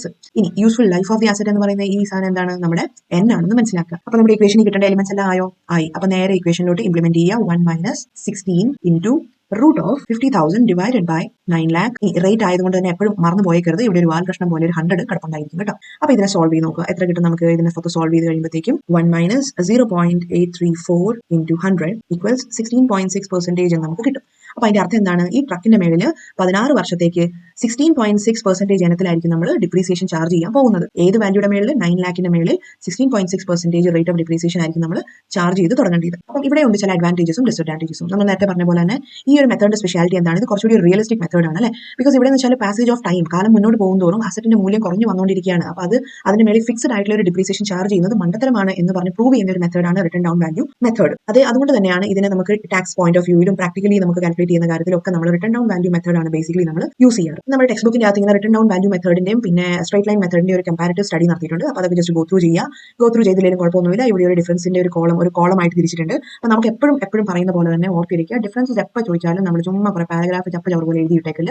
അത് ആർക്കും വായിക്കാൻ ഇഷ്ടമല്ല. നിങ്ങൾക്ക് പോലും വായിക്കാൻ ഇഷ്ടപ്പെടില്ല വേറെ ആളുടെ കയ്യിൽ ഇങ്ങനെ കിട്ടുന്ന ഒരു പാരഗ്രാഫ് ക്വസ്റ്റൻ അല്ലെങ്കിൽ answer sheet. Okay, so believe me, എപ്പോഴും നമുക്ക് നല്ല രീതിയിൽ സ്കോർ ചെയ്യാൻ വേണ്ടിയിട്ട് ഇതുപോലെ നമ്മളൊരു ടേബിൾ എപ്പോൾ വരച്ചാലും ഒരു ബേസിസ് കോളം എപ്പോഴും ഒന്ന് വെച്ചേക്കുക. എന്തിന്റെ അടിസ്ഥാനത്തിലാണ് നമ്മൾ ക്ലാസിഫൈ ചെയ്യുന്നത് എന്നുള്ളത്. ഇനി ഏത് ഡിപ്രീസ് ഇപ്പോൾ എന്തിനെ പറ്റിയാണ് നമ്മൾ സ്റ്റഡി ചെയ്യുന്നത്, എനെയും ബിനെയും പറ്റിയാണ് സ്റ്റഡി ചെയ്തിരിക്കുന്നതെങ്കിൽ അത് എഴുതുക. ബേസിസ് കോളത്തിനനുസരിച്ച് അതിനെ നമ്മൾ ഡിഫൈൻ ചെയ്യുക. ഇത് എപ്പോഴും ഈ ഫോർമാറ്റ് ഓർത്തിരിക്കുക. ഇതൊരു ഫിക്സ്ഡ് ഫോർമാറ്റ് അല്ലെങ്കിൽ പോലും ഇത് ഒരു നല്ലൊരു ഫോർമാറ്റ് ആണ്. ബേസിക്കലി ടീച്ചേഴ്സിന്റെ ഒരു ഇൻറ്റ്യൂഷൻ എന്ന് വെച്ചാൽ ആ ഒരു ക്ലീൻലിനെസ്സിന്, ആ വൃത്തി എനിക്ക് തന്നെ അവർക്ക് ഒരു നല്ല ഇംപ്രഷൻ തോന്നും. അതല്ലാന്നുണ്ടെങ്കിൽ എത്ര പോയിന്റ്സ് ഉണ്ടെങ്കിൽ പോലും അവർക്ക് ആ ഒരു പാരഗ്രാഫ് മുഴുവൻ റീഡ് ചെയ്യാനുള്ള ഒരു ക്ഷമ കാണണമെന്നില്ല.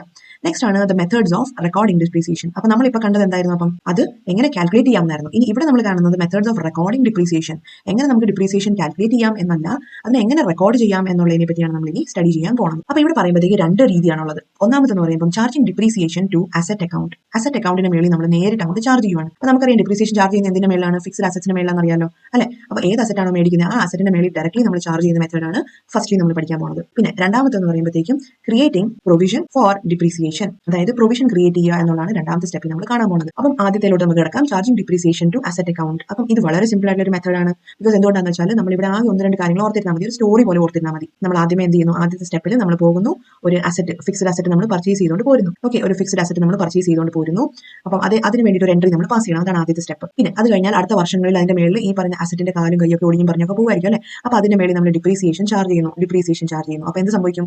ആദ്യമേ ഉണ്ടായിരുന്ന അസറ്റിന്റെ അത്രയും മൂല്യം ഉണ്ടോ? ഇല്ല, അത് ഇടിഞ്ഞിടിഞ്ഞ് താഴത്തോട്ട് പോകുന്ന കാണാം അല്ലെ? ഇനി ഇതേ ഡിപ്രീസിയേഷൻ നമ്മൾ എന്ത് ചെയ്യുന്നു? ഇത് ഡിപ്രീസിയേഷൻ എന്ന് പറയുമ്പോൾ നമുക്കറിയാം എന്താണത്? പ്രോഫിറ്റ് ആണോ, ലോസ് ആണോ, ഇൻകം ആണോ, എക്സ്പെൻസ് ആണോ, എന്താ അത്? നമുക്കറിയാം ഇതൊരു ലാഭമല്ല അല്ലെ, ഒരു ചെലവാണോ എന്ന് ചോദിച്ചാൽ ചെലവുമല്ല. പക്ഷേ ബേസിക്കലി നമുക്ക് എന്ത് ചെയ്യാൻ പറ്റും? ഇതൊരു ഇൻകം ആണോ എക്സ്പെൻസ് ആണോ എന്ന് ചോദിച്ചു കഴിഞ്ഞാൽ തീർച്ചയായും ഇതൊരു എക്സ്പെൻസ് ആണ് അല്ലേ? നമ്മുടെ കയ്യിൽ നിന്ന് പൈസ പോയില്ലെങ്കിലും നമ്മുടെ മൂല്യത്തിന്, അസറ്റിന്റെ മൂല്യത്തിനെ കുറയ്ക്കുന്ന ഒരു ഐറ്റം ആയതുകൊണ്ട് ഇത് നമുക്ക് എക്സ്പെൻസിന്റെ കാറ്റഗറിയിൽ പെടുത്താൻ പറ്റും. അപ്പോൾ അതുകൊണ്ട് തന്നെ നമ്മൾ പ്രോഫിറ്റ് ആൻഡ് ലോസ് അക്കൗണ്ടിൽ ഇതിനെ കാണിക്കേണ്ടതുണ്ട്. അപ്പോൾ ഇതൊക്കെയാണ് ബേസിക്കലി നമ്മൾ ഓരോ സ്റ്റെപ്പ് ബൈ സ്റ്റെപ്പ് ആയിട്ട് പഠിക്കാൻ പോകുന്നത്. അപ്പോൾ നമുക്ക് അതിന്റെ ഇക്വേഷനിലൂടെ ഡയറക്ട്ലി പോവാം. ഏറ്റവും ഫസ്റ്റ് ഓഫ് ഓൾ നമ്മൾ മനസ്സിലാക്കേണ്ടത് പർച്ചേസ് ഓഫ് അസറ്റ് പർച്ചേസ് ചെയ്യുമ്പോഴത്തെ എൻട്രിയാണ് പർച്ചേസ് ഓഫ് അസറ്റ്. അപ്പോൾ നമ്മൾ ഈ വീഡിയോ ഒക്കെ പോസ്റ്റ് ചെയ്ത് കഴിഞ്ഞാൽ സ്വന്തമായിട്ടൊന്ന് ചെയ്യാൻ നോക്കുക. പർച്ചേസ് ഓഫ് അസറ്റ് ചെയ്യുമ്പോൾ എൻട്രി എങ്ങനെ വരും? നമ്മുടെ ഗോൾഡൻ റൂൾ അപ്ലൈ ചെയ്യുക. Asset account debtor to bank എന്ന് എഴുതാം, ബാങ്ക് വഴിയാണ് പൈസ കൊടുത്തിരിക്കുന്നതെങ്കിൽ, അല്ലെങ്കിൽ നമ്മൾ വലിയ മുതലാളിയാണ് ക്യാഷ് വഴിയാണ് കൊടുത്തിരിക്കുന്നത്, ക്യാഷ് എന്ന് എഴുതാം. ഇനി അതല്ല, നമ്മൾ പൈസ കൊടുക്കാണ്ട് നിങ്ങൾ കൈ വീശിയാണ് പോകുന്നിരിക്കുന്നതെങ്കിൽ വെണ്ടറിന്റെ അക്കൗണ്ടിന് അല്ലെ, ക്രെഡിറ്റ് ട്രാൻസാക്ഷൻ ആണെങ്കിൽ വെണ്ടേഴ്സ് അക്കൗണ്ടിന് നമുക്ക് വേണമെങ്കിൽ കൊടുക്കാം അല്ലെ? അപ്പോൾ ഏത് വേണമെങ്കിൽ നമുക്ക് ചൂസ് ചെയ്യാം. ഇതെല്ലാം കൂടി ഇതുപോലെ എഴുതി വെച്ചാൽ കൺഫ്യൂസ് ആവരുത്. ഒന്നെങ്കിൽ asset account to bank account, അതല്ലെങ്കിൽ asset account to cash account, or asset account to vendor account. ഇങ്ങനെ ഏതും ആവാം അല്ലെ? എന്താണെങ്കിലും പർച്ചേസ് നമ്മൾ എങ്ങനെ ചെയ്തോ അതനുസരിച്ചുള്ള ഒരു എൻട്രി ആയിരിക്കും ഇവിടെ വരിക. അപ്പോൾ നമ്മൾ എഴുതി ഇത് നമ്മൾ പർച്ചേസ് ചെയ്യുമ്പോഴത്തെ ഒരു ട്രാൻസാക്ഷൻ ആണ് എന്ന് നമ്മൾ ഓർക്കുക. ഇനി ഇത് ഒറ്റ സമയം മാത്രമേ ഇങ്ങനെ വരുള്ളൂ. ബിക്കോസ് പർച്ചേസിംഗ് ഒരു ആദ്യത്തെ ഒരു തവണയല്ലേ വരുള്ളൂ. അപ്പം ആദ്യത്തെ തവണ ഇങ്ങനെ നമ്മൾ എഴുതി. അപ്പോൾ ഫോർ എക്സാമ്പിൾ ഇപ്പോൾ നമ്മൾ എടുക്കുക അസറ്റിന്റെ മൂല്യം കൂടി നമുക്ക് എഴുതിയേക്കാം. ഒരു 10,000 rupees എടുത്തേക്കാം. 10,000 rupeesന്റെ ഒരു അസറ്റ് നമ്മൾ പർച്ചേസ് ചെയ്തു. ഓക്കെ, ഇനി രണ്ടാമത്തെ എന്താണ്? Charging depreciation. അപ്പോൾ ചാർജിങ് ഡിപ്രീസിയേഷൻ എന്ന് പറയുമ്പോൾ അത് എല്ലാ വർഷവും നമ്മൾ ചെയ്യാൻ പോകുന്ന ഒരു പ്രക്രിയയാണ് അല്ലെ? റിപ്പീറ്റഡ്, ഇത് ഒരു തവണയുള്ളൂ എന്ന് മനസ്സിലാക്കുക. ചാർജിങ് ഡിപ്രീസിയേഷൻ റിപ്പീറ്റഡ് ആയിട്ട് നമുക്ക് ചെയ്യേണ്ട ഒരു പ്രക്രിയയാണ് അല്ലെ? അപ്പോൾ ഡിപ്രീസിയേഷൻ ചാർജ് ചെയ്യുമ്പോഴത്തേക്ക് മനസ്സിലാക്കിക്കുക എങ്ങനെയായിരിക്കും സംഭവിക്കുക. ഇവിടെ അസറ്റിന്റെ മൂല്യം കൂടുതലായിട്ടാണ് കാണിച്ചിരുന്നത് അല്ലെ? ഇവിടെ ഇൻക്രീസ് ആയ രീതിയിലാണ് കാണിച്ചിരുന്നതെങ്കിൽ ഡിപ്രീസിയേഷൻ വരുന്ന വഴി എന്ത് സംഭവിക്കും? അസറ്റിന്റെ മൂല്യം കുറയും അല്ലെ? അപ്പം ഇൻക്രീസ് ആയിട്ടുള്ള ഒരു സാധനത്തിന് നമുക്ക് ഓപ്പോസിറ്റ് എഫക്ട് കൊടുക്കണം. ഡിക്രീസ് ആക്കണമെങ്കിൽ എന്ത് ചെയ്യേണ്ടി വരും? ഇവിടെ ഡെബിറ്റ് ആയിട്ട് കിടക്കുന്ന അസറ്റിന് നമുക്ക് ഒരു ക്രെഡിറ്റ് കൊടുക്കേണ്ടി വരും അല്ലെ? അപ്പോൾ നമുക്ക് ഇവിടെ തൽക്കാലം എഴുതിയേക്കാം ടു അസറ്റ് അക്കൗണ്ട്. ഏത് അസറ്റാണെന്ന് വെച്ചാൽ അസറ്റിന്റെ പേര് എഴുതിക്കണം കേട്ടോ. ടു അസറ്റ് അക്കൗണ്ട് എന്ന് പറഞ്ഞ് ക്രെഡിറ്റ് സൈഡിലോട്ട് എഴുതുക. ഇനി ഈ ക്രെഡിറ്റ് സൈഡിലോട്ട് എഴുതാൻ കാരണം എന്താണ്? എന്ത് കാരണം കൊണ്ടാണ് നമ്മുടെ അസറ്റിന് നമ്മളൊരു ക്രെഡിറ്റ് കൊടുത്തത്, കുറവ് വരുത്തിയത് എന്തുകൊണ്ടാണ്? Because of depreciation. അപ്പോൾ ഡിപ്രീസിയേഷൻ കാരണം കൊണ്ടാണ് നമ്മുടെ അസറ്റിന് ഒരു മൂല്യം ഇടിവുണ്ടായത്. അപ്പോൾ അതിവിടെ എഴുതുക. അപ്പോൾ നമ്മുടെ എൻട്രി എങ്ങനെ വരും? ഡിപ്രീസിയേഷൻ അക്കൗണ്ട് ഡെറ്റ് ഒരു 2000 ഡിപ്രീസിയേഷൻ ആണെന്ന് വിചാരിക്കുക. എക്സാമ്പിൾ മാത്രമാണ് കേട്ടോ. To asset account 2000. അപ്പോൾ ഇതായിരിക്കും നമ്മുടെ നെക്സ്റ്റ് എൻട്രി. അപ്പോൾ ഓരോ വർഷവും നമ്മൾ ഡിപ്രീസിയേഷൻ ചാർജ് ചെയ്യുമ്പോൾ ഈ എൻട്രി നമ്മൾ ഇതേപോലെ തന്നെ റിപ്പീറ്റ് ചെയ്യണമെന്ന് മനസ്സിലാക്കുക. ഇനി അടുത്ത എന്താണ്? മൂന്നാമത്തെ വെച്ചാൽ ഡിപ്രീസിയേഷൻ ഒരു എക്സ്പെൻസ് ആണെന്ന് അറിയാലോ അല്ലെ? നമ്മൾ ഫോളോ ചെയ്യുന്ന എൻട്രിയുടെ ഒരു സ്പെഷ്യാലിറ്റി എന്ന് വെച്ചാൽ ഡ്യുവൽ ആസ്പെക്ട് വെച്ചിട്ടാണ്. അപ്പം ഒരു ട്രാൻസാക്ഷൻ നടന്നു കഴിഞ്ഞാൽ അതിനെ രണ്ട് സ്ഥലത്ത് റെക്കോർഡ് ചെയ്യണം എന്നാണ് പറയുന്നത്. അപ്പോൾ അസറ്റിന്റെ മൂല്യം കുറഞ്ഞത് നമ്മൾ ഒരു സ്ഥലത്ത് റെക്കോർഡ് ചെയ്തു, രണ്ടാമത്തെ സ്ഥലത്തും അസറ്റ് റെക്കോർഡ് ചെയ്തു. ഇനി ഡിപ്രീസിയേഷൻ എന്ന് പറയുന്ന ഒരു എക്സ്പെൻസ് ഉണ്ടായിട്ടുണ്ട് ഇവിടെ അല്ലെ? അപ്പോൾ ഡിപ്രീസിയേഷൻ നമ്മൾ എവിടെ കാണിക്കണം? ഡിപ്രീസിയേഷനെ കാണിക്കേണ്ടത് ഇതൊരു എക്സ്പെൻസ് ആയതുകൊണ്ട് പി ആൻഡ് എൽ അക്കൗണ്ടിലോട്ട് നമ്മൾ ഇതിനെ റെക്കോർഡ് ചെയ്യണം. അപ്പോൾ നമ്മൾ ചുമ്മാ ഒന്നും ഒന്നുകൂടി നമുക്കൊന്ന് പഠിച്ചു നോക്കാം. P&L പറ്റി നമ്മൾ വളരെ ഡീറ്റെയിൽ ആയിട്ട് നമ്മൾ ഇതിനു മുന്നത്തെ സെഷനുകളിൽ ചാപ്റ്റേഴ്സിലൊക്കെ പഠിച്ചിട്ടുണ്ട്. എന്നാലും ജസ്റ്റ് ഒന്നുകൂടി ഒന്ന് റിവൈസ് ആക്കാൻ വേണ്ടിയിട്ട് പറയാം. P&L അക്കൗണ്ട് എന്ന് പറയുമ്പോൾ പ്രോഫിറ്റ്സ് ആൻഡ് ലോസസ് റെക്കോർഡ് ചെയ്യുന്ന അക്കൗണ്ട് ആണെന്ന് അറിയാം. പ്രോഫിറ്റ്സ് ആൻഡ് ലോസസ് ജനറേറ്റ് ചെയ്യുന്ന അക്കൗണ്ട് ആണെന്ന് അറിയാം. അതിന്റെ ഡെബിറ്റ് സൈഡ് എന്ന് പറയുമ്പോഴത്തേക്കും അവിടെ റെക്കോർഡ് ചെയ്യുന്നത് ഇൻഡയറക്റ്റ് ആയിട്ടുള്ള എക്സ്പെൻസസും ക്രെഡിറ്റ് സൈഡിൽ ഇൻഡയറക്റ്റ് ആയിട്ടുള്ള ഇൻകംസും ആണ് എന്നുള്ളത് നമുക്ക് ഓർക്കേണ്ടതുണ്ട്. അപ്പോൾ നമ്മുടെ ഇവിടുത്തെ ഡിപ്രീസിയേഷൻ ഏത് കാറ്റഗറിയിൽ വരുന്നതാണ്? ഇൻഡയറക്റ്റ് എക്സ്പെൻസ് ആണോ ഇൻഡയറക്റ്റ് ഇൻകം ആണോ? തീർച്ചയായും ഇൻഡയറക്റ്റ് എക്സ്പെൻസിലാണ് ഡിപ്രീസിയേഷൻ ചാർജ് ചെയ്യുന്നത്. അപ്പോൾ നമ്മൾ ഡെബിറ്റ് സൈഡിൽ എഴുതും ടു ഡിപ്രീസിയേഷൻ എന്ന്. അപ്പം അത്യാവശ്യം നമ്മുടെ ബേസിക്സ് ഒക്കെ നല്ല രീതിയിൽ കവർ ആയ പിള്ളേർക്ക് മനസ്സിലാക്കാൻ പറ്റും. ഇനി നമ്മുടെ എൻട്രി ഒന്ന് ഫ്രെയിം ചെയ്തേ. P&L ഡെബിറ്റ് സൈഡിലാണ് ഡിപ്രീസിയേഷൻ എങ്കിൽ നമ്മുടെ എൻട്രി എങ്ങനെ എഴുതും നമ്മൾ? That is P&L account debtor to depreciation account എന്ന് പറഞ്ഞിട്ട് നമ്മൾ എഴുതും. ഇതായിരിക്കും നമ്മുടെ അടുത്ത ജേർണൽ എൻട്രി നമ്മൾ ഓർത്തിരിക്കേണ്ടത്. ഇനി ഇതിന് നാലാമത്തെ ഒരു സ്ഥലത്തും കൂടി ട്രീറ്റ് ചെയ്യാനുണ്ട്. അതാണ് നമ്മുടെ ഫിനാൻഷ്യൽ സ്റ്റേറ്റ്മെന്റ്സ് അല്ലെങ്കിൽ ബാലൻസ് ഷീറ്റിൽ. ബാലൻസ് ഷീറ്റിൽ നമുക്കറിയാം വർഷത്തിന്റെ അവസാനം നമ്മൾ പ്രിപ്പയർ ചെയ്യുന്ന ഒരു സാധനമാണ് ബാലൻസ് ഷീറ്റ്. ബാലൻസ് ഷീറ്റിന്റെ ഡെബിറ്റ് സൈഡിൽ ലൈബിലിറ്റീസ് ഉണ്ട്, ക്രെഡിറ്റ് സൈഡിൽ അസറ്റ്സ് ഉണ്ട്, അല്ലെ? ഇങ്ങനെയൊക്കെ ഒരു സംഭവമാണെന്ന് അറിയാം. ഈ നമ്മളെ സംബന്ധിച്ച് നമ്മൾ ഈ അസറ്റ് എവിടെയാണ് കാണിക്കുന്നത്? ഈ അസറ്റ് എന്ന് പറയുമ്പോൾ അസറ്റ് സൈഡിലായിരിക്കും കാണിക്കുന്നത്, അല്ലെ? ഏത് അസറ്റ് ആണെന്ന് വെച്ചാൽ അത് എഴുതുക. മെഷീനറി ആണോ ഫർണിച്ചർ ആണോ അസറ്റ് ഏതാണെന്ന് വെച്ചാൽ എഴുതുക. ഇനി വേറെ കാര്യം, ഈ അസറ്റിന്റെ മൂല്യം നമ്മൾ മേടിച്ച സമയത്ത് 10,000 ഉണ്ടായിരുന്നു, അല്ലെ? പക്ഷെ നമ്മളൊരു 10 വർഷം നമ്മൾ അതിനെ യൂസ് ചെയ്തു, ഡിപ്രീസിയേഷൻ ചാർജ് ചെയ്ത് യൂസ് ചെയ്തു. അപ്പോൾ അതിന്റെ മൂല്യം ഇപ്പോഴും നമുക്ക് ഇത് തന്നെ 10,000 കാണിക്കാൻ പറ്റുമോ ബാലൻസ് ഷീറ്റിൽ? ഇല്ല. അപ്പോൾ നമ്മൾ കാണിക്കേണ്ടത് അസറ്റിന്റെ മൂല്യത്തിൽ നിന്ന് നമ്മൾ ഡിപ്രീസിയേഷൻ കുറച്ചിട്ടുള്ള എമൗണ്ട് ആയിരിക്കും നമ്മൾ ഫൈനൽ തുകയായിട്ട് കാണിക്കുക. അപ്പോൾ അത് ചിലപ്പോൾ 10,000 നമ്മളിപ്പോൾ ഒരു 2,000 അങ്ങനെ വെച്ചൊരു 6,000 പോയി കഴിഞ്ഞു കഴിഞ്ഞാൽ ചിലപ്പോൾ അതിന്റെ വാല്യൂ വരുന്നത് 4,000 ആയിരിക്കും. അപ്പം ഈ 4,000 ആണ് നമ്മൾ ഈ അസറ്റിൽ ബാലൻസ് ആയിട്ട് കാണിക്കേണ്ടത്. അല്ലാണ്ട് 10,000 നമ്മൾ മറന്നേ പോയിക്കുക. 10,000 കാലം മേടിച്ച സമയത്ത് മാത്രമേ ഉണ്ടായിരുന്നുള്ളൂ. അത് കഴിഞ്ഞാൽ അതിന്റെ മൂല്യം ഇടിഞ്ഞ് താഴോട്ട് വരും. അപ്പോൾ ഇതാണ് ബേസിക്കലി നമ്മുടെ അസറ്റിന്റെ ഡിപ്രീസിയേഷന്റെ ട്രീറ്റ്മെന്റുമായിട്ട് ബന്ധപ്പെട്ട് ഉള്ള ജേർണൽ എൻട്രീസ് നമ്മൾ അസറ്റ് അക്കൗണ്ടിലോട്ട് ഡയറക്ട്ലി ചാർജ് ചെയ്യുമ്പോൾ. ഇനി അടുത്തായിട്ട് നമുക്ക് പഠിക്കേണ്ട കാര്യമാണ് ക്രിയേറ്റിംഗ് സെക്കൻഡ് മെത്തേഡാണ് ക്രിയേറ്റിംഗ് പ്രൊവിഷൻ ഫോർ ഡിപ്രീസിയേഷൻ. എങ്ങനെ നമുക്ക് പ്രൊവിഷൻ ഉണ്ടാക്കിയിട്ട്, അതായത് നമുക്ക് അതിനെപ്പറ്റി ഒന്ന് ക്ലിയർ ആയിട്ട് പഠിക്കാം. ബിക്കോസ് ആദ്യമായിട്ട് കേൾക്കുന്നതായതുകൊണ്ട് കൺഫ്യൂഷൻ തോന്നും. അപ്പം ഇവിടെ ബേസിക്കലി നമ്മൾ അക്യൂമുലേറ്റ് ചെയ്തൊക്കെ ചെയ്യുന്നത്. അക്യൂമുലേറ്റ് എന്ന് പറയുമ്പോഴത്തേക്കും കൂട്ടി വെക്കുക. ഇപ്പം നമുക്കറിയാം, ഇപ്പം നമ്മൾ ഡ്രസ്സസ് ഒക്കെ ആണെങ്കിലും, അല്ലെ, മൺഡേ ഊരി വെച്ച ഡ്രസ്സ് ഇവിടെ ട്യൂസ്ഡേ, വെഡ്നസ്ഡേ, തേഴ്സ്ഡേ ഇതെല്ലാം കൂടി വാരി പൊത്തിയിട്ട് സൺഡേ ആയിരിക്കും ഒരു ദിവസം കിട്ടുമ്പോൾ അലക്കാൻ പോകണം, അല്ലേ? അപ്പം ഇതിനെ പ്രോസസ്സിന് പറയുന്നതാണ് അക്യൂമുലേറ്റ്, കൂട്ടി വെക്കുക. നമ്മുടെ ഹോംവർക്സ് ആണെങ്കിലും നമ്മൾ, അല്ലെ, ഇന്നത്തേത് നാളത്തേത് എല്ലാം ഇങ്ങനെ കൂട്ടി വെക്കും, അല്ലെ? അത് കഴിഞ്ഞ ഒരു ഭാരം പോലെ താങ്ങിക്കൊണ്ട് നടക്കും അടുത്തത് ലാസ്റ്റ് വഴക്ക് കേൾക്കുന്നവരെ. അപ്പം അതുപോലെ കൂട്ടി വെക്കുന്നതിനെയാണ് ബേസിക്കലി അക്യൂമുലേറ്റ് ചെയ്യുക എന്ന് പറയുന്നത്. അപ്പം ഇവിടുത്തെ സിറ്റുവേഷനിൽ നമ്മൾ എന്ത് ചെയ്യണമെന്നറിയോ? ഡിപ്രീസിയേഷനെ അക്യൂമുലേറ്റ് ചെയ്ത് വെക്കുകയാണ്. അക്യൂമുലേറ്റ് ആദ്യത്തത്, സെക്കൻഡ് വർഷത്തത്, മൂന്നാമത്തെ വർഷത്തത്, നാലാമത്തെ വർഷത്തത്, അങ്ങനെ അക്യൂമുലേറ്റ് ചെയ്ത് ഒരു പെർട്ടിക്കുലർ സെപ്പറേറ്റ് അക്കൗണ്ടിലോട്ട് നമ്മൾ മാറ്റുവാണ്. തൊട്ട് മേളത്തെ എന്താ ചെയ്തത്? നമ്മൾ അതാത് അക്കൗണ്ടിൽ നിന്ന് നമ്മൾ അതാത് വർഷത്തിൽ ഇങ്ങനെ കുറച്ച് പോവുക ചെയ്തത്, അല്ലെ? പക്ഷേ ഇവിടെ സംഭവിക്കുന്നത് എല്ലാ വർഷത്തിലെയും കൂടി ഡിപ്രീസിയേഷൻ നമ്മൾ ഒരു പെർട്ടിക്കുലർ അക്കൗണ്ടിലോട്ട് മാറ്റും. ആ അക്കൗണ്ടിന് പറയുന്ന പേരാണ് provision for depreciation. Provision for depreciation എന്ന് പറയുന്ന അക്കൗണ്ടിലോട്ട് നമ്മൾ മാറ്റും. ഈ ലാസ്റ്റ് ആയിട്ട് നമുക്ക് ചാർജ് ചെയ്യാനുള്ളത് പ്രോഫിറ്റ് ആൻഡ് ലോസിന്റെ മേലാണ്. പ്രോഫിറ്റ് ആൻഡ് ലോസ് അക്കൗണ്ടിന്റെ മേളിൽ ഡിപ്രീസിയേഷൻ അതിൽ കാണിക്കുക എന്നുള്ളതാണ് അടുത്ത സ്റ്റെപ്പ്. അപ്പം ഡിപ്രീസിയേഷൻ എന്ന് പറയുമ്പോൾ നമുക്ക് എപ്പോഴും ഓർക്കുക, ഇതൊരു ഇൻകം ആണോ, എക്സ്പെൻസ് ആണോ, പ്രോഫിറ്റ് ആണോ, ലോസ് ആണോ? അപ്പം നമുക്ക് എന്തായാലും അറിയാം പ്രോഫിറ്റ് അല്ല, അല്ലെ? അതേപോലെ ഇൻകം, വരുമാനം അല്ല. ഒന്നെങ്കിൽ നമുക്ക് എക്സ്പെൻസിന്റെ അല്ലെങ്കിൽ ലോസിന്റെ കാറ്റഗറിയിൽ നമുക്ക് പെടുത്താൻ പറ്റും. അപ്പം P&L അക്കൗണ്ടിൽ നമ്മൾ എന്തൊക്കെയാണ് റെക്കോർഡ് ചെയ്യുന്നത്? നമുക്കറിയാം P&L അക്കൗണ്ടിൽ നമ്മൾ ഇൻഡയറക്റ്റ് ആയിട്ടുള്ള എക്സ്പെൻസസും ഇൻഡയറക്റ്റ് ആയിട്ടുള്ള ഇൻകംസും ആണ് റെക്കോർഡ് ചെയ്യുക. അപ്പോൾ അതുകൊണ്ട് തന്നെ ഡിപ്രീസിയേഷൻ നമ്മൾ എവിടെ കാണിക്കണം? ഇൻഡയറക്റ്റ് ആയിട്ടുള്ള എക്സ്പെൻസിൽ ഡെബിറ്റ് സൈഡിലായിട്ട് നമ്മൾ കാണിക്കണം. അപ്പോൾ നമ്മുടെ ജേർണൽ എൻട്രി എങ്ങനെ നമ്മൾ എഴുതും? അപ്പം ഇത് കണ്ടാൽ തന്നെ നമുക്ക് ഏകദേശം അറിയാൻ പറ്റും, അല്ലെ? P&L account debtor to depreciation എന്ന് പറഞ്ഞ് നമ്മൾ എഴുതണം. അപ്പോൾ നമ്മുടെ ജേർണൽ എൻട്രി എഴുതുമ്പോൾ profit and loss account debtor to depreciation account എന്ന് നമ്മൾ എഴുതും. ഇനി അടുത്തൊരു ഡീലിംഗ് എങ്ങനെയാണെന്ന് വെച്ചാൽ ഇത് നമ്മൾ ബാലൻസ് ഷീറ്റിലും കാണിക്കണം. അപ്പോൾ നമുക്കറിയാം ബാലൻസ് ഷീറ്റിന്റെ ഫോർമാറ്റ് നമ്മൾ പഠിച്ചിട്ടൊന്നും ഇല്ലെങ്കിൽ പോലും നമുക്കറിയാം ബാലൻസ് ഷീറ്റിൽ ലെഫ്റ്റ് സൈഡിൽ ലൈബിലിറ്റീസ് നമ്മൾ റെക്കോർഡ് ചെയ്യും, റൈറ്റ് സൈഡിൽ നമ്മൾ അസറ്റ്സ് റെക്കോർഡ് ചെയ്യും. അപ്പോൾ നമുക്ക് മനസ്സിലാക്കാം ഇവിടെ രണ്ട് രീതിയിൽ നമുക്ക് ഡിപ്രീസിയേഷൻ റെക്കോർഡ് ചെയ്യാം. ഒന്നാമത്തെ രീതി എന്ന് വെച്ചാൽ ഇപ്പോൾ നമുക്കറിയാം ഇപ്പം അസറ്റിന്റെ മൂല്യം നമ്മൾ തൊട്ട് മേളത്തെ മെത്തേഡ് വെച്ചിട്ടാണെങ്കിൽ അത് ഇപ്പോൾ ഒരു 10,000 ആണെങ്കിൽ അടുത്ത വർഷം ആകുമ്പോൾ 9,000 ആയി, അടുത്ത വർഷം ആകുമ്പോഴത്തേക്ക് 8,000 ആയി, അങ്ങനെ താഴത്തോട്ടായിരുന്നു വന്നുകൊണ്ടിരുന്നത്, അല്ലെ? ഡിപ്രീസിയേഷൻ ചാർജ് ചെയ്ത് കൂടുമ്പോഴത്തേക്കും നമ്മുടെ അസറ്റിന്റെ മൂല്യം കുറഞ്ഞു വരും എന്ന് നമ്മൾ കണ്ടു. പക്ഷേ ഇവിടുത്തെ സ്പെഷ്യാലിറ്റി എന്താണെന്ന് വെച്ചാൽ ഇങ്ങനെയൊന്നും സംഭവിക്കുന്നില്ല. നമ്മുടെ അസറ്റിന്റെ മൂല്യം 10,000 ആണെങ്കിൽ അത് തന്നെ അങ്ങനെ തുടരും. ഓക്കെ, അത് സെയിം വാല്യൂവിൽ തന്നെ തുടരും. പക്ഷേ വർഷം അവസാനം ഇപ്പോൾ ഫോർ എക്സാമ്പിൾ ഈ അസറ്റ് നമ്മൾ 3 വർഷത്തേക്കാണ് ഉദ്ദേശിക്കുന്നതെങ്കിൽ ഈ 3 വർഷം കഴിയുമ്പം ഈ പ്രൊവിഷൻ ഫോർ ഡിപ്രീസിയേഷൻ അക്കൗണ്ടിൽ ഒരു തുക ഉണ്ടായിരിക്കും. അതിന് നമ്മളൊരു ബാധ്യത, ഒരു ലൈബിലിറ്റി ആയിട്ടാണ് കൺസിഡർ ചെയ്യുന്നത്. അപ്പം എല്ലാ വർഷവും കുറയ്ക്കുന്നതിന് പകരം എല്ലാ വർഷവും ആ ഡിപ്രീസിയേഷന്റെ തുക നമ്മൾ പ്രൊവിഷൻ ഫോർ ഡിപ്രീസിയേഷൻ അക്കൗണ്ടിലോട്ട് മാറ്റിക്കൊണ്ടിരിക്കുകയാണ്. ഇതിന് ഏറ്റവും അവസാനം നമ്മൾ കൊണ്ടുപോയിട്ട് റെക്കോർഡ് ചെയ്യും ലൈബിലിറ്റിയിൽ പ്രൊവിഷൻ ഫോർ ഡിപ്രീസിയേഷൻ ഇത്ര തുകയുണ്ട് എന്ന് പറഞ്ഞിട്ട് നമ്മൾ കാണിക്കും. അപ്പോൾ ഈ ഒരു തുക എന്ന് പറയുമ്പോൾ എല്ലാ വർഷം, ഒന്നാമത്തെ വർഷം, രണ്ടാമത്തെ വർഷം, എത്ര വർഷം വരെ നമ്മൾ ഈ അസറ്റ് യൂസ് ചെയ്യുന്നുണ്ടോ ആ എല്ലാ വർഷത്തിന്റെയും കൂടി തുക, ഡിപ്രീസിയേഷൻ തുക ഇവിടെ കാണിക്കുന്നതായിരിക്കും. അതൊരു സ്റ്റെപ്പ്. ഇനി രണ്ടാമത്തെ സ്റ്റെപ്പ് എന്താണെന്ന് വെച്ചാൽ നമുക്ക് ഈ അസറ്റിന്റെ സൈഡിലാണ് ഈ പെർട്ടിക്കുലർ അസറ്റ് കാണിക്കുന്നത് അറിയാലോ. ഏത് അസറ്റിന്റെയാണ് നമ്മൾ ഡിപ്രീസിയേഷൻ ചാർജ് ചെയ്തതെന്ന് വെച്ചാൽ ആ അസറ്റിന് നമ്മൾ ഇവിടെ എഴുതുന്നു. ഇനി ആ ഡിപ്രീസിയേഷന്റെ എമൗണ്ട് മൈനസ് ചെയ്യും. ഡിപ്രീസിയേഷന്റെ എമൗണ്ട് നമ്മൾ മൈനസ് ചെയ്യും. എന്നിട്ട് കിട്ടുന്ന ആ ഒരു ഫൈനൽ എമൗണ്ട് ആയിരിക്കും നമ്മുടെ അസറ്റിന്റെ മൂല്യം, അസറ്റിന്റെ വാല്യൂ ആയിട്ട് നമ്മൾ കൺസിഡർ ചെയ്യുന്നത്. അപ്പോൾ ഇങ്ങനെ രണ്ട് രീതിയിലും നമുക്ക് ചെയ്യാവുന്നതാണ്. അപ്പോൾ ഈ ഒരു കോൺസെപ്റ്റ് മനസ്സിലാക്കാൻ വേണ്ടിയിട്ട് നമുക്ക് ഇവിടെ ഒരു ക്വസ്റ്റൻ ഒന്ന് വർക്ക്ഔട്ട് ചെയ്ത് നോക്കാം. അപ്പോൾ ഇവിടെ പറഞ്ഞിരിക്കുന്നത് ഇല്ലസ്ട്രേഷൻ നമ്പർ 1 നമുക്ക് തന്നിരിക്കുന്നത് messrs Singhania and brothers purchased a plant for ₹5 lakh. അപ്പോൾ നമ്മൾ കൊമേഴ്സുകാരെ സംബന്ധിച്ച് നോക്കുമ്പോൾ പ്ലാന്റ് എന്ന് പറയുമ്പോൾ എപ്പോഴും കേൾക്കുമ്പോൾ മനസ്സിലാവേണ്ട എന്താണ്? നമ്മളെ സംബന്ധിച്ച് കുഞ്ഞു പിള്ളേർ പഠിച്ചുകൊണ്ടിരുന്ന പോലെ പ്ലാന്റ് അല്ല, ചെടിയല്ല. നമ്മളെ സംബന്ധിച്ച് പ്ലാന്റ് എന്ന് പറയുമ്പോൾ ഫാക്ടറി ഔട്ട്ലെറ്റിനെ പറയുന്ന ഒരു പേരാണ്. ഇച്ചിരി ഭീകരമായിട്ടുള്ള ഫാക്ടറി ആയിപ്പോയി, എന്നാലും പറഞ്ഞാൽ സാറില്ല ഫാക്ടറി ഔട്ട്ലെറ്റിന് പറയുന്ന പേരാണ് പ്ലാന്റ് എന്ന് മനസ്സിലാക്കുക. അപ്പോൾ നമ്മൾ എന്ത് ചെയ്യണം, ഒരു പ്ലാന്റ് പർച്ചേസ് ചെയ്യാണ്, ഒരു ഫാക്ടറിയുടെ ഔട്ട്ലെറ്റ് പർച്ചേസ് ചെയ്യാണ്. അപ്പോൾ അതിന്റെ തുക എന്ന് പറയുമ്പോഴത്തേക്കും അത് 5 lakh ആണ്. അപ്പോൾ നമുക്ക് മനസ്സിലായി ഇത് നമ്മുടെ സാധനത്തിന്റെ കോസ്റ്റ് ആണ് അല്ലെ, ഈ ഒരു അസറ്റിന്റെ കോസ്റ്റ് ആണ്. പർച്ചേസ് ചെയ്ത അസറ്റിന്റെ പേരാണ് പ്ലാന്റ് ആൻഡ് മെഷീനറി എന്നൊക്കെയല്ലേ. അത് ഇനി on April 1st 2017 and spend ₹50,000 for its installation. അപ്പോൾ ₹50,000 അതിന്റെ ഇൻസ്റ്റാളേഷൻ ആയിട്ട് നമ്മൾ മുടക്കി. അപ്പോൾ നമ്മൾ പറഞ്ഞു നമ്മുടെ ഇതിന്റെ ഒപ്പം ആഡപ്പ് ചെയ്ത് നമ്മൾ 5,50,000 ആയിരിക്കും നമ്മുടെ അസറ്റിന്റെ മൂല്യം എന്ന് നമുക്ക് പറയാൻ പറ്റും. ഇതിനെ നമ്മൾ വേറെ പേര് വിളിക്കും, ദാറ്റ് ഇസ് അക്വസിഷൻ കോസ്റ്റ് എന്ന് നമുക്ക് ഇതിനെ വിളിക്കാൻ പറ്റും. പിന്നെ ഇനി വേറെ എന്തെങ്കിലും കൂടി ഒന്ന് നോക്കണ്ടേ, the salvage value of the plant after it's useful life of 10 years. അപ്പോൾ ഇവിടുത്തെ അസറ്റിന്റെ ലൈഫ് എത്രയാണെന്ന് പറയുന്നത്, അസറ്റിന്റെ ലൈഫ് എന്ന് പറയുന്നത് ഇവിടെ 10 years ആയിട്ടാണ് എക്സ്പെക്ട് ചെയ്യുന്നത്. ഇനി സാൽവേജ് വാല്യൂ എത്രയാണ് എസ്റ്റിമേറ്റ് ചെയ്തത്, സാൽവേജ് വാല്യൂ ആണ് 10,000. Salvage value or scrap value എന്ന് പറയുന്നത് 10,000 ആണെന്ന് മനസ്സിലാക്കാം. ഇനി നമുക്ക് ചെയ്യേണ്ടത് record the entries in the year 2016-17 and draw plant account and depreciation account for the first 3 years given that the depreciation is charged using. അതാണ് അവിടുത്തെ ഇമ്പോർട്ടന്റ് ആയിട്ടുള്ള കാര്യങ്ങൾ മനസ്സിലാക്കേണ്ടത്. എന്തൊക്കെയാണ് ഇവിടെ പറഞ്ഞിരിക്കുന്നത്, നമ്മളോട് നേരെ 10 വർഷത്തേക്കുള്ള അക്കൗണ്ട്, അതായത് ഈ പറയുന്ന പ്ലാന്റിന്റെ മേളിൽ 10 വർഷത്തേക്ക് നമ്മൾ ഡിപ്രീസിയേഷൻ ചാർജ് ചെയ്യുന്നുണ്ടെന്ന് പറയുന്നുണ്ട്. പക്ഷേ 10 വർഷത്തേക്കുള്ള അക്കൗണ്ട് ഇങ്ങനെ വരച്ച് നമ്മൾ പോയി കഴിഞ്ഞാൽ നമ്മൾ പരീക്ഷയ്ക്ക് അക്കൗണ്ട് വരയ്ക്കാൻ മാത്രമേ സമയം കിട്ടുള്ളൂ, ഈ ഒരു ക്വസ്റ്റിന് മാത്രമേ സമയം കിട്ടൂ. അപ്പോൾ നമ്മളോട് ഇവിടെ എടുത്ത് പറയുന്നുണ്ട് ആദ്യത്തെ 3 yearsന്റേത് മാത്രം നമ്മൾ ഡ്രോ ചെയ്താൽ മതി. Okay, depreciation charge using straight line method. ഇനി അടുത്ത കാര്യം എന്താണ് ഓർക്കേണ്ടത്, നമുക്ക് സ്ട്രേറ്റ് ലൈൻ മെത്തേഡ് വഴിയാണ് നമ്മൾ ഇവിടെ ഡിപ്രീസിയേഷൻ കണക്കാക്കേണ്ടത്. നമുക്ക് ചിലപ്പോൾ ഈസി മെത്തേഡ് തോന്നുന്നത് റിട്ടേൺ ഡൗൺ വാല്യൂ മെത്തേഡ് എന്ന് പറഞ്ഞിട്ട് കാര്യമില്ല. ക്വസ്റ്റിന് നമുക്ക് ഏത് മെത്തേഡാണോ പറയുന്നത് അത് തന്നെ നമ്മൾ ഫോളോ ചെയ്യാൻ ബാധ്യതരാണ്. ഇനി ഇവിടെ 2 അക്കൗണ്ട്സ് ഡ്രോ ചെയ്യാൻ പറയുന്നുണ്ട്, ദാറ്റ് ഇസ് പ്ലാന്റ് അക്കൗണ്ട്, അതായത് അസറ്റ് അക്കൗണ്ട് ആണ് കേട്ടോ ഇത്, അസറ്റ് അക്കൗണ്ടും പിന്നെ ഡിപ്രീസിയേഷൻ അക്കൗണ്ടും കൂടി ഡ്രോ ചെയ്യാനാണ് നമ്മളോട് ഇവിടെ പറഞ്ഞിരിക്കുന്നത്. അപ്പോൾ ഇത്രയും കാര്യങ്ങളാണ് നമുക്ക് ചെയ്യേണ്ടത്. ഓക്കെ, സോ അപ്പോൾ നമുക്ക് ഫസ്റ്റ് ഓഫ് ഓൾ മൂവ് ചെയ്തേക്കാം ആൻസറിലോട്ട്, സൊല്യൂഷൻ പാർട്ടിലോട്ട്. ഇവിടെ പറയുന്നത് കുറച്ച് കണ്ടീഷൻസ് പറയുന്നത്, books of accounts close on 31st March of every year. അപ്പം ബുക്സ് ക്ലോസ് ചെയ്യുന്നത് സാധാരണഗതി തന്നെ April 1 തൊട്ട് അല്ലെ, സാധാരണ നമ്മുടെ അക്കൗണ്ടിങ് ഇയർ സ്റ്റാർട്ട് ചെയ്യുന്നത് 1st April ആണ് അല്ലെ. അപ്പം ഇവിടെ 1st April 2017 ആണ് നമ്മൾ ഒരു അസറ്റ് പർച്ചേസ് ചെയ്യുന്നത്. അപ്പോൾ ആദ്യത്തെ വർഷം എന്ന് പറയുന്നത് 1st April തൊട്ട് 31st March 2018 വരെ ആയിരിക്കും. ഇതാണ് നമ്മുടെ ഫസ്റ്റ് ഇയർ, ഇതിനുള്ള അക്കൗണ്ട് നമ്മൾ ഡ്രോ ചെയ്യണം. ഇനി സെക്കൻഡ് ഇയർ എന്ന് പറയുമ്പോൾ എവിടെ തൊട്ട് എവിടെ വരെ ആയിരിക്കും, ഇതേപോലെ തന്നെ നമ്മൾ കണക്ക് കൂട്ടുക, 1st April 2018 തൊട്ട് 31st March 2019 വരെ ആയിരിക്കും എന്ന് മനസ്സിലാക്കുക.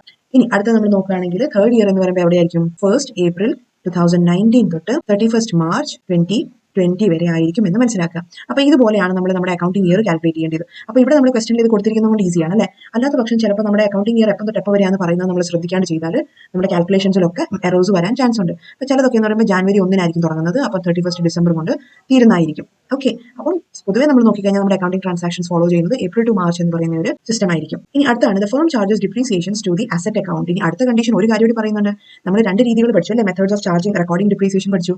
അപ്പോൾ ഇവിടുത്തെ സിറ്റുവേഷൻ എന്താണെന്ന് വെച്ചാൽ നമ്മുടെ അസറ്റ് അക്കൗണ്ടിന്റെ മേളിൽ അത് ആദ്യ വർഷങ്ങളിൽ തന്നെ നമ്മൾ ഡിപ്രീസിയേഷൻ ചാർജ് ചെയ്തു പോവാണ്.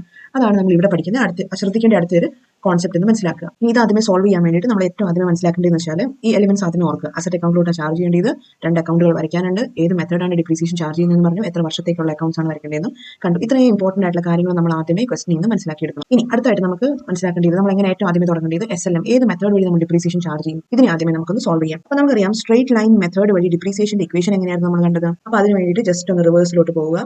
എപ്പോഴും റിവേഴ്സിലോട്ട് പോകേണ്ട ആവശ്യമില്ല, തൽക്കാലം മാത്രം ഇതൊരു ട്യൂട്ടോറിയൽ ആയതുകൊണ്ട് മാത്രം തൽക്കാലം നമുക്ക് ബാക്കിലോട്ട് പോവാം. ഓക്കെ, പക്ഷേ എപ്പോൾ വേണമെങ്കിലും നമ്മുടെ ഇക്വേഷൻസ് നമ്മൾ ബൈ ഹാർട്ട് ആക്കി വെക്കുകയാണെങ്കിൽ മാത്രമേ നമുക്ക് പരീക്ഷയിൽ സമാധാനത്തോടെ ഇരിക്കാൻ പറ്റുള്ളൂ. അപ്പോൾ കണ്ടില്ലേ, ഈ ഇക്വേഷൻ ആണ് നമുക്ക് വേണ്ടത്. ഡിപ്രീസിയേഷൻ നമ്മുടെ സ്ട്രേറ്റ് ലൈൻ മെത്തേഡിന്റെ ഇക്വേഷൻ ആണ് നമ്മൾ കണ്ടായിരുന്നു, ഫിക്സ്ഡ് ഇൻസ്റ്റാൾമെന്റ് മെത്തേഡ് ആണ് നമ്മൾ കണ്ടു അല്ലേ. അപ്പോൾ ഈ ഒരു ഇക്വേഷനെയാണ് നമ്മൾ അങ്ങോട്ട് എടുത്തുകൊണ്ട് പോകേണ്ടത്. അപ്പോൾ ഈ ഇക്വേഷൻ നമുക്ക് അനലൈസ് ചെയ്താൽ കാണാൻ അറിയാൻ പറ്റും. അതായത് അത് കോപ്പി പേസ്റ്റ് വർക്കൗട്ട് ആവാതെ പോകുന്നതാണ്, സാരില്ല. SLM equals cost of the asset minus net residual value divided by useful life of the asset. അപ്പോൾ ഇതാണ് നമ്മുടെ ഇക്വേഷൻ എന്ന് നമുക്ക് മനസ്സിലായി. അപ്പോൾ ഇത് നമ്മൾ സബ്സ്റ്റിറ്റ്യൂട്ട് ചെയ്യുമ്പോൾ നോക്കിയാൽ കോസ്റ്റ് ഓഫ് ദി അസറ്റ് എത്ര കിട്ടുന്നത് നമുക്കറിയാം, 5 lakh മെഷീനറിയുടെ കോസ്റ്റ് പ്ലസ് ഇൻസ്റ്റാളേഷൻ ചാർജ് കൂടി കൂട്ടിയാൽ 5,50,000 ആണ് നമ്മുടെ അക്വിസിഷൻ കോസ്റ്റ് എന്ന് നമുക്ക് മനസ്സിലായി. മൈനസ് നെറ്റ് റെസിഡ്യൂവൽ വാല്യൂ എന്ന് പറഞ്ഞാൽ ഈ മെഷീനറി നമ്മൾ 10 വർഷത്തേക്ക് യൂസ് ചെയ്ത് കഴിഞ്ഞാൽ ആ 10 വർഷം കഴിഞ്ഞ് കഴിഞ്ഞാൽ നമുക്ക് എത്രയാണ് അതിന്റെ മൂല്യം, അതിന് വിറ്റാൽ എത്ര കിട്ടുമെന്ന് ചോദിച്ചാൽ അതായിരുന്നു 10,000 എന്ന് നമ്മൾ പറഞ്ഞു, divided by useful life of the asset 10. അപ്പോൾ ഇതിനെ നമ്മൾ സോൾവ് ചെയ്യുകയാണെങ്കിൽ നമുക്ക് മനസ്സിലാവും 5,40,000 ഡിവൈഡഡ് ബൈ 10 ദാറ്റ് ഇസ് 54,000 എന്ന് നമുക്ക് പിടികിട്ടും. അപ്പോൾ ഇതാണ് നമ്മുടെ ആനുവൽ ഡിപ്രീസിയേഷൻ എമൗണ്ട്. അപ്പോൾ ഇതനുസരിച്ച് റേറ്റ് ഒക്കെ നമുക്ക് കണ്ടുപിടിക്കാനൊക്കെ അറിയാം അല്ലേ. തൽക്കാലം നമുക്ക് ഇവിടെ റേറ്റ് അറിഞ്ഞിട്ട് പ്രത്യേകിച്ച് ഗുണമൊന്നും കിട്ടുന്നില്ല. അപ്പോൾ അതുകൊണ്ട് തന്നെ നമ്മൾ റേറ്റിലോട്ട് കണക്കാക്കുന്നതിനെ പറ്റി ആലോചിക്കുന്നില്ല.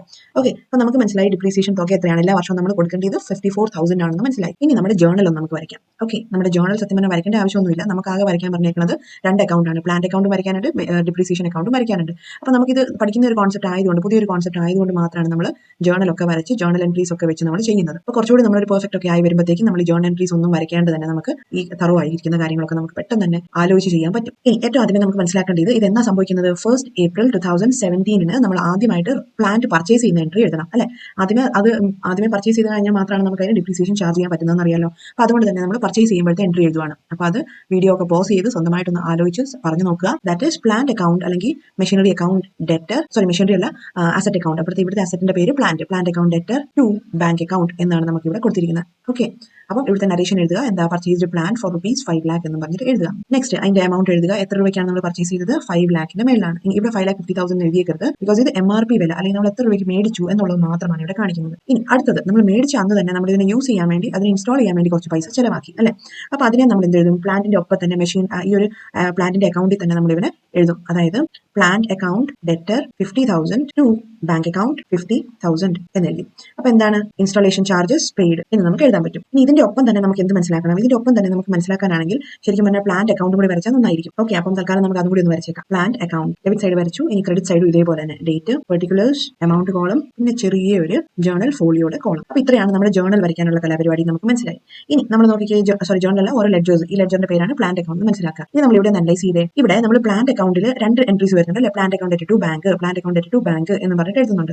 അപ്പൊ നമ്മൾ ഇവിടെ എന്ത് ചെയ്യണം, നമ്മുടെ ജേണലിൽ കയ്യോടെ തന്നെ നമ്മൾ എഴുതണം. പ്ലാന്റ് അക്കൗണ്ട് ടു ബാങ്ക് എന്നുള്ള ജേണൽ എൻട്രീനെ നമ്മൾ ഒരു സ്ഥലത്തോട് കാണിക്കണം അല്ലെ, അതായത് പ്ലാന്റ് അക്കൗണ്ടിൽ കാണിക്കണം. അപ്പൊ എങ്ങനെ കാണിക്കും, നമ്മൾ പ്ലാന്റ് അക്കൗണ്ട് ഡെറ്റർ എന്ന് പറയുമ്പോൾ ഡെബിറ്റ് സൈഡിലാണെന്ന് ഓർക്കുക, ടു ബാങ്ക് അല്ലെ. ജേണൽ എൻട്രീന്റെ ഡീറ്റെയിൽ ആയിട്ടുള്ള വീഡിയോ നമ്മൾ ഇട്ടിട്ടുണ്ട്, അപ്പൊ അതൊക്കെ ഒന്ന് റെഫർ ചെയ്യുക. പിന്നെ ഏത് ഡേറ്റിലാണ് നമ്മൾ മേടിച്ചത്, ഈ ഡേറ്റിലാണെന്ന് കൃത്യമായിട്ട് ഓർക്കുക. അപ്പം എത്ര രൂപയ്ക്കാണ് നമ്മൾ പർച്ചേസ് ചെയ്തത്, 5 lakh ആണെന്ന് മനസ്സിലാക്കുക. ഇനി അടുത്ത ഒരു എൻട്രിയും കൂടി ഉണ്ട് അല്ലെ, ആ എൻട്രി എന്തായിരുന്നു, ആദ്യത്തെ എൻട്രീനെ നമ്മൾ ഡീൽ ചെയ്തു, ഈ എൻട്രീനെ നമ്മൾ റെക്കോർഡ് ചെയ്തു. ഇനി അടുത്താണ് plant account debtor to bank. വീണ്ടും അതെന്താണ്, അത് ഇൻസ്റ്റാളേഷൻ ചാർജസ് പേ ചെയ്യുന്നത് തന്നെയാണ് അല്ലെ. അപ്പൊ അതിനെ നമ്മൾ ഇവിടെ റെക്കോർഡ് ചെയ്യാണ്. 1-ാം തീയതി തന്നെ നമ്മൾ വീണ്ടും ഒരു 50,000 മുടക്കി. അതെന്തായിരുന്നു, ടു ബാങ്ക് എന്ന് പറഞ്ഞ് തന്നെയാണ് കൊടുത്തിരിക്കുന്നത്, അത് 50,000 ആയിരുന്നു. ഓക്കെ, ഇനി നമ്മൾ നോക്കാം, ഇനി വീണ്ടും ജേണലിലോട്ട് പോവുക.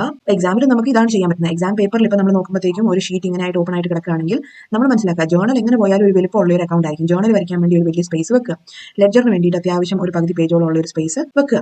ഇനി ഡിപ്രീസിയേഷൻ അക്കൗണ്ട് വരയ്ക്കാൻ വേണ്ടിയിട്ട് കൂടി ഒരു പകുതി സ്പേസ് നമ്മൾ വെക്കുക. പിന്നെ ഇനി ക്യാഷ് ബുക്കോ അങ്ങനെ വല്ലതും ഒക്കെ ഉണ്ടെങ്കിൽ ക്യാഷ് ബുക്കിൽ അറിയാലോ, ക്യാഷോ ബാങ്ക് ബുക്ക് ഉണ്ടെങ്കിൽ അതിന് കുറേ വലിയൊരു സ്പേസ് വേണ്ടിയ അക്കൗണ്ട് ആണ്. അപ്പൊ അതിന് വേണ്ടിയിട്ട് ഒരു അക്കൗണ്ട് വെക്കുക. അപ്പൊ ഇത് നമ്മൾ ജേണൽ റെക്കോർഡ് ചെയ്യുമ്പോൾ ആ എൻട്രി കയ്യോടെ തന്നെ അതായത് അക്കൗണ്ടുകളോട് റെക്കോർഡ് ചെയ്യുവാണെങ്കിൽ നമ്മുടെ എളുപ്പപ്പണി ഒത്തിരി പെട്ടെന്ന് നമുക്ക് ജോലികൾ തീർന്നെടുക്കാൻ പറ്റും. അല്ലെങ്കിൽ പലപ്പോഴും നമ്മൾ എടുത്തെഴുതുമ്പോഴത്തേക്കും നമ്മൾ എറേഴ്സ് വരുത്താനുള്ള, അക്കൗണ്ടിങ് എറേഴ്സിനെ പറ്റി നമ്മൾ പഠിച്ചിട്ടുണ്ടല്ലോ, അപ്പം അത് വരുത്താനുള്ള പോസിബിലിറ്റീസ് ഒത്തിരി ഉണ്ട്, ഏറ്റവും അവസാനം എല്ലാം ചെയ്യാനിരുന്നു കഴിഞ്ഞാൽ. അപ്പം 2017 വർഷത്തിൽ നടക്കുന്ന 2 ട്രാൻസാക്ഷൻ ആണ് ഇത്, നമ്മൾ പ്ലാന്റ് പർച്ചേസ് ചെയ്തു. ഇനി എന്ത് സംഭവിച്ചു, ഈ വർഷം 1/4/2017 തൊട്ട് 31st March ആയപ്പോഴത്തേക്കും വേറെ ഒരു ട്രാൻസാക്ഷൻസ് ഒന്നും ഇവിടെ പറയുന്നില്ല. 31st March ആയപ്പോഴത്തേക്കും ഒരു സംഭവം നമ്മൾ ഓർത്ത് ചെയ്യേണ്ടതുണ്ട്. എന്താണത്, അതാണ് നമ്മൾ തൊട്ട് മേളിൽ കണ്ടുപിടിച്ച ഡിപ്രീസിയേഷൻ അല്ലെ. അതായത് ഒരു വർഷം നമ്മൾ ഉപയോഗിച്ചപ്പോഴത്തേക്കും ഈ 54,000 ഡിപ്രീസിയേഷൻ ചാർജ് ചെയ്യാൻ ഉണ്ട്. അപ്പൊ അവിടെ നമുക്ക് എങ്ങനെ എഴുതും, നമ്മൾ ഓൾറെഡി പറഞ്ഞു ഡിപ്രീസിയേഷന്റെ ജേണൽ എൻട്രി എങ്ങനെയായിരുന്നു, പ്ലാന്റിന്റെ വാല്യൂ ഡെബിറ്റ് ആണ് കൊടുത്തിരിക്കുന്നത് ഇവിടെയൊക്കെ അല്ലെ, മൂല്യം കൂടുകയാണ് ചെയ്തത്. പക്ഷേ നമ്മൾ ഡിപ്രീസിയേഷൻ വരുന്നതോറും പ്ലാന്റിന്റെ വാല്യൂ കുറഞ്ഞു പോകും അല്ലെ. അപ്പം ഡെബിറ്റ് കൊടുത്ത പ്ലാന്റിന് നമ്മളൊരു ക്രെഡിറ്റ് അങ്ങോട്ട് കൊടുക്കാൻ പോവുകയാണ്. അത് എങ്ങനെ എഴുതും, നമ്മൾ ടു പ്ലാന്റ് അക്കൗണ്ട് എന്ന് എഴുതും. ഇനി എന്ത് ആണ് ഡെബിറ്റ് സൈഡിൽ വരേണ്ടത്, നമ്മൾ ഓൾറെഡി പറഞ്ഞു ഡിപ്രീസിയേഷൻ ആണ്. ഡിപ്രീസിയേഷൻ അക്കൗണ്ട് ഡെറ്റർ എത്ര രൂപയാണ് നമ്മൾ കാൽക്കുലേറ്റ് ചെയ്തത്, 54,000 ആണ് നമുക്ക് പറയാൻ പറ്റും. 54,000 depreciation account debtor to plant account എന്ന് നമുക്ക് പറയാൻ പറ്റും. ഡിപ്രീസിയേഷൻ ഫോർ 2017 പെയ്ഡ് എന്ന് നമുക്ക് എഴുതാം അതിന്റെ നരേഷൻ ആയിട്ട്. ഇനി ഇതിനെ തന്നെ നമുക്ക് എടുത്തുകൊണ്ട് എവിടെ എഴുതും, നമ്മുടെ അപ്പുറത്തെ ആ അക്കൗണ്ട് ലെഡ്ജേഴ്സിൽ നമ്മൾ റെക്കോർഡ് ചെയ്യാൻ പോവാണ്. അപ്പൊ ഇതിനെ എങ്ങനെ റെക്കോർഡ് ചെയ്യും, പ്ലാന്റ് അക്കൗണ്ട് ആയതുകൊണ്ട് തന്നെ ഈ ട്രാൻസാക്ഷൻ നമ്മൾ റെക്കോർഡ് ചെയ്യുമ്പോൾ ശ്രദ്ധിക്കുക, ടു പ്ലാന്റ് എന്ന് പറഞ്ഞ് ക്രെഡിറ്റ് സൈഡിലാണ് എഴുതുന്നത് അല്ലേ. അപ്പൊ അതുകൊണ്ട് തന്നെ നമ്മൾ പ്ലാന്റ് അക്കൗണ്ട് എഴുതുമ്പോഴത്തേക്കും ബൈ ഡിപ്രീസിയേഷൻ എന്ന് 31/3/2017 എന്ന് പറഞ്ഞിട്ട് ബൈ ഡിപ്രീസിയേഷൻ എന്ന് നമ്മൾ കാണിക്കും. ബൈ ഡിപ്രീസിയേഷൻ അക്കൗണ്ട് 54,000 എന്നും പറഞ്ഞ് കാണും. ഓക്കെ, അപ്പൊ ഈ വർഷം നമുക്ക് ഇനി വേറെ ട്രാൻസാക്ഷൻസ് ഒന്നും ഇല്ലാത്തതുകൊണ്ട് ഈ ലെഡ്ജർ അക്കൗണ്ട് ക്ലോസ് ചെയ്തേക്കാം. ക്ലോസ് ചെയ്യുമ്പോൾ എപ്പോഴും ഓർക്കുക, ഇവിടെ ഒരു അക്കൗണ്ട് എൻട്രിക്കുള്ള സ്പേസും കൂടി ഇട്ടിട്ട് വേണം നമ്മൾ ക്ലോസ് ചെയ്യാൻ. തീർത്തും അറ്റപ്പറ്റ വെച്ച് ക്ലോസ് ചെയ്യരുത്, ബിക്കോസ് ബാലൻസിംഗ് ഫിഗർ ഉണ്ട്. അപ്പൊ ഇതിന്റെ ടോട്ടൽ നോക്കിയേ, നമുക്ക് ബാലൻസിംഗ് ഒക്കെ നമ്മൾ ഓൾറെഡി പഠിച്ചിട്ടുള്ളതാണ് അല്ലെ. ഡെബിറ്റ് സൈഡിൽ ടോട്ടൽ വരുന്നത് 5,50,000 ആണ്. ഇനി ക്രെഡിറ്റ് സൈഡിൽ വരുന്നത് വെറും 54,000 ആണ്. അപ്പൊ എവിടെയാണ് ഷോർട്ടേജ്, നമ്മുടെ മുറിപ്പാൻഡ് ഒക്കെ വരച്ച് നമ്മൾ പഠിച്ചതാണ് അല്ലെ. നമ്മുടെ മുറിപ്പാൻഡ് ഇപ്പോൾ ഇരിക്കുന്നത് ഡെബിറ്റ് സൈഡ് നീണ്ടിരിക്കുന്നു, ഇവിടെയാണ് ഷോർട്ടേജ് വരുന്നത് ക്രെഡിറ്റ് സൈഡിൽ. അപ്പൊ നമ്മൾ അവിടെ എക്സ്ട്രാ പീസ് വെച്ച് ചേർക്കാൻ പോവാണ്. ആ എക്സ്ട്രാ പീസാണ് നമ്മുടെ ബാലൻസിംഗ് ഫിഗർ എന്ന് ഓർക്കുക. അപ്പൊ ഇവിടുത്തെ എക്സ്ട്രാ ഫിഗർ എത്രയാണ്, ദാറ്റ് ഇസ് 5,50,000 മൈനസ് 54,000 മൈനസ് ചെയ്താൽ നമുക്ക് കിട്ടുന്ന വാല്യൂ ആണ് 4,96,000. അപ്പം ഈ ഫിഗറിനെ നമ്മൾ എടുത്തുകൊണ്ട് പോയി എഴുതാൻ പോവാണ്. 4,96,000 എന്ന് പറഞ്ഞിട്ട് എഴുതുന്നു. ഇനി ഇതെന്താ സാധനം, by balance by balance CD carry down എന്നുള്ളതാണ് ഇതിന്റെ അർത്ഥം. അപ്പം ഇതിന്റെ ടോട്ടൽ എഴുതിയേക്കാം 5,50,000. ഇനി ക്രെഡിറ്റ് സൈഡിലും 5,50,000 കറക്റ്റ് ആയി. ഓക്കെ, ഇനി നമ്മുടെ ഈ വർഷത്തെ 2017 എന്ന് പറഞ്ഞ വർഷത്തെ ട്രാൻസാക്ഷൻസ് എല്ലാം നമ്മൾ ക്ലോസ് ആക്കി. ഇനി നമ്മൾ നോക്കുമ്പോൾ അടുത്ത വർഷം എന്ന് പറയുമ്പോൾ ഏതാണ്, 2018 ആയി അല്ലെ. 2018 നമ്മൾ ട്രാൻസാക്ഷൻസ് ഇനി ചെയ്യാൻ പോവാണ്. 2018 നമുക്ക് ഇവിടെ പ്രത്യേകിച്ച് വേറെ ട്രാൻസാക്ഷൻ ഇല്ലാത്തതുകൊണ്ട് വേറെ ഒന്നും ചിന്തിക്കേണ്ട ആവശ്യമില്ല അല്ലെ. അപ്പോൾ ഏതൊക്കെ എൻട്രീസ് ആണ് നമ്മൾ റിപ്പീറ്റ് ചെയ്യേണ്ടത്, നമ്മൾ പ്ലാന്റിനെ പർച്ചേസ് ചെയ്യുന്നതും ഇൻസ്റ്റാളേഷന്റെ വീണ്ടും എഴുതേണ്ട ആവശ്യമുണ്ടോ, ഇല്ല, അതിന്റെ ആവശ്യമില്ല. എന്തുകൊണ്ടാണ്, ബിക്കോസ് നമുക്ക് എല്ലാ വർഷവും നമുക്ക് റിപ്പീറ്റ് ചെയ്യേണ്ട ട്രാൻസാക്ഷൻ ഡിപ്രീസിയേഷന്റെ മാത്രമേ ഉള്ളൂ. അപ്പോൾ അടുത്ത വർഷം നമ്മൾ എന്ത് ചെയ്യും, അടുത്ത വർഷം എന്ന് പറയുമ്പോൾ 31 അല്ല 1-ാം തീയതി നമ്മൾ എടുക്കുന്നത്, തീർച്ചയായും 31 തന്നെയാണ് നമ്മൾ എടുക്കുക. ബിക്കോസ് 31-ാം തീയതിയാണ് നമ്മൾ വർഷം അവസാനമായിട്ട് കൺസിഡർ ചെയ്യുന്നത്. പക്ഷേ 2018 ആയിരിക്കുന്നു മിച്ചം. ഇനി പർച്ചേസ് ചെയ്യുന്നതിന്റെ എൻട്രീസ് ഒന്നും എഴുതേണ്ട ആവശ്യമില്ല, മറിച്ച് ഡിപ്രീസിയേഷന്റെ മാത്രം നമ്മൾ റെക്കോർഡ് ചെയ്യാൻ പോവാണ്. That is depreciation account debtor 54,000 to plant account 54,000. ഇനി ഇത് ഏത് വർഷത്തെയാണ്? Depreciation charge for the year of 2018 എന്ന് നമുക്ക് നറേഷൻ ആയിട്ട് എഴുതാൻ പറ്റും. പിന്നെ അടുത്ത വർഷം നമുക്ക് 3 വർഷത്തെ കാൽക്കുലേറ്റ് ചെയ്യാനാണ് പറഞ്ഞിരിക്കുന്നത്. Estimated life of the asset എന്ന് പറയുന്നത് 10 വർഷമാണ്. അപ്പോൾ 10 വർഷത്തേക്ക് നമ്മൾ ഇതുപോലെ റിപ്പീറ്റ് ചെയ്യാനുള്ള ബാധ്യത നമുക്ക് ഉണ്ട് എന്ന് മനസ്സിലാക്കുക. Depreciation account debtor to plant account എന്ന് നമ്മൾ എഴുതുന്നു. നറേഷൻ ഒക്കെ അതാത് രീതിയിൽ കൊടുത്തേക്കുക. 2019 ഇനി 54,000 സ്ട്രേറ്റ് ലൈൻ മെത്തേഡ് ആണ്. അപ്പോൾ ഇതോടെ നമ്മൾ എന്താണ് 3 വർഷത്തേക്കുള്ള ഡിപ്രീസിയേഷൻ നമ്മൾ കാൽക്കുലേറ്റ് ചെയ്ത് കഴിഞ്ഞു. അപ്പോൾ ഇതോടെ നമ്മുടെ എൻട്രി ക്ലോസ് ആവുകയാണ്. എൻട്രി ക്ലോസ് ആവുകയാണെന്ന് ഒന്നുകൂടി ആലോചിച്ച് നോക്കി, ക്ലോസ് ആക്കാൻ പറ്റുമോ? ഇല്ല. ഈ ഡിപ്രീസിയേഷൻ ചാർജ് ചെയ്ത് കഴിഞ്ഞാൽ നമുക്കറിയാം ഒരു ട്രാൻസാക്ഷൻ കൂടി ചെയ്യാനുണ്ട്. അതായത് നമ്മുടെ P&L അക്കൗണ്ടിൽ ഡിപ്രീസിയേഷൻ കാണിക്കാനുണ്ട് അല്ലെ. അപ്പോൾ അത് നമുക്ക് ഏറ്റവും ലാസ്റ്റ് ഡീൽ ചെയ്യാം. തൽക്കാലം നമുക്ക് ഇത്രയും കാര്യങ്ങളൊന്ന് റെക്കോർഡ് ചെയ്യാം. ഇപ്പോൾ തൊട്ട് മേളിൽ കണ്ടിരിക്കുന്ന കോൺസെപ്റ്റുകളൊക്കെ നമ്മൾ ഓൾറെഡി റെക്കോർഡ് ചെയ്തു അല്ലെ. ഈ 2 ട്രാൻസാക്ഷൻസ് നമ്മൾ റെക്കോർഡ് ചെയ്തിട്ടുണ്ട്. ഇനി മൂന്നാമത്തതാണെങ്കിലോ ഡിപ്രീസിയേഷനെ നമ്മൾ റെക്കോർഡ് ചെയ്തു. ഇനി 2018 ഡിപ്രീസിയേഷൻ റെക്കോർഡ് ചെയ്യണം, 2019 റെക്കോർഡ് ചെയ്യണം. അപ്പോൾ നമുക്ക് അങ്ങോട്ട് മൂവ് ചെയ്തേക്കാം. പ്ലാന്റ് അക്കൗണ്ടിലൂടെ നമ്മൾ വീണ്ടും ചെല്ലുന്നു. നമ്മൾ അടുത്ത വർഷത്തെ റെക്കോർഡ് ചെയ്യാണ്. അതായത് ഇപ്പോൾ നമുക്കറിയാം ഇവിടെ ക്ലോസിംഗ് എഴുതി നമ്മൾ ബൈ ബാലൻസ് CD എന്ന് പറഞ്ഞിട്ട് നമ്മൾ 31/3 നമ്മൾ ക്ലോസിംഗ് ചെയ്തു. അപ്പോൾ ഈ ക്ലോസിംഗിനെ തന്നെ നമ്മൾ ഇങ്ങോട്ടേക്ക് എടുത്തുകൊണ്ട് വരും. എങ്ങോട്ടേക്കാണ്? ക്രെഡിറ്റ് സൈഡിൽ നിന്ന് വരുന്നെങ്കിൽ ഡെബിറ്റ് സൈഡിലോട്ട് പോകും. അപ്പോൾ അവരെ നമ്മൾ റെക്കോർഡ് ചെയ്യാൻ പോവുകയാണ്. That is 1/4/2018 to balance BD. എപ്പോഴും തിരിഞ്ഞു പോകുന്ന സാധനമാണ് ടു ബാലൻസ് BD. എന്ത് ബാലൻസ് ആണ് നമ്മൾ ക്യാരി ഫോർവേഡ് ചെയ്ത് കൊണ്ടുവന്നത്? 4,96,000 നമ്മൾ ക്യാരി ഫോർവേഡ് ചെയ്ത് കൊണ്ടുവന്നു. ഇനി ഈ വർഷവും നമ്മൾ ഡിപ്രീസിയേഷൻ ചാർജ് ചെയ്യും. ഈ വർഷം 31 തീയതി ആയി കഴിഞ്ഞ് കഴിഞ്ഞാൽ നമ്മൾ വീണ്ടും ഡിപ്രീസിയേഷൻ ചാർജ് ചെയ്യുന്നു ബൈ ഡിപ്രീസിയേഷൻ അക്കൗണ്ട് 54,000. അപ്പം അറിയാം ഇവിടെ വേറെ ട്രാൻസാക്ഷൻസ് ഒന്നും ഇല്ലാത്തതുകൊണ്ട് ഇവരെ നമുക്ക് നോക്കിക്കഴിഞ്ഞാൽ ഇവിടെ 4,96,000 ഉണ്ട്, അപ്പുറത്ത് നോക്കിക്കഴിഞ്ഞാൽ 54 ഉള്ളൂ. അപ്പം ഇവിടെ എവിടെയാണ് ഷോർട്ടേജ് വരുന്നത്? ക്രെഡിറ്റ് സൈഡിലാണ് ഷോർട്ടേജ് വരുന്നത്. ഇനി എത്രയുടെ ഷോർട്ടേജ് ഉണ്ടെന്ന് മനസ്സിലാക്കാൻ ഈ ബാലൻസസിനെ ഒന്ന് ഡിഫറൻസ് കണ്ടെത്തുക. 54,000 ഒന്ന് മൈനസ് ചെയ്ത് നോക്കുക. അപ്പോൾ ഇതിനെ നമുക്ക് ടോട്ടൽ കോളത്തിലോട്ട് എഴുതാൻ പറ്റും. 4,96,000 ആണ് ഇവിടുത്തെ ഹയസ്റ്റ് എമൗണ്ട്. അപ്പോൾ അത് ആദ്യമേ അങ്ങോട്ട് എഴുതുക. 4,96,000. ഇനി എത്രയ്ക്കുള്ള ഡിഫറൻസ് ആണ് ഇവിടെ നമുക്ക് വന്നേക്കുന്നത്? 4,42,000 ഡിഫറൻസ് ആണ് നമുക്ക് ഇവിടെ വന്നിരിക്കുന്നത്. അപ്പോൾ അവനെ നമുക്ക് വീണ്ടും ക്യാരി ഫോർവേഡ് ചെയ്ത് എടുത്തുകൊണ്ട് പോകാം. 31/3/2018 ബൈ ബാലൻസ് CD എന്ന് പറഞ്ഞിട്ട് വീണ്ടും ക്യാരി ഫോർവേഡ് ചെയ്യുക. അപ്പോൾ ഇപ്പൊ നമ്മൾ റെക്കോർഡ് ചെയ്തത് ഏത് ട്രാൻസാക്ഷൻ ആണ്? ഈ ഡിപ്രീസിയേഷൻ റെക്കോർഡ് ചെയ്യുകയാണ് ചെയ്തത്. ഇനി ഇതേപോലെ 2019 ഡിപ്രീസിയേഷൻ കൂടി നമ്മൾ റെക്കോർഡ് ചെയ്യാൻ പോവാണ്. നേരത്തെ കൊണ്ടുവരുന്നു. നേരത്തെ എഴുതിയ പോലെ തന്നെ 1/4/2018 ഡിപ്രീസിയേഷൻ നമ്മൾ ക്യാരി ഫോർവേഡ് ചെയ്ത് കൊണ്ടുവരുന്നു. ദാറ്റ് ഇസ് ബൈ അല്ലല്ലോ, to balance brought down. Balance എത്രയായിരുന്നു നമ്മുടെ അടുത്ത്? 4,42,000 ആയിരുന്നു കഴിഞ്ഞ പ്രാവശ്യത്തെ ബാലൻസ് ഉണ്ടായിരുന്നത്. ഇനി നമ്മൾ ബാലൻസിങ് ഇവിടെയുണ്ട്. ഇനി ഈ 31 തീയതി എന്ത് സംഭവിക്കുകയാണ്? നമ്മൾ വീണ്ടും ഡിപ്രീസിയേഷൻ ചാർജ് ചെയ്യുകയാണ് ബൈ ഡിപ്രീസിയേഷൻ അക്കൗണ്ട് എന്നെഴുതി. ഇനി എത്ര രൂപയാണ്? ഇവിടെയും 54,000 ആണ് നമുക്ക് അറിയാം. അപ്പം ഇവിടെ നമ്മൾ ബാലൻസിങ് നോക്കിക്കഴിഞ്ഞാൽ ബൈ ബാലൻസ് ക്യാരി ഡൗൺ 3,88,000 എന്ന് നമുക്ക് കിട്ടും. ഇതാണ് നമ്മുടെ മൂന്നാമത്തെ വർഷത്തിൽ വരുന്ന ബാലൻസിങ് ഫിഗർ. ഇനി നമുക്ക് നോക്കുകയാണെങ്കിൽ ഈ 3 വർഷം കഴിയുമ്പോഴത്തേക്കും ബാലൻസ് വരുന്നതെന്ന് പറയുമ്പോൾ നമ്മുടെ അക്കൗണ്ടിൽ വരുന്നത് 3,88,000 ആണെന്ന് മനസ്സിലാക്കുക. അപ്പോൾ അതിനെ തന്നെ നമ്മൾ ക്യാരി ഫോർവേഡ് ചെയ്ത് ലാസ്റ്റിലോട്ട് ഇങ്ങനെ കൊണ്ടുപോയി എഴുതുക.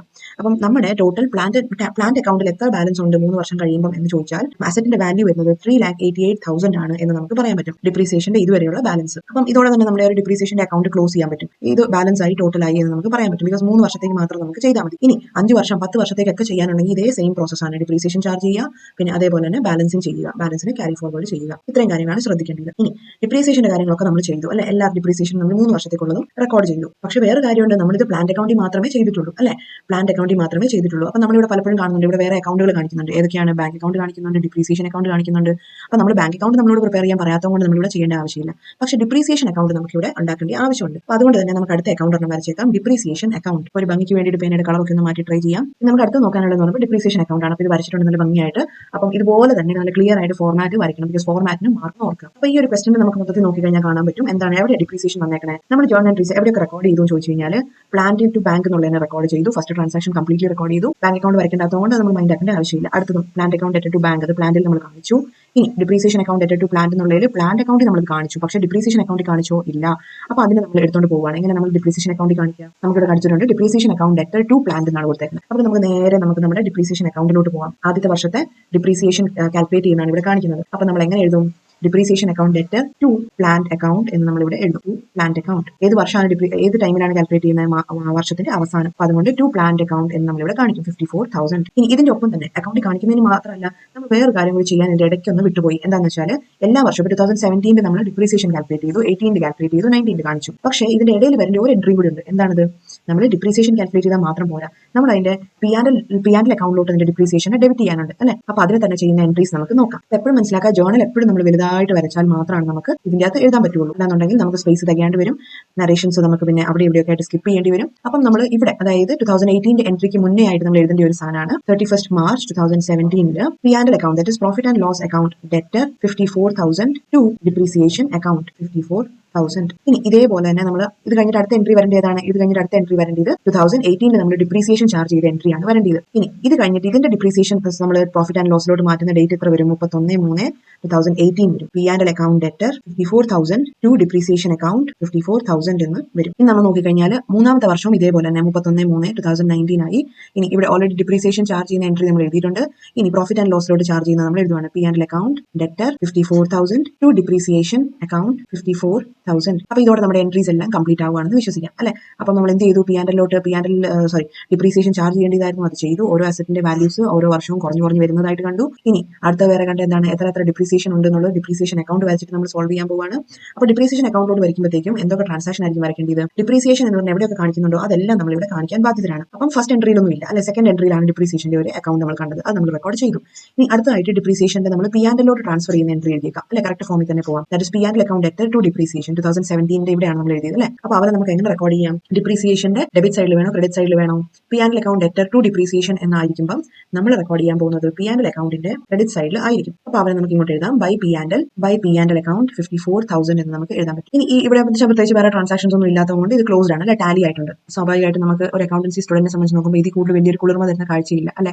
അതായത് രണ്ട് സൈഡും ഡെബിറ്റ് സൈഡും ക്രെഡിറ്റ് സൈഡും ടാലി ആവുന്ന ഒരു മൊമെന്റ് ആണ് ഏറ്റവും വലിയൊരു മൊമെന്റ്. 54,000 നമ്മൾ എഴുതും. ഇനി അടുത്ത വർഷവും നമ്മൾ ഇതേപോലെ തന്നെ അടുത്ത വർഷത്തേക്ക് നമുക്ക് നോക്കാം. അടുത്ത വർഷം എന്താ വേണ്ടത്? അടുത്ത വർഷത്തെ ട്രാൻസാക്ഷൻ ആണ് depreciation account debtor to plant. അപ്പോൾ വീണ്ടും നമ്മൾ നേരത്തെ ചെയ്ത പോലെ തന്നെ ടു പ്ലാന്റ് എന്ന് പറഞ്ഞിട്ട് ഡെബിറ്റ് സൈഡിലായിട്ട് കാണിക്കാൻ പോകും. അപ്പോൾ എഴുതാം 31/3/2018 ടു പ്ലാന്റ് അക്കൗണ്ട് 54,000 എന്ന് നമ്മൾ എഴുതും. ഇനി അതേ സ്ഥാനത്ത് അടുത്ത എൻട്രി നമ്മൾ എന്ത് എഴുതണം? നമ്മുടെ P&L അക്കൗണ്ടിലോട്ട് ട്രാൻസ്ഫർ ചെയ്യുന്ന എൻട്രി. അതേതായിരുന്നു? ഈ എൻട്രിയുടെ കാര്യമാണ് പറഞ്ഞത്. 2018 എൻട്രിയാണ് ഈ കൊടുത്തിരിക്കുന്നത്. അപ്പം അതും സെയിം രീതി തന്നെ ബൈ P&L അക്കൗണ്ട് 54,000 എന്ന് നമ്മൾ എഴുതും. അപ്പം ഇതും സ്വാഭാവികമായിട്ട് നമുക്ക് വേറെ ട്രാൻസാക്ഷൻസ് ഒന്നും ഇല്ലാത്തതുകൊണ്ട് സന്തോഷിച്ചിരിക്കാം. അതായത് 54,000 നമുക്ക് ഒന്നും ചെയ്യേണ്ട ആവശ്യമില്ല, ഇത് അങ്ങോട്ട് ടാലി ആയി പൊക്കോളും. ഇവിടെ ബാലൻസിങ് ഫിഗർ ഒന്നും പേടിക്കേണ്ട, ഒന്നും ചെയ്യേണ്ട ആവശ്യം ഇല്ല. ഇനി നമുക്കറിയാം മൂന്നാമത്തെ വർഷവും 31/3 നമ്മൾ ഡിപ്രീസിയേഷൻ ചാർജ് ചെയ്തു. 2019 നമ്മൾ ചാർജ് ചെയ്യുമ്പോൾ എൻട്രി വരും ടു പ്ലാന്റ് അക്കൗണ്ട് 54,000. അതേപോലെ തന്നെ 31/3 2009 നമ്മൾ എഴുതും ബൈ P&L അക്കൗണ്ട് എന്ന് നമ്മൾ എഴുതും 54,000. അപ്പൊ ഇതോടെ നമ്മുടെ എന്താണ് ഈ പറഞ്ഞ അക്കൗണ്ട് ക്ലോസ് ആവുകയാണ് അല്ലെ. 3 വർഷത്തെയും കാര്യങ്ങൾ നമ്മൾ റെക്കോർഡ് ചെയ്തു. അപ്പം ഇത്ര മാത്രമാണ് നമ്മൾ മൊത്തത്തിൽ ഈ ഒരു ഡിപ്രീസിയേഷൻ എന്ന് പറഞ്ഞ ഒരു ഏരിയയിൽ പഠിക്കാനുള്ളത്. മനസ്സിലായെന്ന് വിശ്വസിക്കുന്നു. നമുക്ക് ചുരുക്കി നോക്കിക്കഴിഞ്ഞാൽ നമുക്ക് ഏകദേശം ഒരു കളർഫുൾ ആയിട്ടുള്ള ഒരു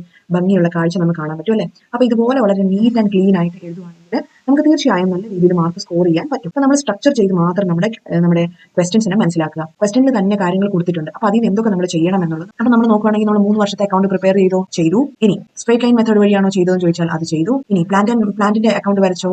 ചെയ്തു. ഡിപ്രീസിയേഷൻ അക്കൗണ്ട് വരച്ചോ? അതും വരച്ചു. അസറ്റ് അക്കൗണ്ട് അല്ല സോറി നമ്മൾ ചെയ്തത്, അതായത് അസറ്റ് വഴി ചാർജ് ചെയ്തോ പോയത് അല്ലെ.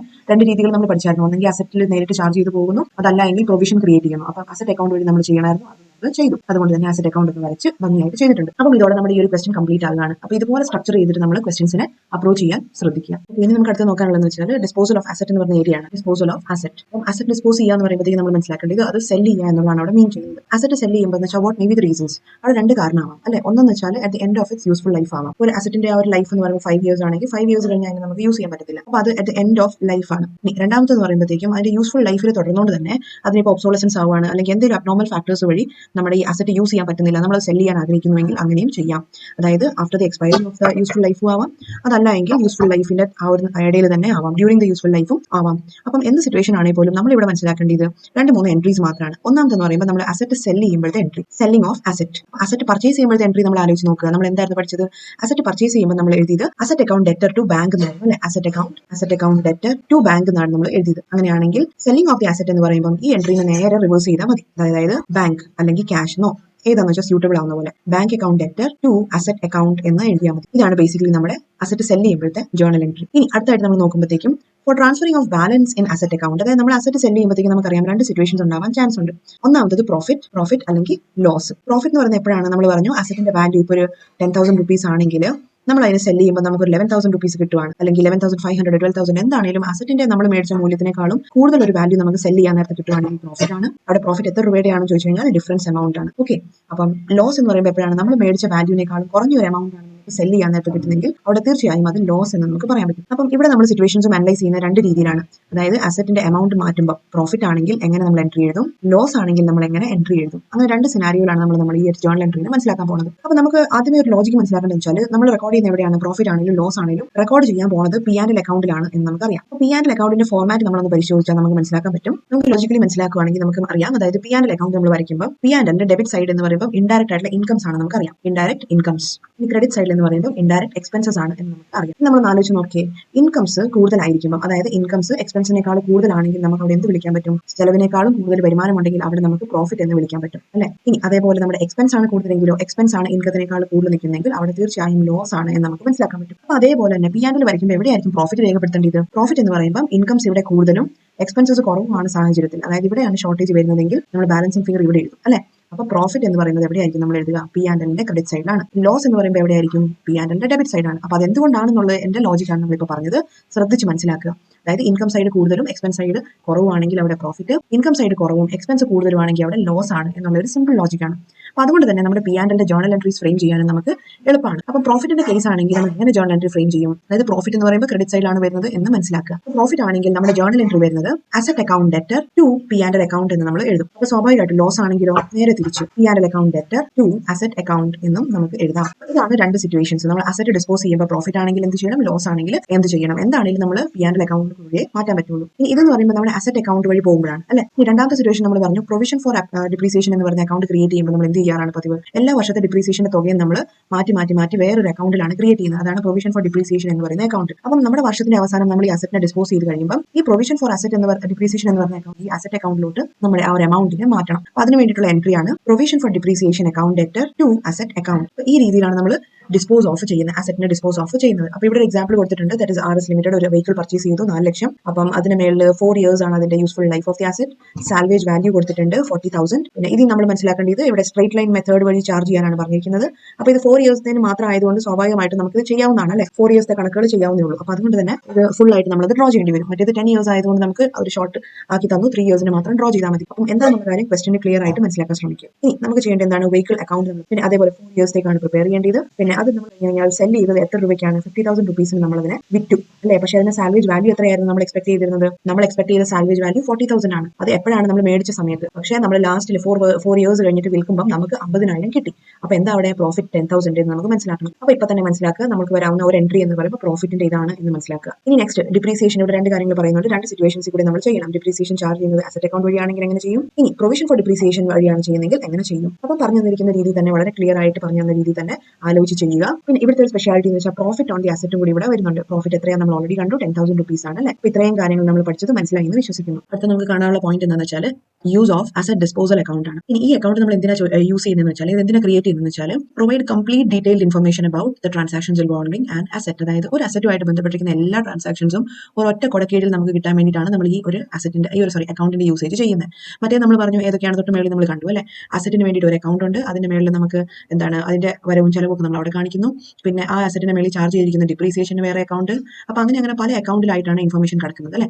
അപ്പം അസറ്റ് ഡിസ്പോസൽ അക്കൗണ്ടിന്റെ സ്പെഷ്യാലിറ്റി എന്ന് വെച്ചാൽ ഈ ഒരു ഡ്രോബാക്കിനെ മറികടക്കുക എന്നുള്ളതാണ്. അതായത് അസറ്റിനായിട്ട് ബന്ധപ്പെട്ടിരിക്കുന്ന എല്ലാവിധ ഇൻഫർമേഷൻസും ഒരേ ഒരു അക്കൗണ്ടിലാണ് നമ്മൾ അവൈലബിൾ ആവുന്നത്. ഇനി ഈ ഒരു അസറ്റ് ഡിസ്പോസൽ അക്കൗണ്ടിന്റെ ഒരു ഫോർമാറ്റ് ഒന്ന് വരയ്ക്കാം നമുക്ക്. അപ്പോൾ ഈ അക്കൗണ്ടിനും നമ്മൾ നേരത്തെ പറഞ്ഞ പോലെ ഡെബിറ്റ് സൈഡ് ഉണ്ട്, അതേപോലെ തന്നെ ക്രെഡിറ്റ് സൈഡും ഉണ്ട്. ഇനി ഇവിടെ കൺസേൺ ചെയ്യുന്ന അല്ലെങ്കിൽ ഇവിടെ നമ്മൾ റെക്കോർഡ് ചെയ്യേണ്ട വേരിയബിൾസ് എന്തൊക്കെയാണെന്ന് ചോദിച്ചു കഴിഞ്ഞാൽ ഇതാ ടെക്സ്റ്റ് ബുക്കിൽ ഇവിടെ കൊടുത്തിട്ടുണ്ട്. Original cost of the asset, depreciation accumulated up to the date, sale price of the asset, value of the parts of the asset retain for use. അപ്പം പിന്നെ അതിന് മേളിൽ വരുന്ന പ്രോഫിറ്റ്സോ ലോസസോ ഓക്കെ നമ്മുടെ അസറ്റ് മേടിക്കുമ്പോൾ തൊട്ട്, നമ്മളൊരു അസറ്റ് പർച്ചേസ് ചെയ്യുമ്പോൾ തൊട്ട് അതിന് എന്തെങ്കിലും റിപ്പയർ വരുത്തിയിട്ടുണ്ടോ, അഡീഷൻസ് വരുത്തിയിട്ടുണ്ടോ, എന്തെങ്കിലും ഫിറ്റിംഗ്സ് വേറെ നടത്തിയിട്ടുണ്ടോ, എല്ലാം കഴിഞ്ഞ് നമ്മൾ യൂസേജ് കഴിഞ്ഞ് ലാസ്റ്റ് സെൽ ചെയ്യുന്ന വരെയുള്ള ഡീറ്റെയിൽസ് എല്ലാം നമ്മൾ ഈ ഒരു പെർട്ടിക്കുലർ അക്കൗണ്ടിൽ നമുക്ക് അവൈലബിൾ ആണ്. അതാണ് ഈ ഒരു അക്കൗണ്ടിന്റെ സ്പെഷ്യാലിറ്റി.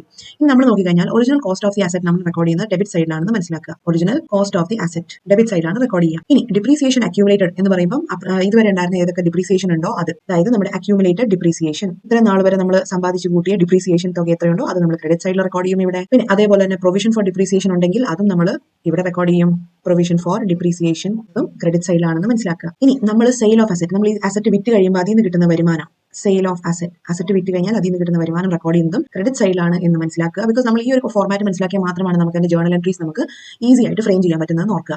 അപ്പം സെയിൽ ഓഫ് അസറ്റിൽ നിന്ന് കിട്ടുന്ന വരുമാനം നമ്മൾ ഇവിടെ റെക്കോർഡ് ചെയ്യണം. ഈ നമ്മൾ എന്ത് ചെയ്യുന്നു, നമ്മൾ ഇതൊക്കെ നമ്മൾ ടോട്ടൽ ചെയ്യും അല്ലെ. നമുക്ക് ഈ ഒരു അക്കൗണ്ടിനെ ബാലൻസ് ചെയ്യേണ്ടതുണ്ട്. ബാലൻസ് ചെയ്യുമ്പോൾ മനസ്സിലാവും ഒന്നെങ്കിൽ പ്രോഫിറ്റ് ആയിരിക്കും, അതല്ല എങ്കിൽ ലോസ് ആയിരിക്കും നമുക്കറിയാം. ഇനി ഇത്രയും കാര്യങ്ങളൊക്കെ നമ്മൾ റെക്കോർഡ് ചെയ്ത് നമ്മൾ ടോട്ടലൊക്കെ ചെയ്ത് നോക്കുമ്പോൾ ഏതെങ്കിലും ഒരു സൈഡിൽ ഷോർട്ടേജ് അല്ലെങ്കിൽ ഏതെങ്കിലും ഒരു സൈഡിൽ കൂടുതൽ വാല്യൂ വരും അല്ലെ.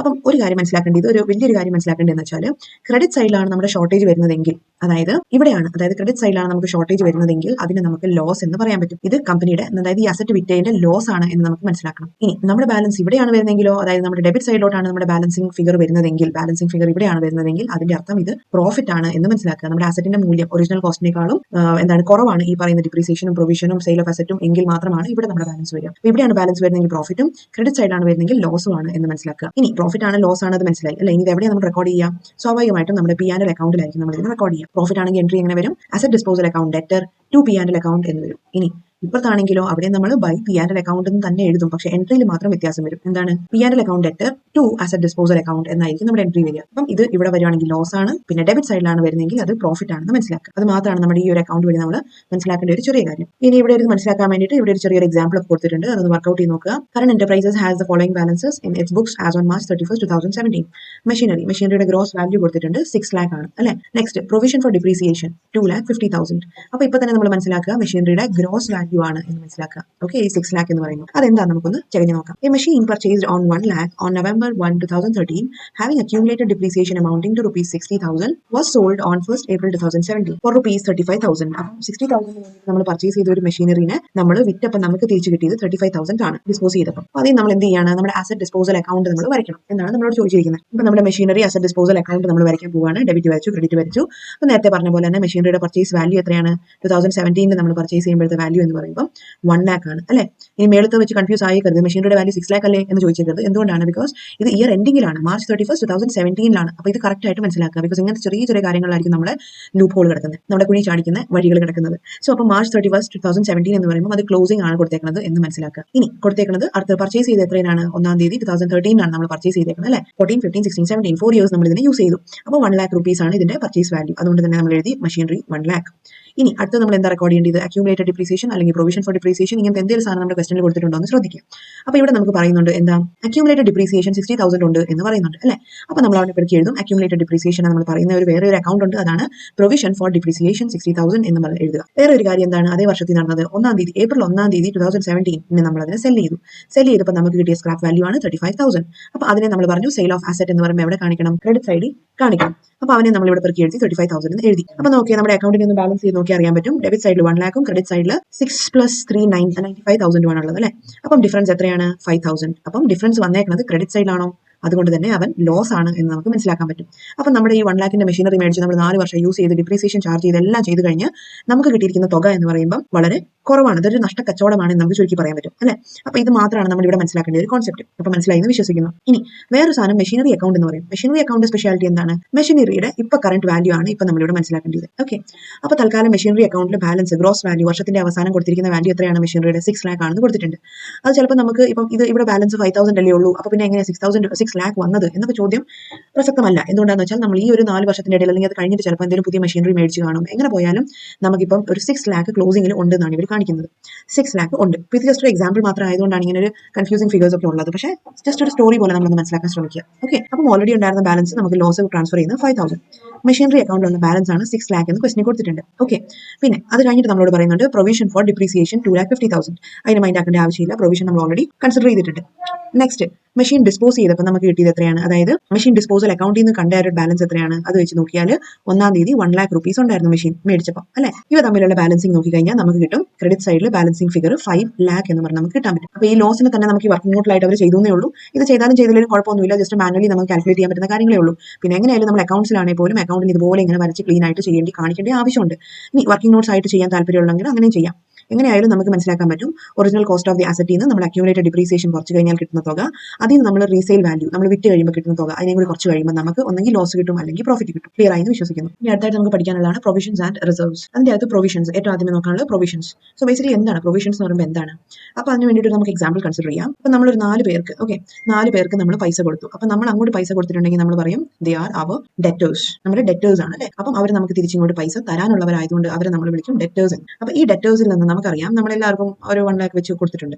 എന്നാ പോട്ടെ, 1 lakh വെച്ച് നമുക്ക് എല്ലാവർക്കും കൊടുത്താൽ നമ്മൾ പാപ്പരായി പോലെ. അപ്പോൾ 1 lakh മറ്റേ ആൾക്ക് നമ്മൾ 2000, അടുത്ത ആൾക്ക് 50,000, അടുത്ത ആൾക്ക് നമ്മൾ 1 lakh. അപ്പോൾ ഇങ്ങനെ നമുക്ക് അവർക്ക് പൈസ നമ്മൾ കൊടുത്തിട്ടുണ്ട്. ഇനി നമ്മൾ എന്ത് ചെയ്തു, നമ്മൾ അവരിങ്ങോട്ട് പൈസ തരാനുള്ളവരാണ് അല്ലേ. അപ്പം എയുടെ കാര്യത്തിൽ നമുക്കറിയാം അയാൾ തരും, അത് ഉറപ്പാണ്. പക്ഷേ ബി എന്ന് പറയുമ്പോൾ അയാൾ ഇച്ചിരി പ്രശ്നക്കാരനാണ്, പുള്ളി തരാൻ യാതൊരു ചാൻസും ഇല്ലാത്തയാണ്. സി എന്ന് പറയുമ്പോൾ പുള്ളി ഒരു സംശയമാണ്, ചിലപ്പോൾ പുള്ളി തന്നാലായി തന്നില്ലേലായി, പക്ഷേ നമുക്കൊരു വിശ്വസിക്കാവുന്നത്. ഡി ആണെങ്കിലും ഉറപ്പായും തരുമെന്ന് നമുക്ക് ഉറപ്പുണ്ട് അല്ലേ. അപ്പോൾ അങ്ങനെ നമ്മൾ പൈസ കൊടുക്കുമ്പോൾ നമുക്ക് പലപ്പോഴും അങ്ങനെ തോന്നാറുണ്ട് അല്ലേ, ബി എന്തായാലും തരാൻ പോകുന്നില്ല നമുക്ക് കൊടുക്കുമ്പോഴേ നമുക്കറിയാം അല്ലേ. അപ്പം നമ്മൾ എന്ത് ചെയ്യാണ്, അതിന് വേണ്ടി ഒരു പ്രൊവിഷൻ ക്രിയേറ്റ് ചെയ്യാണ്. അപ്പോൾ നമ്മളിപ്പോൾ നമ്മുടെ എക്സ്പെൻസസും ഇൻകം ഒക്കെ കാൽക്കുലേറ്റ് ചെയ്യാൻ നേരത്ത് നമ്മൾ എഴുതുവാണ്, അതായത് ഇവർക്ക് നമ്മൾ വരുമാനം ഇങ്ങനെ കൊടുത്തിട്ടുണ്ട്, അവർ തിരിച്ചു തരും, 4 പേരും തിരിച്ചു തരും എന്ന് പറഞ്ഞ് എഴുതിയാലും നമുക്ക് ശരിക്കുള്ള പ്രോഫിറ്റ് കിട്ടുമോ? ഇല്ല. ബീനെ സീനെ പോലത്തെ ആൾക്കാർ ചിലപ്പം തരണം എന്ന് നിർബന്ധമില്ലല്ലോ. അപ്പോൾ അതുകൊണ്ട് തന്നെ നമ്മളൊരു അക്കൗണ്ട് ഓപ്പൺ ചെയ്യും, that is provision for doubtful debts. അപ്പം ഇത് പ്രൊവിഷൻ അക്കൗണ്ട് എന്ന് പറയുമ്പോൾ നമുക്ക് എന്തിനു വേണ്ടിയിട്ട് ക്രിയേറ്റ് ചെയ്യാം കേട്ടോ. ഇവിടെ തൽക്കാലം നമുക്ക് ഡെറ്റേഴ്സ് അല്ലെങ്കിൽ ഡെറ്റിന്റെ ബേസിസിലാണ് നമ്മൾ ഡൗട്ട്ഫുൾ അല്ലെങ്കിൽ നമുക്ക് കിട്ടാക്കടം എന്നുള്ള രീതിയിലാണ് നമ്മൾ ക്രിയേറ്റ് ചെയ്യുന്നത്. അപ്പം നമ്മൾ എന്ത് ചെയ്യും, നമ്മുടെ അടുത്ത് നിന്ന് കിട്ടുമെന്ന് ഉറപ്പുള്ളവരൊക്കെ നമ്മൾ റെക്കോർഡ് ചെയ്തു. അല്ലാത്ത ബിയുടെ സിയുടെ അടുത്ത് കിട്ടാൻ യാതൊരു ചാൻസും ഇല്ല എന്ന് തോന്നുന്നവരൊക്കെ നമ്മൾ പ്രൊവിഷൻ ഫോർ ഡൗട്ട്ഫുൾ ഡെറ്റ്സിന്റെ അകത്തോട്ട് ഇൻവോൾവ് ചെയ്യിപ്പിക്കും. അതായത് അവർ തന്നാൽ തന്നു, നല്ല കാര്യം അല്ലെ, പക്ഷേ കിട്ടാൻ യാതൊരു ചാൻസും ഇല്ല, അത് ഓൾറെഡി നമുക്കറിയാം, അതൊരു ലോസ് ആണ് എന്ന് നമുക്ക് ഓൾറെഡി അറിയാവുന്ന കേസാണ് പ്രൊവിഷൻ ഫോർ ഡൗട്ട്ഫുൾ ഡെപ്റ്റ്സ് ആയിട്ട് ക്രിയേറ്റ് ചെയ്യുന്നത്. അപ്പോൾ ഈ ലോസ് നമ്മൾ കിട്ടുവാണെങ്കിൽ നമ്മൾ ആ ബുക്സിൽ റെക്കോർഡ് ചെയ്യും, അതല്ലാന്നുണ്ടെങ്കിൽ നമ്മൾ അതിനൊരു ലോസ് ആയിട്ട് നമ്മൾ നമ്മുടെ P&L അക്കൗണ്ടിൽ നമ്മൾ റെക്കോർഡ് ചെയ്യും. അപ്പോൾ P&L അക്കൗണ്ട് നമുക്കറിയാലോ, P&L അക്കൗണ്ട് ഡെബിറ്റ് സൈഡിൽ എന്തൊക്കെയാണ് വരിക, നമ്മുടെ ഇൻഡയറക്റ്റ് ആയിട്ടുള്ള എക്സ്പെൻസസും പിന്നെ ക്രെഡിറ്റ് സൈഡിൽ ഇൻഡയറക്റ്റ് ആയിട്ടുള്ള ഇൻകംസും ആണ് വരുന്നതെന്ന് നമുക്ക് ഓൾറെഡി അറിയാവുന്ന കാര്യമാണ് അല്ലേ. ക്രെഡിറ്റ് സൈഡിൽ നമുക്ക് അറിയാവുന്ന കാര്യമാണ്. അപ്പോൾ അതുകൊണ്ട് തന്നെ ഇതുപോലത്തെ ലോസസ്, ഇങ്ങനത്തെ ഈ എക്സ്പെക്ടഡ് ആയിട്ടുള്ള ലോസസിനെ തന്നെ നമ്മളൊരു എക്സ്പെൻസ് ആയിട്ട് തന്നെ കൺസിഡർ ചെയ്ത് ഡെബിറ്റ് സൈഡിലോട്ടായിരിക്കും എഴുതേണ്ടത്. മനസ്സിലായെന്ന് വിശ്വസിക്കുന്നു. ഇനി ഇത് കൂടാണ്ട് P&L റെക്കോർഡിംഗ് മാത്രമല്ലാണ്ട് നമ്മുടെ ബാലൻസ് ഷീറ്റിൽ അതായത് അക്കൗണ്ടിൽ നിന്ന് നമ്മൾ കുറച്ചും കാണിക്കണം. അതായത് ഇപ്പം ടോട്ടൽ നമ്മുടെ ടോട്ടൽ ഡെറ്റേഴ്സ് എന്ന് പറയുമ്പോൾ എത്രയാണ്, നമ്മുടെ total debtors 1 lakh plus 1 lakh plus 20,000 plus 50,000. അപ്പോൾ നമ്മുടെ ടോട്ടൽ കടം എന്ന് പറഞ്ഞു കഴിഞ്ഞാൽ നമുക്ക് ഇങ്ങോട്ട് തരാനുള്ളത് 2,70,000 ആണ് അല്ലെ. 2,70,000 പൈസ നമ്മൾ അങ്ങോട്ട് കൊടുത്തിട്ടുണ്ട്, അത് നമുക്ക് ഇങ്ങോട്ട് കിട്ടാനുണ്ട്. പക്ഷേ 2,70,000 2 lakh കിട്ടും നമുക്ക് ഉറപ്പുണ്ട് അല്ലെ. അപ്പോൾ ടോട്ടൽ ഡെറ്റേഴ്സ് എത്രയാണ്, നമ്മൾ അസറ്റ് സൈഡിൽ ബാലൻസ് ഷീറ്റിനെ കാണിക്കുന്നത് 2,70,000 എന്ന് കാണിക്കും. പക്ഷേ അതിൽ നിന്ന് നമ്മൾ മൈനസ് ചെയ്ത് കാണിക്കണം എന്താണ്, പ്രൊവിഷൻ. അതായത് കിട്ടാതെ പോകും എന്ന് നമുക്ക് നല്ല ഉറപ്പുള്ള എത്ര പേരാണ്, 70,000 നമുക്ക് കിട്ടൂല നല്ല വിശ്വാസമുണ്ട് അല്ലെ. അപ്പോൾ ആ 70,000 കുറച്ചിട്ട് ബാക്കി 2 lakh ആയിരിക്കും നമ്മുടെ ഡെറ്റേഴ്സിന്റെ ടോട്ടൽ തുക എന്ന് നമ്മൾ എഴുതുന്നത്. എന്നാൽ പിന്നെ നേരിട്ട് 2 lakh എഴുതിയാൽ പോലെ എന്ന് ചോദിക്കരുത്, ബിക്കോസ് അത് പാർട്ട് ഓഫ് ദ ഗെയിം അല്ല, നമ്മൾ ഇതുപോലെ തന്നെ എഴുതി കാണിക്കണം, സ്പ്ലിറ്റ് ചെയ്ത് പ്രൊവിഷൻസ് എത്രയുണ്ട് എന്ന് തന്നെ കാണിക്കണം. ഇനി നമ്മൾ പ്രൊവിഷൻസ് നോക്കുകയാണെങ്കിൽ നമുക്ക് പല സാധനങ്ങളുടെ മേളിൽ ഇതുപോലെ പ്രൊവിഷൻസ് ക്രിയേറ്റ് ചെയ്യാം. എന്തിനാ ക്രിയേറ്റ് ചെയ്യുന്നത് മനസ്സിലായല്ലോ. അതൊരു ഡൗട്ട്ഫുൾ ആയിട്ടുള്ള രീതിയിൽ നമ്മൾ ഒരു അക്കൗണ്ട് ക്രിയേറ്റ് ചെയ്യുന്നതിനാണ് പ്രൊവിഷൻ എന്ന് പറയുന്നത്. ഇനി പ്രൊവിഷൻ ഫോർ ഡിപ്രീസിയേഷൻ ക്രിയേറ്റ് ചെയ്യാൻ പറ്റും, provision for bad and doubtful debts നമ്മൾ ഇപ്പോൾ ചെയ്തത് അതായിരുന്നു. നെക്സ്റ്റ് ടാക്സേഷൻ പർപ്പസിന് വേണ്ടിയിട്ട് പ്രൊവിഷൻ ക്രിയേറ്റ് ചെയ്യാൻ പറ്റും, provision for discount on debtors create ചെയ്യാൻ പറ്റും. അങ്ങനെ പല കാര്യങ്ങളുടെ മേളിൽ നമുക്ക് എപ്പോൾ നമുക്ക് ഇൻകത്തിന്റെ കാര്യത്തിൽ ഡൗട്ട് വരുന്നുണ്ടോ, ഇത് കിട്ടുമോ ഇല്ലയോ എന്ന് ഡൗട്ട് വരുന്നുണ്ടോ, അവിടെ നമ്മൾ സാധാരണഗതിയിൽ പ്രൊവിഷൻ അക്കൗണ്ട് ക്രിയേറ്റ് ചെയ്യാറാണ് പതിവ്. ഈ അക്കൗണ്ടിംഗ് ട്രീറ്റ്മെന്റ് ഫോർ പ്രൊവിഷൻസ്, അതായത് നമുക്ക് എങ്ങനെ ചെയ്യാൻ പറ്റും, ഇപ്പം നമ്മൾ പഠിച്ചത് തന്നെയാണ് അക്കൗണ്ടിംഗ് ട്രീറ്റ്മെന്റ്. അപ്പോൾ അതിനെ നമുക്ക് നമ്മുടെ ടെക്സ്റ്റ് ബുക്കിൽ ഇപ്പോഴാണ് കൊടുത്തിരിക്കുന്നത്. അപ്പോൾ ഇപ്പോൾ നമ്മൾ പറഞ്ഞല്ലോ നമുക്ക് 3 ടൈപ്പ് ആൾക്കാരുണ്ട് അല്ലേ. ചില ആൾക്കാർ നമുക്ക് നല്ല ഉറപ്പുണ്ട്, അവർ എന്തായാലും തരും, അത് ഉറപ്പാണ്, അവരെ നമ്മൾ വിളിക്കുന്ന പേരാണ് ഗുഡ് ഡെറ്റേഴ്സ്. ബാഡ് ഡെറ്റ്സ് എന്ന് പറയുമ്പോൾ നമുക്ക് നല്ല ഉറപ്പുണ്ട്, അവർ ഒരിക്കലും തരാൻ പോകുന്നില്ല അല്ലെ, പൈസയും പോകും ബന്ധവും പോകുമായിരിക്കും. അപ്പം അതുപോലത്തെ ആൾക്കാരാണ് ബാഡ് ഡെറ്റ്സ്. ഇനി മൂന്നാമത്തെ കാറ്റഗറിയാണ് ഡൗട്ട്ഫുൾ ഡെറ്റ്സ്. ഡൗട്ട്ഫുൾ ഡെറ്റ്സ് എന്ന് പറയുമ്പോൾ നമ്മുടെ സീനെ പോലത്തെ ആൾക്കാരാണ്, നമ്മൾ പറഞ്ഞല്ലോ, അതായത് അവർ ചിലപ്പം തരാൻ ചാൻസ് ഉണ്ട്. അപ്പോൾ അവയുടെ മേളിലാണ് നമ്മൾ basically doubtful debts provisions create ചെയ്യപ്പെടുന്നത്. തരികയില്ലാന്ന് ഉറപ്പുള്ള ആൾക്കാർ നമ്മൾ ബാഡ് ഡെറ്റ്സ് ആയിട്ട് തന്നെ എഴുതി തള്ളും, അവരെ നമുക്കൊരു ലോസ് ആയിട്ട് എക്സ്പെൻസ് ആയിട്ട് തന്നെ നമുക്ക് അവരെ എഴുതി തള്ളാൻ സാധിക്കും. അപ്പോൾ നമ്മൾ ഓൾറെഡി പറഞ്ഞു P&L അക്കൗണ്ട് നമ്മൾ എങ്ങനെയാണ് റെക്കോർഡ് ചെയ്യുക, ഡെബിറ്റ് സൈഡിലായിട്ടാണ് നമ്മൾ റെക്കോർഡ് ചെയ്യുന്നത്, ബിക്കോസ് ഇതൊരു ഇൻഡയറക്റ്റ് ആയിട്ടുള്ള എക്സ്പെൻസ് ആണ്. അപ്പോൾ നമ്മൾ എങ്ങനെ റെക്കോർഡ് ചെയ്യും, P&L account debtor to provisions for doubtful debts എന്ന് പറഞ്ഞിട്ട് റെക്കോർഡ് ചെയ്യും. അപ്പോൾ ഇവിടെ ഒരു ക്വസ്റ്റൻ കൊടുത്തിട്ടുണ്ട്, ജസ്റ്റ് നമുക്ക് നോക്കാം. Observe and extract of the trial balance from the books of the hand traders on March 31, 2014. അപ്പോൾ സൺഡ്രി ഡെറ്റേഴ്സ് എന്ന് പറയുന്നത് ഇവിടെ കൊടുത്തിട്ടുണ്ട് 68,000. അപ്പം ഇവരെന്താണ് നമുക്ക് കൊടുത്തിരിക്കുന്ന ബാക്കി details, bad debts proved bad but not recorded amount to 8,000. അപ്പം ബാഡ് ഡെറ്റ്സിന്റെ ഒരു എമൗണ്ട് അവർ എഴുതാൻ വിട്ടുപോയി, ദാറ്റ് ഇസ് 8,000 റുപ്പീസിന്റെ. അപ്പോൾ അതിന് നമ്മൾ റൈറ്റ് ഓഫ് ചെയ്യണം. ബാഡ് ഡെറ്റ്സിന്റെ കാര്യം പറയുകയാണെങ്കിൽ ബാഡ് ഡെറ്റ്സ് ഇവിടെ കൊടുത്തിരിക്കുന്ന എത്രയാണ്, bad debts proved bad but not recorded amount to ₹8,000. അതായത് ബാഡ് ഡെറ്റ്സ് നമ്മൾ റെക്കോർഡ് ചെയ്തു ബാഡ് ഡെറ്റ്സ് എത്രയാണ്, 8,000 ആണ്. അവർ പ്രൂവ് ചെയ്തു, അവർ തരികയില്ല എന്നുള്ളത് തന്നെ നമുക്ക് നല്ല ഉറപ്പായി. ഒരു ടൈം പീരീഡ് കഴിഞ്ഞിട്ടും തന്നില്ല. അങ്ങനെ എത്ര എമൗണ്ട് ഉണ്ട്, 8,000 റുപ്പീസ് അങ്ങനെ പോയി. Provision is to be maintained at 10% of debtors. അപ്പോൾ അത് എപ്പോഴും ശ്രദ്ധിക്കുക, ഡെറ്റേഴ്സിന്റെ മേളിലാണ് സാധാരണ പെർസെന്റേജ് കണക്കിന് പ്രൊവിഷൻ പറയാറ്, ക്രിയേറ്റ് ചെയ്യാറ്. അപ്പം എത്രയാണ് നമ്മുടെ ഡെറ്റേഴ്സ് എത്രയാണ്? ഡെറ്റേഴ്സ് 68,000 ആണെന്നുള്ളത് അക്കൗണ്ടിൽ കൊടുത്തിട്ടുണ്ട്. അപ്പോൾ നമ്മൾ എത്രയുടെ മേലാണ് പ്രൊവിഷൻ ക്രിയേറ്റ് ചെയ്യേണ്ടതെന്ന് ചോദിച്ചു കഴിഞ്ഞാൽ 68,000 ഡിവൈഡഡ് ബൈ 10%. ഓക്കെ, അപ്പോൾ എത്ര വരും? നമുക്കറിയാം 6,800 ആണെന്ന് അറിയാം. പക്ഷേ ഇതുപോലെയാണോ? അല്ല. നമ്മൾ ചെയ്യേണ്ടതെന്ന് വെച്ചാൽ ആദ്യമേ തന്നെ ഇവിടെ നിന്നുള്ള ആ ഒരു ബാഡ് ഡെറ്റ്സ് അല്ലെങ്കിൽ നമ്മുടെ ബാഡ് ഡെറ്റ്സിന്റെ എമൗണ്ട് കുറയ്ക്കുക എന്നുള്ളതാണ്. ഓക്കെ, 68,000 നമ്മൾ ലോജിക്കലി ചിന്തിക്കാൻ പോയാൽ പലതും ചെയ്യും. പക്ഷേ 68,000 എന്ന് പറയുന്നത് ടോട്ടൽ ഡെറ്റേഴ്സ്. അതിൽ നിന്ന് 8,000 എന്തായാലും പോയി കിട്ടി നമുക്ക് നല്ല ഉറപ്പുണ്ട്. അപ്പോൾ അവനെ നമ്മൾ മൈനസ് ചെയ്ത് 60,000 റിമൈനിങ് വരും. ഓക്കെ, ഇനി 60,000 മേളിൽ വേണം നമ്മൾ ഈ പ്രൊവിഷൻ ക്രിയേറ്റ് ചെയ്യാൻ. ബിക്കോസ് ഈ 8,000 നമുക്കറിയാം അത് എന്തായാലും കിട്ടിയില്ല അല്ലെ. അപ്പോൾ അവന് നമുക്ക് പ്രൊവിഷൻ വെച്ചിട്ട് ഒരു കാര്യമില്ല.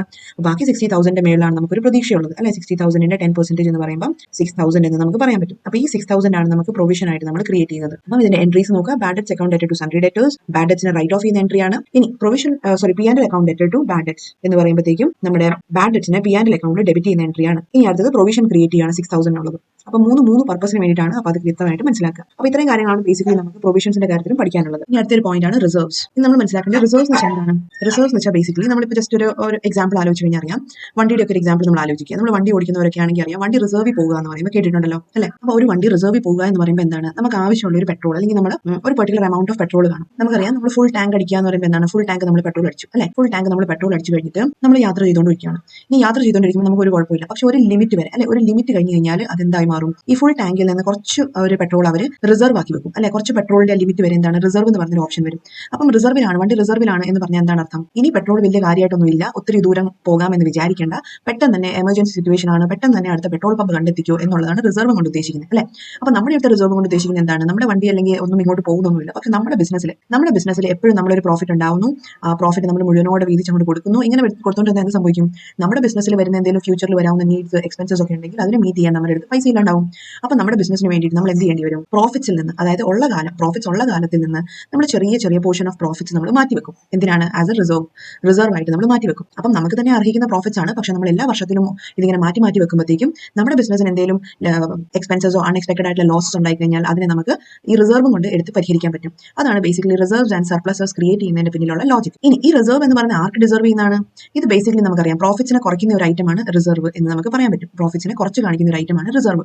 ഈ റിസർവ് വർഷാവസാനം നമുക്ക് യാതൊരു ഉപയോഗമൊന്നും വന്നിട്ടില്ല ഭാഗ്യം കൊണ്ടെങ്കിൽ ഈ റിസർവ് നമ്മൾ തൊടാതെ വെച്ചിരിക്കുകയാണെങ്കിൽ ഇത് തീർച്ചയായും ഇതിന്റെ ഓണേഴ്സിന് തന്നെ ഡിസ്ട്രിബ്യൂട്ട് ചെയ്ത് നമുക്ക് കൊടുക്കേണ്ട ഒന്നാണ്. നമ്മൾ നേരത്തെ പറഞ്ഞല്ലോ, ക്യാപിറ്റലിന്റെ കാര്യം പറഞ്ഞല്ലോ. ക്യാപിറ്റൽ എന്ന് പറയുമ്പോൾ എന്തായിരുന്നു? ക്യാപിറ്റൽ നമ്മൾ ഓണേഴ്സ് സ്വരൂപിച്ച് കൂട്ടുന്ന ഫണ്ടാണെന്ന് നമ്മൾ പറഞ്ഞു. ഇതേപോലെ തന്നെ റിസർവ്സിന്റെ കാര്യം പറഞ്ഞാലും ഈ പ്രോഫിറ്റിന്റെ ഒരു വിഹിതമാണ് റിസർവ്. അപ്പോൾ ആ റിസർവ് ഈ പ്രോഫിറ്റ്സ് ഓണേഴ്സിന് കൊടുക്കുന്നതിന് തുല്യമായിട്ട് ഡിസ്ട്രിബ്യൂട്ട് ചെയ്ത് കൊടുക്കാനും നമുക്ക് ബാധ്യതയുണ്ട്. അപ്പോൾ അതുകൊണ്ട് നമ്മൾ മനസ്സിലാക്കിയ ക്യാപിറ്റലിനെ നമ്മൾ എന്ത് കാറ്റഗറിയിലാണ് പെടുത്തിയത്? ദാറ്റ് ബിക്കംസ് എ ലയബിലിറ്റി എന്ന് നമ്മൾ പറഞ്ഞു. ഇനി റിസർവ്സിന്റെ കാര്യത്തിലും ഇത് തന്നെയാണ് നമ്മൾ ചിന്തിക്കേണ്ടത്. റിസർവ്സ് ആൻഡ് സർപ്ലസ് എന്ന് പറഞ്ഞാൽ അതും ഒരു ലയബിലിറ്റി ഐറ്റം തന്നെയാണ്. ഇനി ഏതൊക്കെ രീതിയിൽ എക്സാമ്പിൾസ് വരാം അല്ലെങ്കിൽ ഏതൊക്കെ രീതിയിലുള്ള റിസർവ്സുകൾ വരാം എന്ന് ചോദിച്ചു കഴിഞ്ഞാൽ that can be general reserve, workmen compensation fund, investment fluctuation fund, capital reserve, dividend equalisation reserve four redemption of debentures. ഇങ്ങനെ ഇത് കൂടുതലും ഒത്തിരി വേരിയസ് ടൈപ്സ് ഓഫ് റിസർവ്സ് ഉണ്ട്. ഇനി നമ്മൾ മനസ്സിലാക്കേണ്ട വേറെ കാര്യം എന്ന് വെച്ചാൽ what is the difference between reserve and provision. അതായത് നമ്മളിപ്പോൾ കണ്ടു റിസർവ് എന്ന് പഠിച്ചു, പ്രൊവിഷനും കണ്ടു അല്ലെ. പ്രൊവിഷൻ എന്തായിരുന്നു? ബേസിക്കലി പ്രൊവിഷൻ എന്ന് പറഞ്ഞാൽ നമ്മളൊരു കരുതലല്ല. ബേസിക്കലി നമ്മളിവിടെ ഇതിനെയും കരുതൽ എന്ന് വേണമെങ്കിൽ ഒരു വശത്തിൽ പറയാം. പക്ഷേ റിസർവ് എന്ന് പറയുമ്പോൾ എന്താണ്? നമ്മുടെ കയ്യിലുള്ള പ്രോഫിറ്റ്സിൽ നിന്നൊരു വിഹിതമാണ് നമ്മുടെ കയ്യിൽ ഓൾറെഡി കിട്ടിയ ഒരു പ്രോഫിറ്റ്സിൽ നിന്നൊരു വിഹിതമാണ് നമ്മൾ വീതിച്ചു കൊടുക്കേണ്ടത് അല്ലെങ്കിൽ നമ്മളൊരു കരുതലായി സൂക്ഷിച്ചു വെക്കുന്നത്.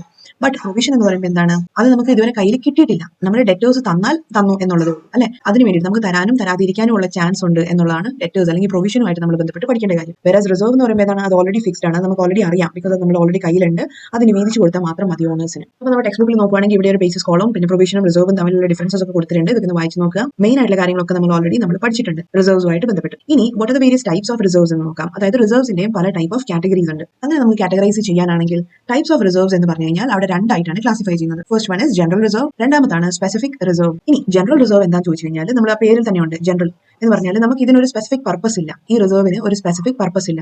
ഈ റിസർവ് നമ്മൾ എന്തിനാ ക്രിയേറ്റ് ചെയ്യുന്നതെന്ന് വെച്ചാൽ നമ്മൾ ബിസിനസ്സിൽ എന്ത് ആവശ്യത്തിന് വേണ്ടി ഇതിനെ നമുക്ക് വിനിയോഗിക്കാം. ബിക്കോസ് ഇതിനൊരു പർപ്പസ് ഇല്ല. ഇതൊരു ജനറൽ പർപ്പസ് റിസർവ് ആണ് എന്ന് ചുരുക്കം. ഇനി സ്പെസിഫിക് പർപ്പസ് റിസർവ് എന്ന് പറഞ്ഞു കഴിഞ്ഞാൽ അത് നമ്മൾ എന്തിനു വേണ്ടിയിട്ട്, അതിന്റെ പർപ്പസ് എന്തിനു വേണ്ടിയിട്ട് നമ്മൾ ക്രിയേറ്റ് ചെയ്യുന്നു അതിന് വേണ്ടിയിട്ട് മാത്രമേ നമ്മൾ അതിനെ യൂട്ടിലൈസ് ചെയ്യാൻ പറ്റത്തുള്ളൂ. ഇപ്പോൾ ഫോർ എക്സാമ്പിൾ ഇപ്പോൾ നമുക്കൊരു 4 ടൈപ്സ് ഓഫ് റിസർവ്സ് ഇവിടെ കൊടുത്തിട്ടുണ്ട്. That is dividend equalisation reserve, workmen compensation fund, investment fluctuation fund, debenture redemption reserve. അപ്പോൾ ഈ പേരുകളൊക്കെ ഓർത്തിരിക്കുക. റിസർവ്സിനെ പറ്റി മിക്കവാറും തന്നെ ക്വസ്റ്റൻസ് ചോദിക്കാറുള്ളതാണ്. What are the different types of reserves, what you mean by reserves and provisions, ഇതൊക്കെ നമ്മൾ ചോദിച്ചിട്ടും കണ്ടിട്ടുള്ള പ്രീവിയസ് ഇയർ ക്വസ്റ്റൻസിന്റെ കാറ്റഗറി വരുന്നതാണ്. അപ്പം ഈ സ്പെസിഫിക് റിസർവ്സിന്റെ സ്പെഷ്യാലിറ്റി എന്ന് വെച്ചാൽ നമ്മൾ എന്ത് പർപ്പസിന് വേണ്ടി ക്രിയേറ്റ് ചെയ്യുന്നു അതിന് വേണ്ടി മാത്രമേ നമുക്ക് വിനിയോഗിക്കാൻ പറ്റുള്ളൂ. For example workmen compensation fund എന്ന് പറയുമ്പോൾ എന്താണ്? നമ്മുടെ ഫാക്ടറിയിലോ അല്ലെങ്കിൽ നമ്മുടെ ജോലി സ്ഥലത്തോ വർക്ക് ചെയ്യുന്ന വർക്ക്മെൻ ജോലിക്കാർക്ക് വേണ്ടിയിട്ട് അവരുടെ പ്രൊട്ടക്ഷന് വേണ്ടിയിട്ടാണ് നമ്മൾ ഈ ഫണ്ട് റിസർവ് ക്രിയേറ്റ് ചെയ്യുന്നത്. അപ്പോൾ ഇവർക്ക് എന്തെങ്കിലും ഒരു ജോലി സ്ഥലത്ത് എന്തെങ്കിലും ആക്സിഡന്റ് പറ്റി, എന്തെങ്കിലും പ്രോബ്ലം വന്നു, മെഡിക്കൽ എയ്ഡ് വേണ്ടി വന്നു, അപ്പോൾ അതിന് വേണ്ടിയിട്ടൊക്കെ നമുക്ക് ഈ പറയുന്ന സാധനം യൂസ് ചെയ്യാൻ പറ്റും. ഇനി അതേ സ്ഥാനത്ത് നമ്മൾ ക്രിയേറ്റ് ചെയ്തിരിക്കുന്ന നമ്മുടെ വർക്ക് സ്പേസ് ചെയ്തിരിക്കുന്നത് ഡിവിഡൻഡ് ഇക്വലൈസേഷൻ റിസർവ് ആണ്. പക്ഷെ നമുക്ക് വർക്കേഴ്സിന് വേണ്ടി വിനിയോഗിക്കണോ? അങ്ങനെ ചെയ്യാൻ പറ്റുമോ? ഒരിക്കലും പറ്റത്തില്ല. ബിക്കോസ് ഇത് എന്ത് പർപ്പസ്, സ്പെസിഫിക് പർപ്പസ് റിസർവിന് വേണ്ടി ക്രിയേറ്റ് ചെയ്യുന്ന ഒരു ഫണ്ട് ആണെങ്കിൽ അത് അതിന് വേണ്ടി മാത്രമേ വിനിയോഗിക്കാൻ പറ്റുള്ളൂ. ഇനി അടുത്തൊരു കാറ്റഗറി ഇവിടെ പറഞ്ഞതെന്ന് വെച്ചാൽ നമുക്ക് ഇവിടെ കാണാൻ പറ്റും, that is revenue reserves and capital reserves. അപ്പോൾ ഈ റവന്യൂ റിസർവ് എന്താ നമുക്ക് നോക്കാം. That is revenue reserves are created from revenue profits. അതായത് നമ്മുടെ റവന്യൂ പ്രോഫിറ്റ്സ് നിന്നാണ് ഇവനെ ക്രിയേറ്റ് ചെയ്യുന്നത്. റവന്യൂ പ്രോഫിറ്റ്സിന്റെ ഒരു ഷെയർ, ഫോർ എക്സാമ്പിൾ നമ്മൾ ഒരു പൈ ചാർട്ട് വരച്ചു കഴിഞ്ഞാൽ റവന്യൂ പ്രോഫിറ്റ്സ് ആണ് ടോട്ടൽ എങ്കിൽ അതിലൊരു ചെറിയ പോർഷൻ നമ്മൾ റിസർവ് ആയിട്ട് നമ്മൾ ക്രിയേറ്റ് ചെയ്യുന്നു. ഇനി അത് എന്തിനാണ് യൂസ് ചെയ്യുന്നത്? ഇത് നമ്മുടെ നോർമൽ ബിസിനസിന്റെ ഓപ്പറേറ്റിംഗ് ആക്ടിവിറ്റീസിന് വേണ്ടിയിട്ടും ഡിസ്ട്രിബ്യൂഷൻ ഓഫ് ഡിവിഡൻഡ് ഡിസ്ട്രിബ്യൂട്ട് ചെയ്യാൻ വേണ്ടിയിട്ടും ഒക്കെ ആയിട്ട് നമുക്ക് യൂട്ടിലൈസ് ചെയ്യാവുന്നതാണ്. ഇനി അടുത്തൊരു കാറ്റഗറിയാണ് ക്യാപിറ്റൽ റിസർവ്സ്. അപ്പോൾ ക്യാപിറ്റൽ പ്രോഫിറ്റ്സ് ആയിരിക്കുമല്ലോ ഇതിന്റെ ബേസിസ്. റവന്യൂ റിസർവ് ക്രിയേറ്റ് ചെയ്യുന്നത് റവന്യൂ പ്രോഫിറ്റ്സ് നിന്നാണ്. അപ്പോൾ ക്യാപിറ്റൽ റിസർവ്സ് ക്രിയേറ്റ് ചെയ്യുന്നത് സ്വാഭാവികമായിട്ടും will be out of capital profits. ഇനി ഈ ക്യാപിറ്റൽ പ്രോഫിറ്റ്സ് അറൈസ് ചെയ്യുന്നത് ഒരിക്കലും നോർമൽ ആയിട്ടുള്ള ഒരു ഓപ്പറേറ്റിംഗ് ആക്ടിവിറ്റീസിന് ആദ്യം നല്ല ജനറേറ്റ് ചെയ്യപ്പെടുന്നത്. അതേ സ്ഥാനത്ത് ഇത് നമുക്ക് യൂസ് ചെയ്യാൻ പറ്റുന്നതും usual activities like dividend pay ചെയ്യാനും അങ്ങനത്തെ ആക്ടിവിറ്റീസിന് നമുക്ക് വിനിയോഗിക്കാൻ പറ്റത്തില്ല. ഇത് ബേസിക്കലി നമ്മൾ എന്തിനാ യൂസ് ചെയ്യുന്നത് വെച്ചാൽ ക്യാപിറ്റൽ ലോസസ് ഒക്കെ സെറ്റ് ഓഫ് ചെയ്യാൻ വേണ്ടിയിട്ടും റൈറ്റ് ഓഫ് ചെയ്യാൻ വേണ്ടിയിട്ടും ഒക്കെയാണ്. ക്യാപിറ്റൽ ലോസസിനെ സെറ്റ് ഓഫ് ചെയ്യാൻ വേണ്ടിയിട്ടൊക്കെയാണ് നമ്മൾ ഈ പറഞ്ഞ റിസർവിനെ യൂസ് ചെയ്യുക, ക്യാപിറ്റൽ റിസർവ്. ഈ റവന്യൂ റിസർവിന്റെയും ക്യാപിറ്റൽ റിസർവിന്റെയും ഓരോ എക്സാമ്പിൾസ് വെച്ച് കൊടുത്തിട്ടുണ്ട്, ടൈപ്സ് കൊടുത്തിട്ടുണ്ട്. അപ്പോൾ നമുക്ക് ഇതൊന്ന് വായിച്ച് നോക്കിയാൽ മനസ്സിലാക്കാൻ പറ്റും. ഇനി എന്തുകൊണ്ടാണ് ഇങ്ങനത്തെ റിസർവ്സ് ക്രിയേറ്റ് ചെയ്യുന്നതെന്ന് ചോദിച്ചു കഴിഞ്ഞാൽ എന്തുകൊണ്ടാണ്? Because of needing future contingency. ഫ്യൂച്ചറിൽ നമുക്ക് എന്തെങ്കിലുമൊക്കെ കണ്ടിജൻസീസ്, അൺഎക്സ്പെക്ടഡ് ലോസസോ എക്സ്പെൻസസ് ഒക്കെ വന്നു കഴിഞ്ഞാൽ അതിനെ മീറ്റപ്പ് ചെയ്യാൻ വേണ്ടിയിട്ടാണ് ബേസിക്കലി റിസർവ്സ് ക്രിയേറ്റ് ചെയ്യുന്നത്. ഇനി ഇതുമായിട്ട് ബന്ധപ്പെട്ടിരിക്കുന്ന അടുത്തൊരു പോയിന്റ് പഠിക്കാനുള്ളതാണ് നമ്മുടെ secret revenue or called secret reserve. ഈ സീക്രട്ട് റിസർവ് എന്ന് പറയുന്നത് എന്താണ്? ഇതിനും പേര് പോലെ തന്നെയാണ്. ഇവിടെ നമുക്ക് ഇതിന്റെ സ്വഭാവം, ഈ ഒരു റിസർവിന്റെ സ്വഭാവം എന്ന് വെച്ചാൽ it is kept as secret. അതായത് ഇവിടുത്തെ ഷെയർ ഹോൾഡേഴ്സിനോ ഇവിടുത്തെ സ്റ്റേക്ക് ഹോൾഡേഴ്സിനോ ഒന്നും ഒരു പിടുത്തമില്ല ഇവിടെ എത്ര റിസർവ്സ് ക്രിയേറ്റ് ചെയ്തിട്ടുണ്ട്. ഇനി ഈ റിസർവ് എന്തിനാണ് ക്രിയേറ്റ് ചെയ്തിരിക്കുന്നതെന്നോ ഒന്നും ഒരു പിടുത്തം കാണില്ല. അതെന്തുകൊണ്ടാണ് ചെയ്യുന്നതെന്ന് വെച്ചാൽ ഈ ഒരു റിസർവ് ബാലൻസ് ഷീറ്റിൽ നമ്മൾ ഡിസ്ക്ലോസ് ചെയ്യാറില്ല. ബിക്കോസ് ബാലൻസ് ഷീറ്റിൽ കാണിച്ചാൽ മാത്രമാണ് നമുക്ക് അതിന്റെ മേളിൽ ടാക്സ് ലൈബിലിറ്റി വരുന്നത്. അപ്പം പ്രോഫിറ്റ്സിനെ കുറച്ച് കാണിക്കാൻ വേണ്ടിയിട്ടും കൂടിയാണ് സീക്രട്ട് റിസർവ്സ് നമ്മൾ ക്രിയേറ്റ് ചെയ്യുന്നത്. ഇനി എന്തൊക്കെ രീതിയിൽ നമുക്ക് ഈ സീക്രട്ട് റിസർവ്സിനെ ക്രിയേറ്റ് ചെയ്യാൻ പറ്റും? It is by under valuation of സ്റ്റോക്കിന് നമ്മൾ മൂല്യം കുറച്ച് കാണിക്കാം, charging capital expenditure to P&L, making excessive provisions for doubtful debts, showing contingent liabilities as actual liabilities. അപ്പം മൊത്തത്തിൽ നോക്കിക്കഴിഞ്ഞാൽ എന്താണ്?